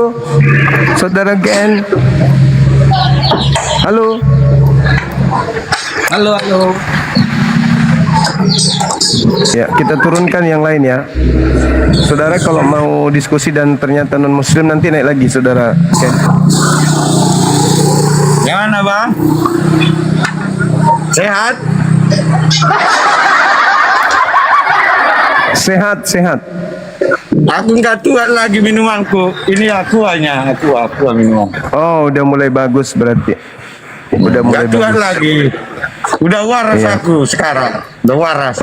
Oke.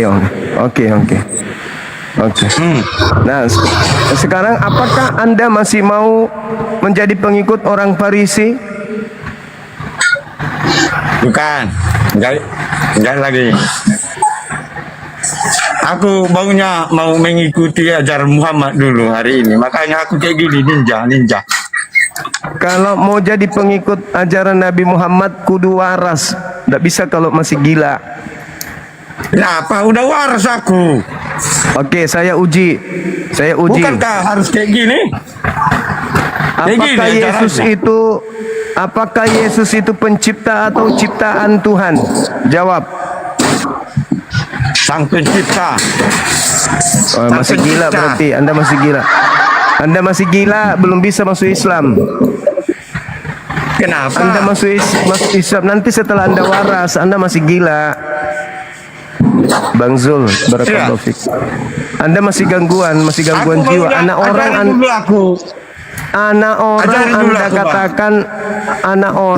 Anda katakan pencipta, berarti Anda masih gila.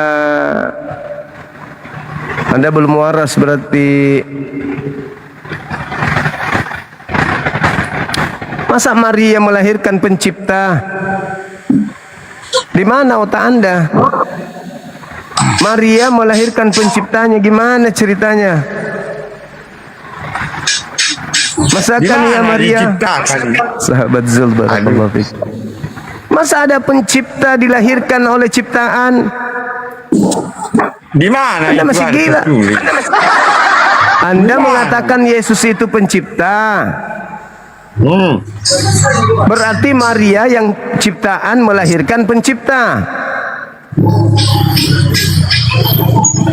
Di mana tertulis? Loh, pada hari ini telah lahir bagimu. Yang lahir ini pencipta atau ciptaan? Oh, telah lahir itu, telah turunnya itu. Telah turun ke dunia. Yang lahir itu pencipta atau ciptaan? Yang lahir pencipta atau ciptaan? Pencipta. Pencipta dilahirkan oleh ciptaan, gitu. Jangan dulu kau menjawab. Kenapa kau bertanya, kau yang menjawab? Enggak, Anda kan mengatakan Maria melahirkan pencipta. Berarti Maria yang ciptaan melahirkan pencipta, gitu. Kau yang bertanya, kau yang menjawab. Kayak mananya kau? Diskusi. Maria itu pencipta atau ciptaan? Kita sama-sama sudah ninja ini. Jangan lagi apa dulu. Maria itu pencipta atau ciptaan? Maria ciptaan. Yesus yang dilahirkan pencipta atau ciptaan? Pencipta. Berarti ciptaan melahirkan pencipta? Bukan.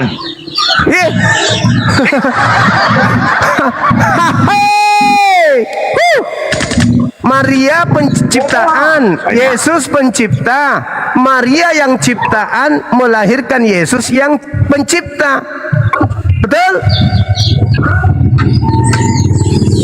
Betul? Betul? Apanya betul? Betul? Apa betul? Betul? Betul. Betul. Betul. Maria ciptaan melahirkan ciptaan pencipta, betul? Ya. Betul tidak? Betul. Udah, berarti Anda masih gila. Anda istirahat dulu. Jangan lupa kemudian cebok pakai air 1 sendok. Anda masih gila.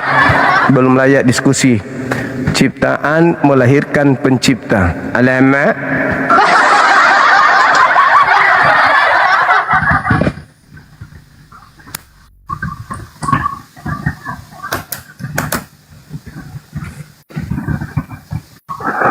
Maria, ciptaan Tuhan, melahirkan Tuhan pencipta. Kami menyembah yang orang yang masih dalam kubur. Enggak salah Juma. Yang masih dalam kubur itu Nabi Muhammad. Yang kami sembah sudah di surga Juma. Kau ini suka membalik, yang kami punya kau jadi kau punya jadi kami punya. Bagaimana? Ciptaan. Barangkali ciptaan melahirkan pencipta. kita kasih miut, kau kasih turun. Itulah pengecut yang sesungguhnya. Penyesatan yang nyata. Kalau ada agama yang mengajarkan pencipta dilahirkan oleh ciptaan, inilah dia si jali-jali, pengikut Farisi 2 kali lebih jahat dari Farisi. Sebab mengatakan pencipta dilahirkan oleh ciptaan. Basang. Halo, semangat sore, Bung. Assalamualaikum Bang Suma. Waalaikumsalam. Saya dari Islam. Katolik, Bang. Protestan. Bolehkah saya ingin ngomong sedikit Bang, menyampaikan kepada saudara Kristen? Boleh.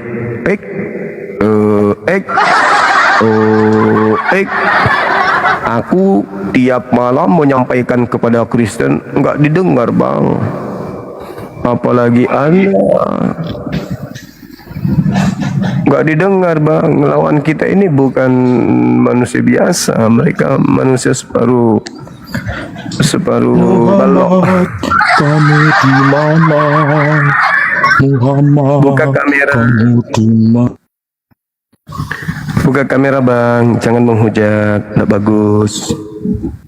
Kamu juga jangan menghujat, goblok. Aku nggak menghujat, tadi kan teman Anda sendiri yang mengatakan. Belum kamu. Tadi teman saudara yang mengatakan bahwa Ciptaan melahirkan pencipta, gitu loh. Masa nggak malu? Malah kau naik sini kejang-kejang ngamuk-ngamuk. Ayo diskusi kita, yuk. Biar saya terapi saraf-sarafnya yang sudah bengkok-bengkok, yang udah kusut.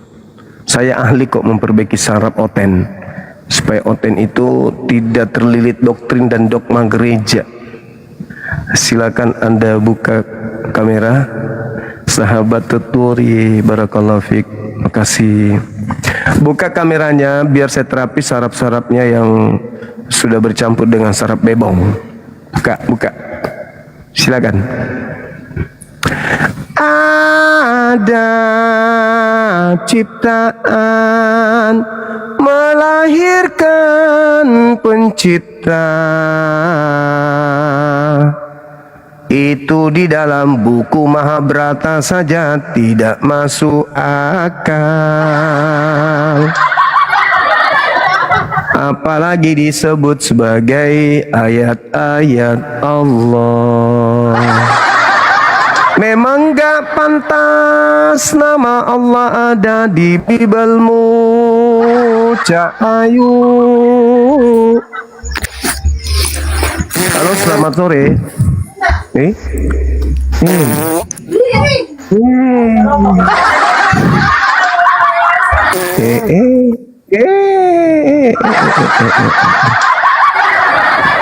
Kasian kali bah. Kasiannya, oh kasiannya, kasian kali, oh kasian kali.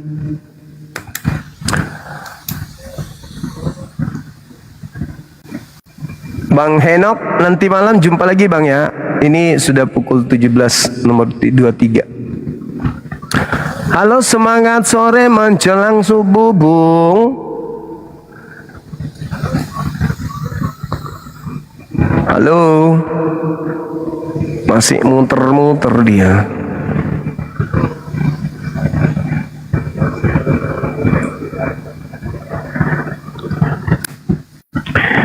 Naik lagi biniknya gua masak. Biniknya gua masak, naik lagi dia. Istrimu itu yang istrinya aku masak.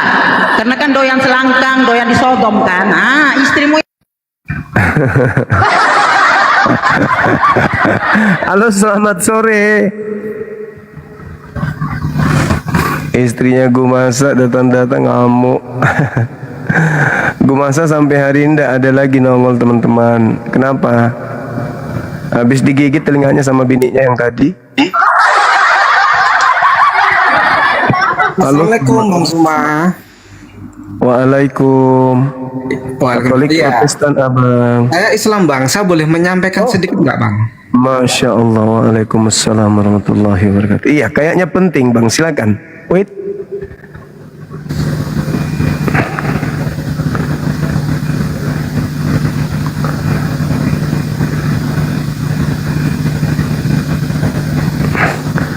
La la la la la la na na na na na na na.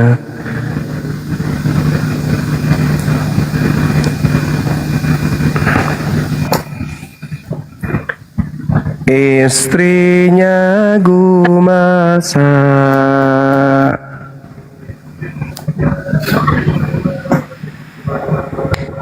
Halo Bang. Iya, langsung Bang, langsung. Apa yang ingin disampaikan? Karena dari tadi saya lihat banyak oten-oten yang naik tapi cuma ngeledek keluar lagi. Nah ini yang naik biarkan dari orang Islam Bang ya. Saya tak menyampaikan sedikit. Kalau saya memakainya logika seperti ini Bang. Kan banyak orang yang menghina Nabi Muhammad SAW. Katanya yang kuburan lah, katanya yang suka inilah, suka itulah. Sekarang saya memakai logika gini saja. Seandainya orang Kristen bisa mencari kesalahan dalam Al-Quran itu sudah sering disampaikan itu Bang. Itu udah disampaikan. Kalau logika seperti itu mana dapat mereka. Bible aja mereka tolak, apalagi Quran. Kalau materi metode kayak gitu udah lama. Fir'aun belum lahir saya udah sampaikan itu abangku. Fir'aun baru di dalam telur belum menetas. materi kayak gitu udah aku sampaikan dari sejak dulu. Makasih banyak ya Bang ya. Makasih. Kita menghargai pendapat saudara. Tapi kayaknya Anda baru bangun deh. Karena itu udah sering kita sampaikan.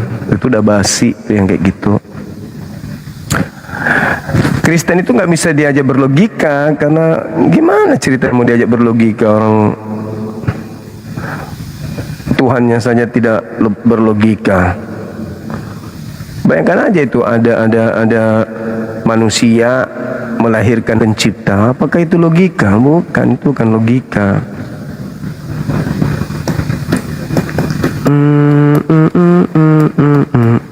Oke, teman-teman sekalian, kalau sudah ada lagi, ini lagi, aduh, saudara Yesus tidak boleh gitu, ganti namanya Bang. Itu akunmu itu tidak boleh kayak gitu. Tidak boleh menghina sesembahan orang pakai nama Yesus bla bla bla, nggak boleh kayak gitu.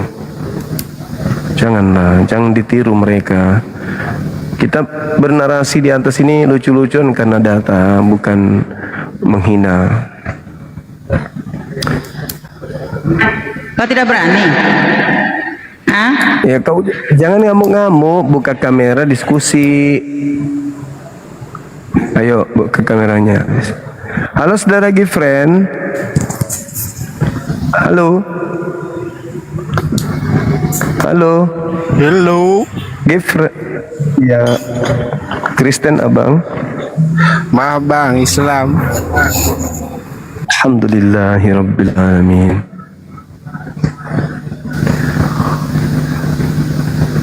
Akulah pendukungmu, wasiropo ila masa. Mantap.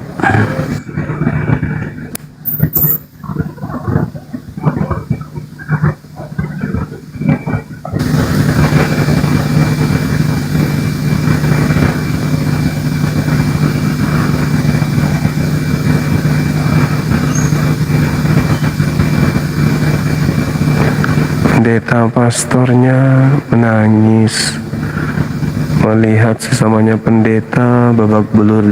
Kalau babak belurnya karena saya mah itu ya wajar toh. Tapi ini babak belur dengan Bibelnya sendiri. Itu bang. Halo saudara Badijaya. Ya, halo juga bang. Katolik bang. Abadi Jaya yang masuk malam-malam kemarin bang. Tuturi, syukran, barakallahu fiik. Iya, gimana? Cuma ini aja bang, saya ngasih apa gambaran aja sama Kristen ini. Tolong bang, kalau yang nggak mau on cam tuh nggak usah diladenin deh bang. Iya, betul. Halo, selamat sore. Assalamualaikum bang, aku cuma bilangin aja, tolong yang muslim jangan naik, karena ini Bang Juma yang khusus naik itu. Udah turun? Mantap kali, betul bang, betul. Jangan dulu pada naik yang muslim, nanti aja yang muslim. Pada saat saya tidur boleh naik. Kalau kita masih standby di sini berarti kita masih menunggu saudara-saudara kita non muslim itu.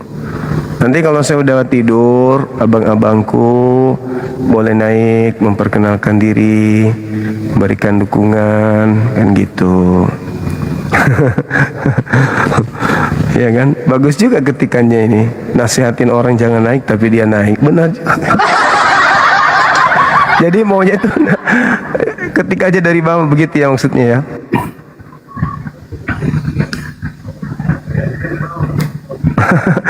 Muslim jangan naik, lu apa? Halo saudara Sere. Halo bang. Ada onde-onde kah?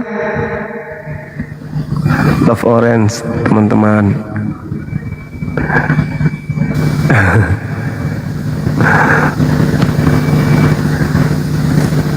Allahu Akbar. Sahabat Mawardi Asgar, barakallahu fiik. Selamat berjumpa lagi. Keren juga ini teman-teman. Oten-otennya pada tidur.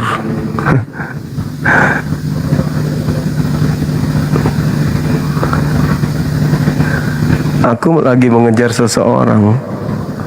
Kapan bisa jumpa sama dia ya? Aku DM belum diterima DM-ku.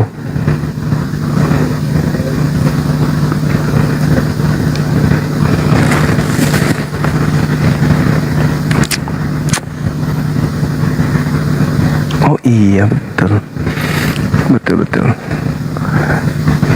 Oke teman-teman, jika sekiranya tak ada lagi non-muslim di sini, kita tutup perjumpaan kita sore hari ini. Sebentar malam kita jumpa lagi.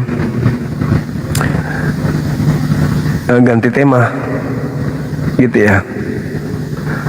Kalau saya sih masih tertarik tema ini, karena tema ini adalah ending dari semuanya. Aku udah mandi loh. Tadi istirahat asar aku mandi.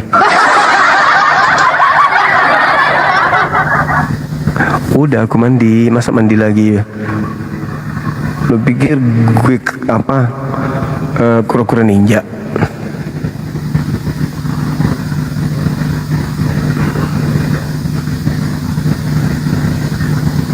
Nah, tema ini aja kita pakai. Temanya bagus kok. Temanya ini mencakup segala-galanya dan susah bagi mereka untuk melilit lidah. Tengok aja tadi. Mau lari kemana pun kena, gak bisa dia. Sulit kabur. Halo, semangat malam. Semangat sore bang. Saya muslim bang. Sore juga. Tolong turunkan saya aja bang. Mantap kali abangku ini. Aku suka namanya bang, Arif Keriting. Bagus namanya. Tema ini mereka nggak bisa terlalu banyak lari gitu. Kalau tema-tema yang lain masih bisa berkelit. Kalau ini sulit berkelit. Dan saya juga lebih mudah menyampaikan pesan, dan saya rasa teman-teman juga lebih mudah untuk menerima materi, ya, khususnya yang mau belajar. Kenapa? Karena tema itu aja yang muter-muter. Al-Qur'annya di surah ini, ayat sekian terkait dengan tema ini, Bibalnya ini, argumentasi penguatnya di sini. Kan gitu. Jadi kita nggak terlalu melebar mengambil data, karena data itu aja kita putar-putar. Dan lihatlah tadi seorang pendeta yang mengaku sudah 20 kali bertemu dengan Bang Zuma kan. Cuman begitu doang pertahanannya. Malah pertahanannya ketahuan kan. Dia katakan yang datang kepada Paulus itu Kristus asli. Coba apa enggak muntah orang punya agama pendetanya kayak gitu.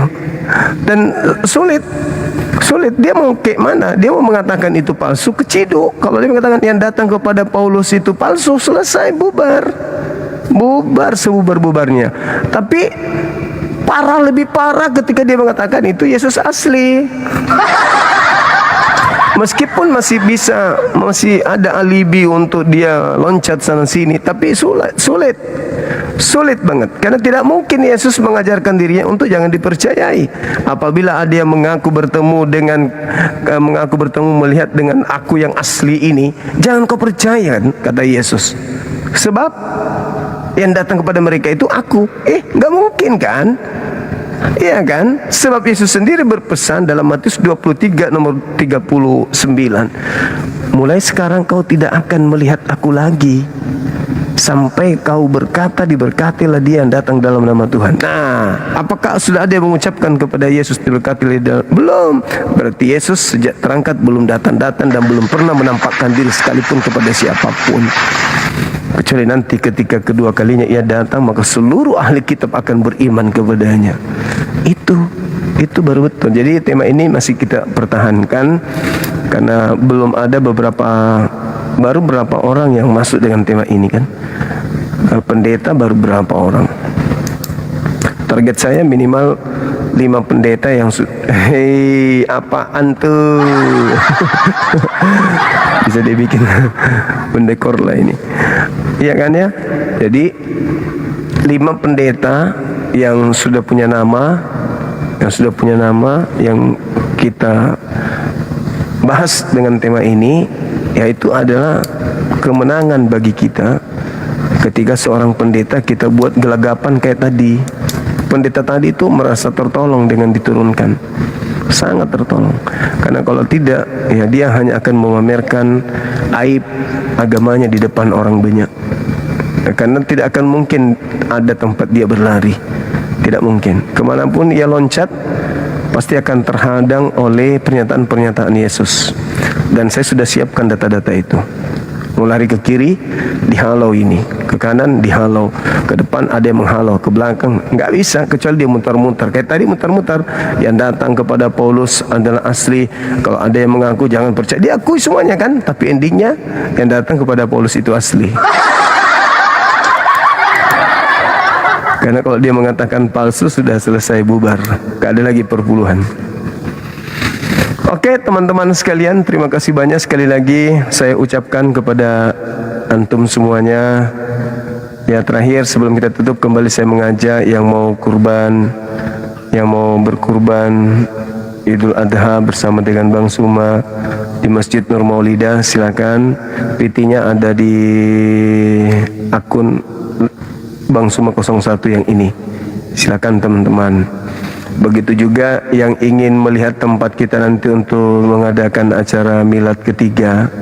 Nah, kebetulan tempat kurban kita itu ya di situ kita adakan miladnya.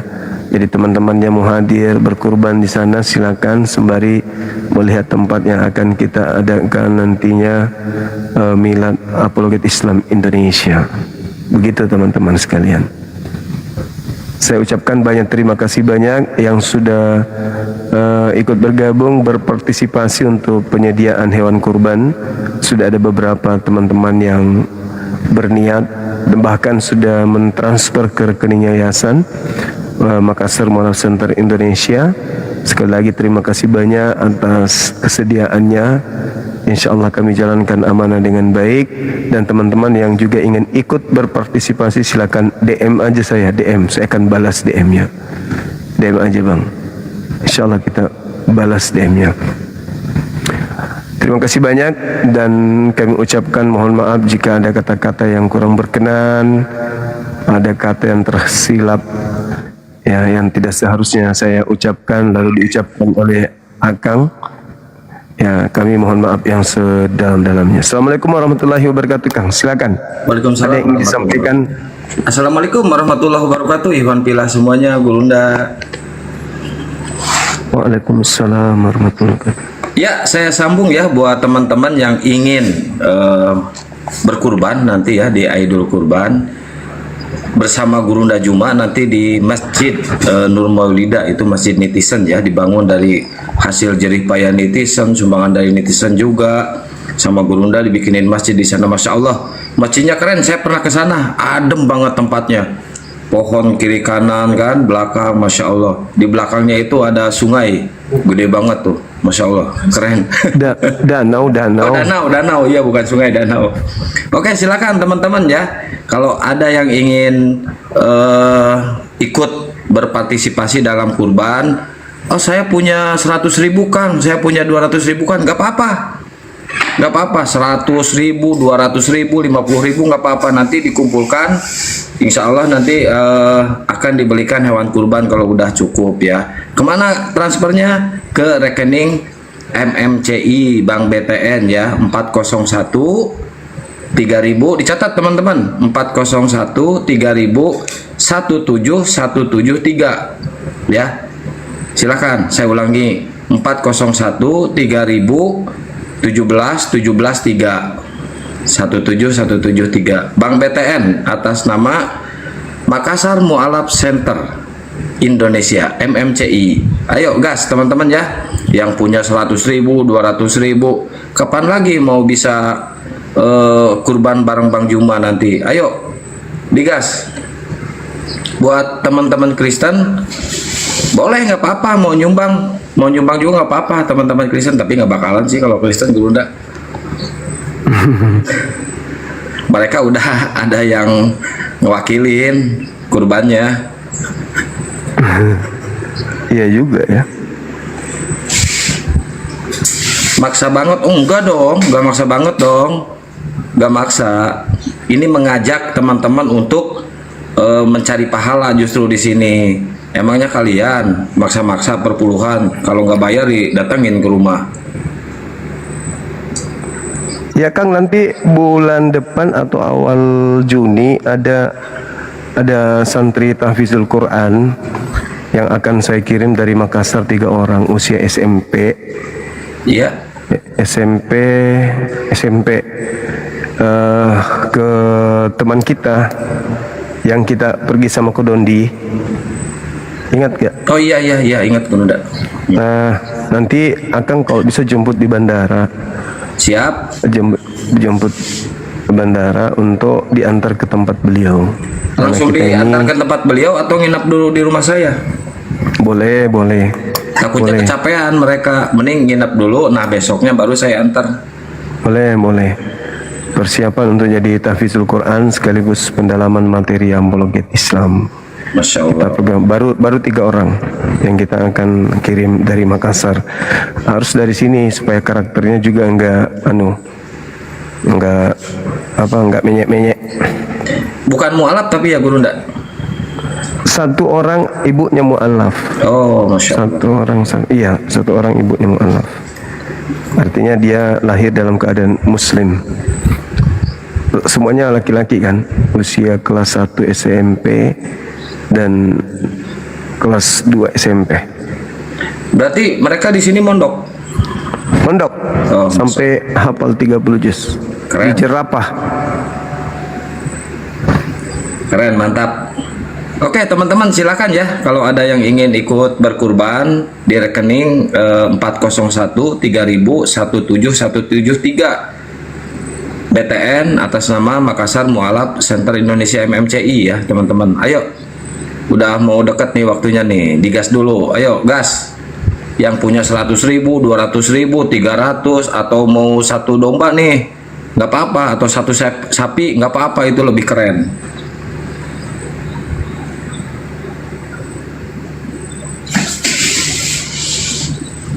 Oke, mungkin seperti itu Guru Nda. Nanti malam saya insya Allah naik lagi. Oke, baik. Ya, assalamualaikum warahmatullahi wabarakatuh. Waalaikumsalam warahmatullahi wabarakatuh. Baik teman-teman sekalian, ada Mbak cantik. Mana beliau? Loh. Kok menghilang?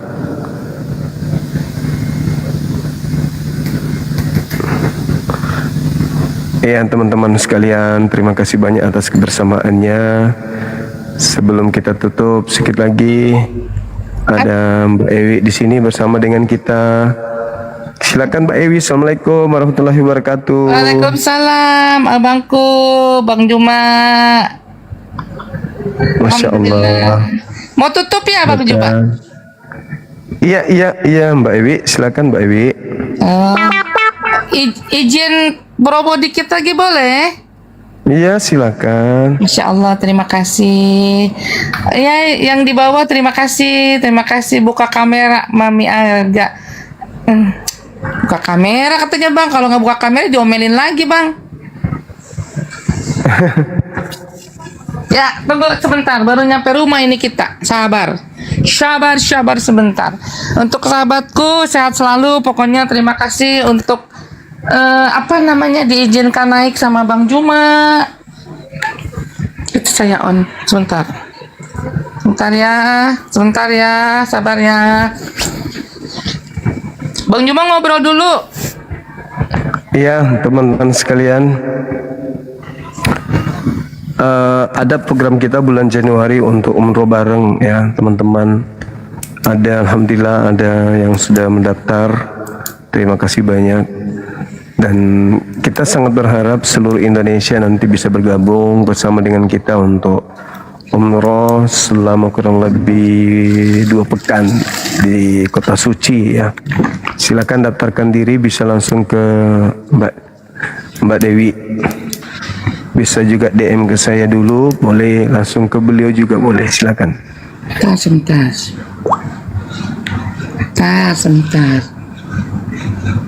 Assalamualaikum. Waalaikumsalam warahmatullahi wabarakatuh. Silakan Mbak Ewi. Ya, terima kasih untuk seluruh saudaraku yang hadir di sini. Terima kasih juga waktu dan kesempatannya dari Bang Juma. Insya Allah sebenarnya saya bulan Juli Bang Juma berkenan untuk bulan Juli itu berangkat umroh bareng bersama Bang Juma. Tetapi Bang Juma dengan kesibukan yang sangat padat di tahun ini dan bersedia dimundurkan, alhamdulillah kami akan berangkat umroh tanggal 5 Januari 2027. Jadi untuk sahabatku yang di bawah ada kesempatan untuk menabung. Alhamdulillah, bismillah. Untuk bareng sama Bang Juma dalam satu hotel, semua kegiatan kita intipin kegiatan Bang Juma selama di Mekah Madinah itu harganya 41.500.000. Untuk Sekamar, sekamar. satu kamar berempat. Sekamar dengan Bang Juma. Kok sekamar sama Bang Juma? Serius? Rame-rame. Satu hotel. Kalau yang pisah itu 37.500.000 satu kamar berempat. Insya Allah mudah-mudahan diberikan kelebihan rezeki untuk bisa berangkat umroh bareng Bang Juma. Bismillah. Nanti Amin. ya nanti sama Akang, tadi Akang kan udah turun, bisa WhatsApp ke Akang, bisa WhatsApp ke Bang Handi Salebes, atau bisa sama Bang Juma. Kemarin juga banyak yang pada DM ke Bang Juma. Nanti dari Bang Juma DM-nya diteruskan ke saya, atau mau langsung ada di bio saya, bisa WhatsApp juga boleh ya Bang Juma. Boleh Mbak Ewi, boleh. Bang, katanya aku mau tidur sama Bang Juma dong, katanya gitu Bang.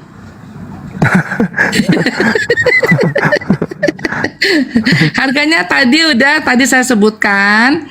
Harganya pisah hotel itu ada hotelnya tetap bintang 5, agak jauh di daerah Ajiat. Ada satunya lagi di Olayan itu 37.500.000 satu kamar berempat.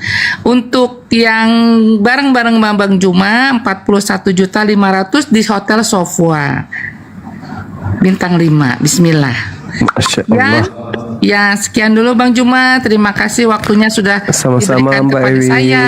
Sehat selalu. Saya juga, amin. Mbak Ewi juga sehat selalu, panjang umur, tetap cantik dan baik hati. Amin. Terima kasih Bang Amin. Juma. Ya, terima kasih. Sama-sama. Walid Nak Dewi boleh. Apa sih Walid Nak Dewi boleh? Apa itu Bang? Walid nak, maksudnya itu di sana bisa main karet nggak? Aku pun tak ngerti Walid nak apa ya? Walid nak apa? Titip air jam-jam insya Allah. Bismillah. Itu aja Bang Juma. Terima kasih waktu dan kesempatannya. Sekali lagi saya ucap terima kasih. Sehat selalu untuk Bang Juma. Selalu semangat. Dan yang di bawah juga selalu diberikan kesehatan, keberkahan dengan rezeki yang berlimpah. Semoga bisa ikut umroh bersama kami. Amin ya robbal alamin. Terima Amin kasih. ya rabbal alamin. Terima kasih. Waalaikumsalam warahmatullahi wabarakatuh. Waalaikumsalam warahmatullahi wabarakatuh. Silakan. Masya Allah. Baik teman-teman sekalian, saya sampaikan satu pengumuman juga pemberitahuan. Terkadang kan biasa aku istirahat tuh kan ya, istirahat. Bukan istirahat sih, izin ibadah kayak tadi asar, biasanya isya atau zuhur kan gitu. Nah nanti ada kegiatan kita pada saat Bang Suma ibadah akan ada ini diisi materi ringan dari para mujahid kita. Jadi jangan kemana-mana pada saat Bang Suma rehat untuk ibadah, itu waktunya akan diisi oleh para mujahid kita materi tentang air zam-zam dipandang dari sudut literatur Yudaism. Apa sih air zam-zam ini berdasarkan pemahaman orang-orang Yahudi dulu dan sekarang. Pandangan orang Yahudi tentang air zam-zam atau sumur air zam-zam dari pandangan Yahudi masa lampau, masa di zaman Rasulullah, masa sebelum Rasulullah, dan masa sekarang ini. Pandangan mereka terhadap sumur zam-zam ini apa sih kan gitu ya. Itu salah satu contoh materi-materi seperti itu yang akan diuraikan oleh para mujahid, ya, pejuang-pejuang apologet Islam Indonesia. Atau bisa juga terkait dengan rumah ibadah pertama yang didirikan oleh Abraham itu yang mana gitu.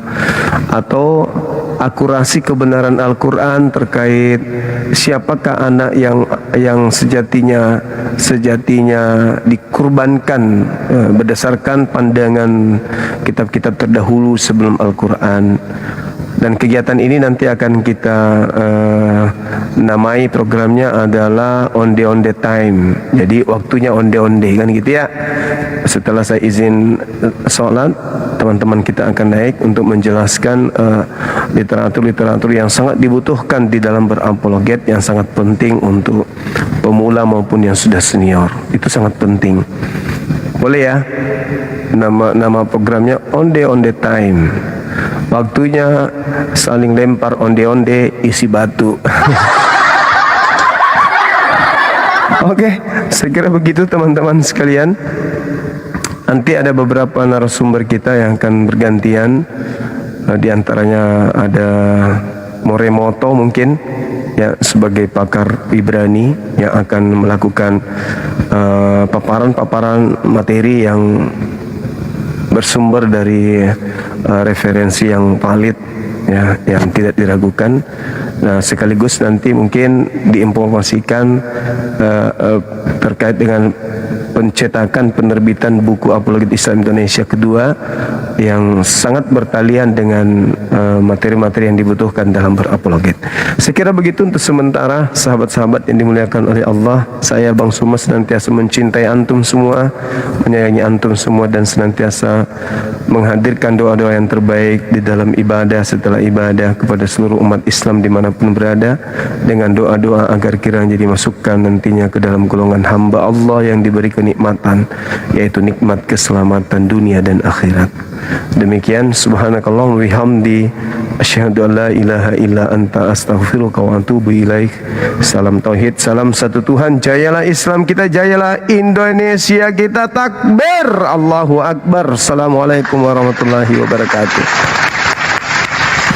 Bye. Jangan lupa sholat maghrib ya teman-teman. Jumpa lagi sebentar malam. Makasih semuanya, makasih yang di YouTube luar biasa. Thank you, Masya Allah, luar biasa teman-teman.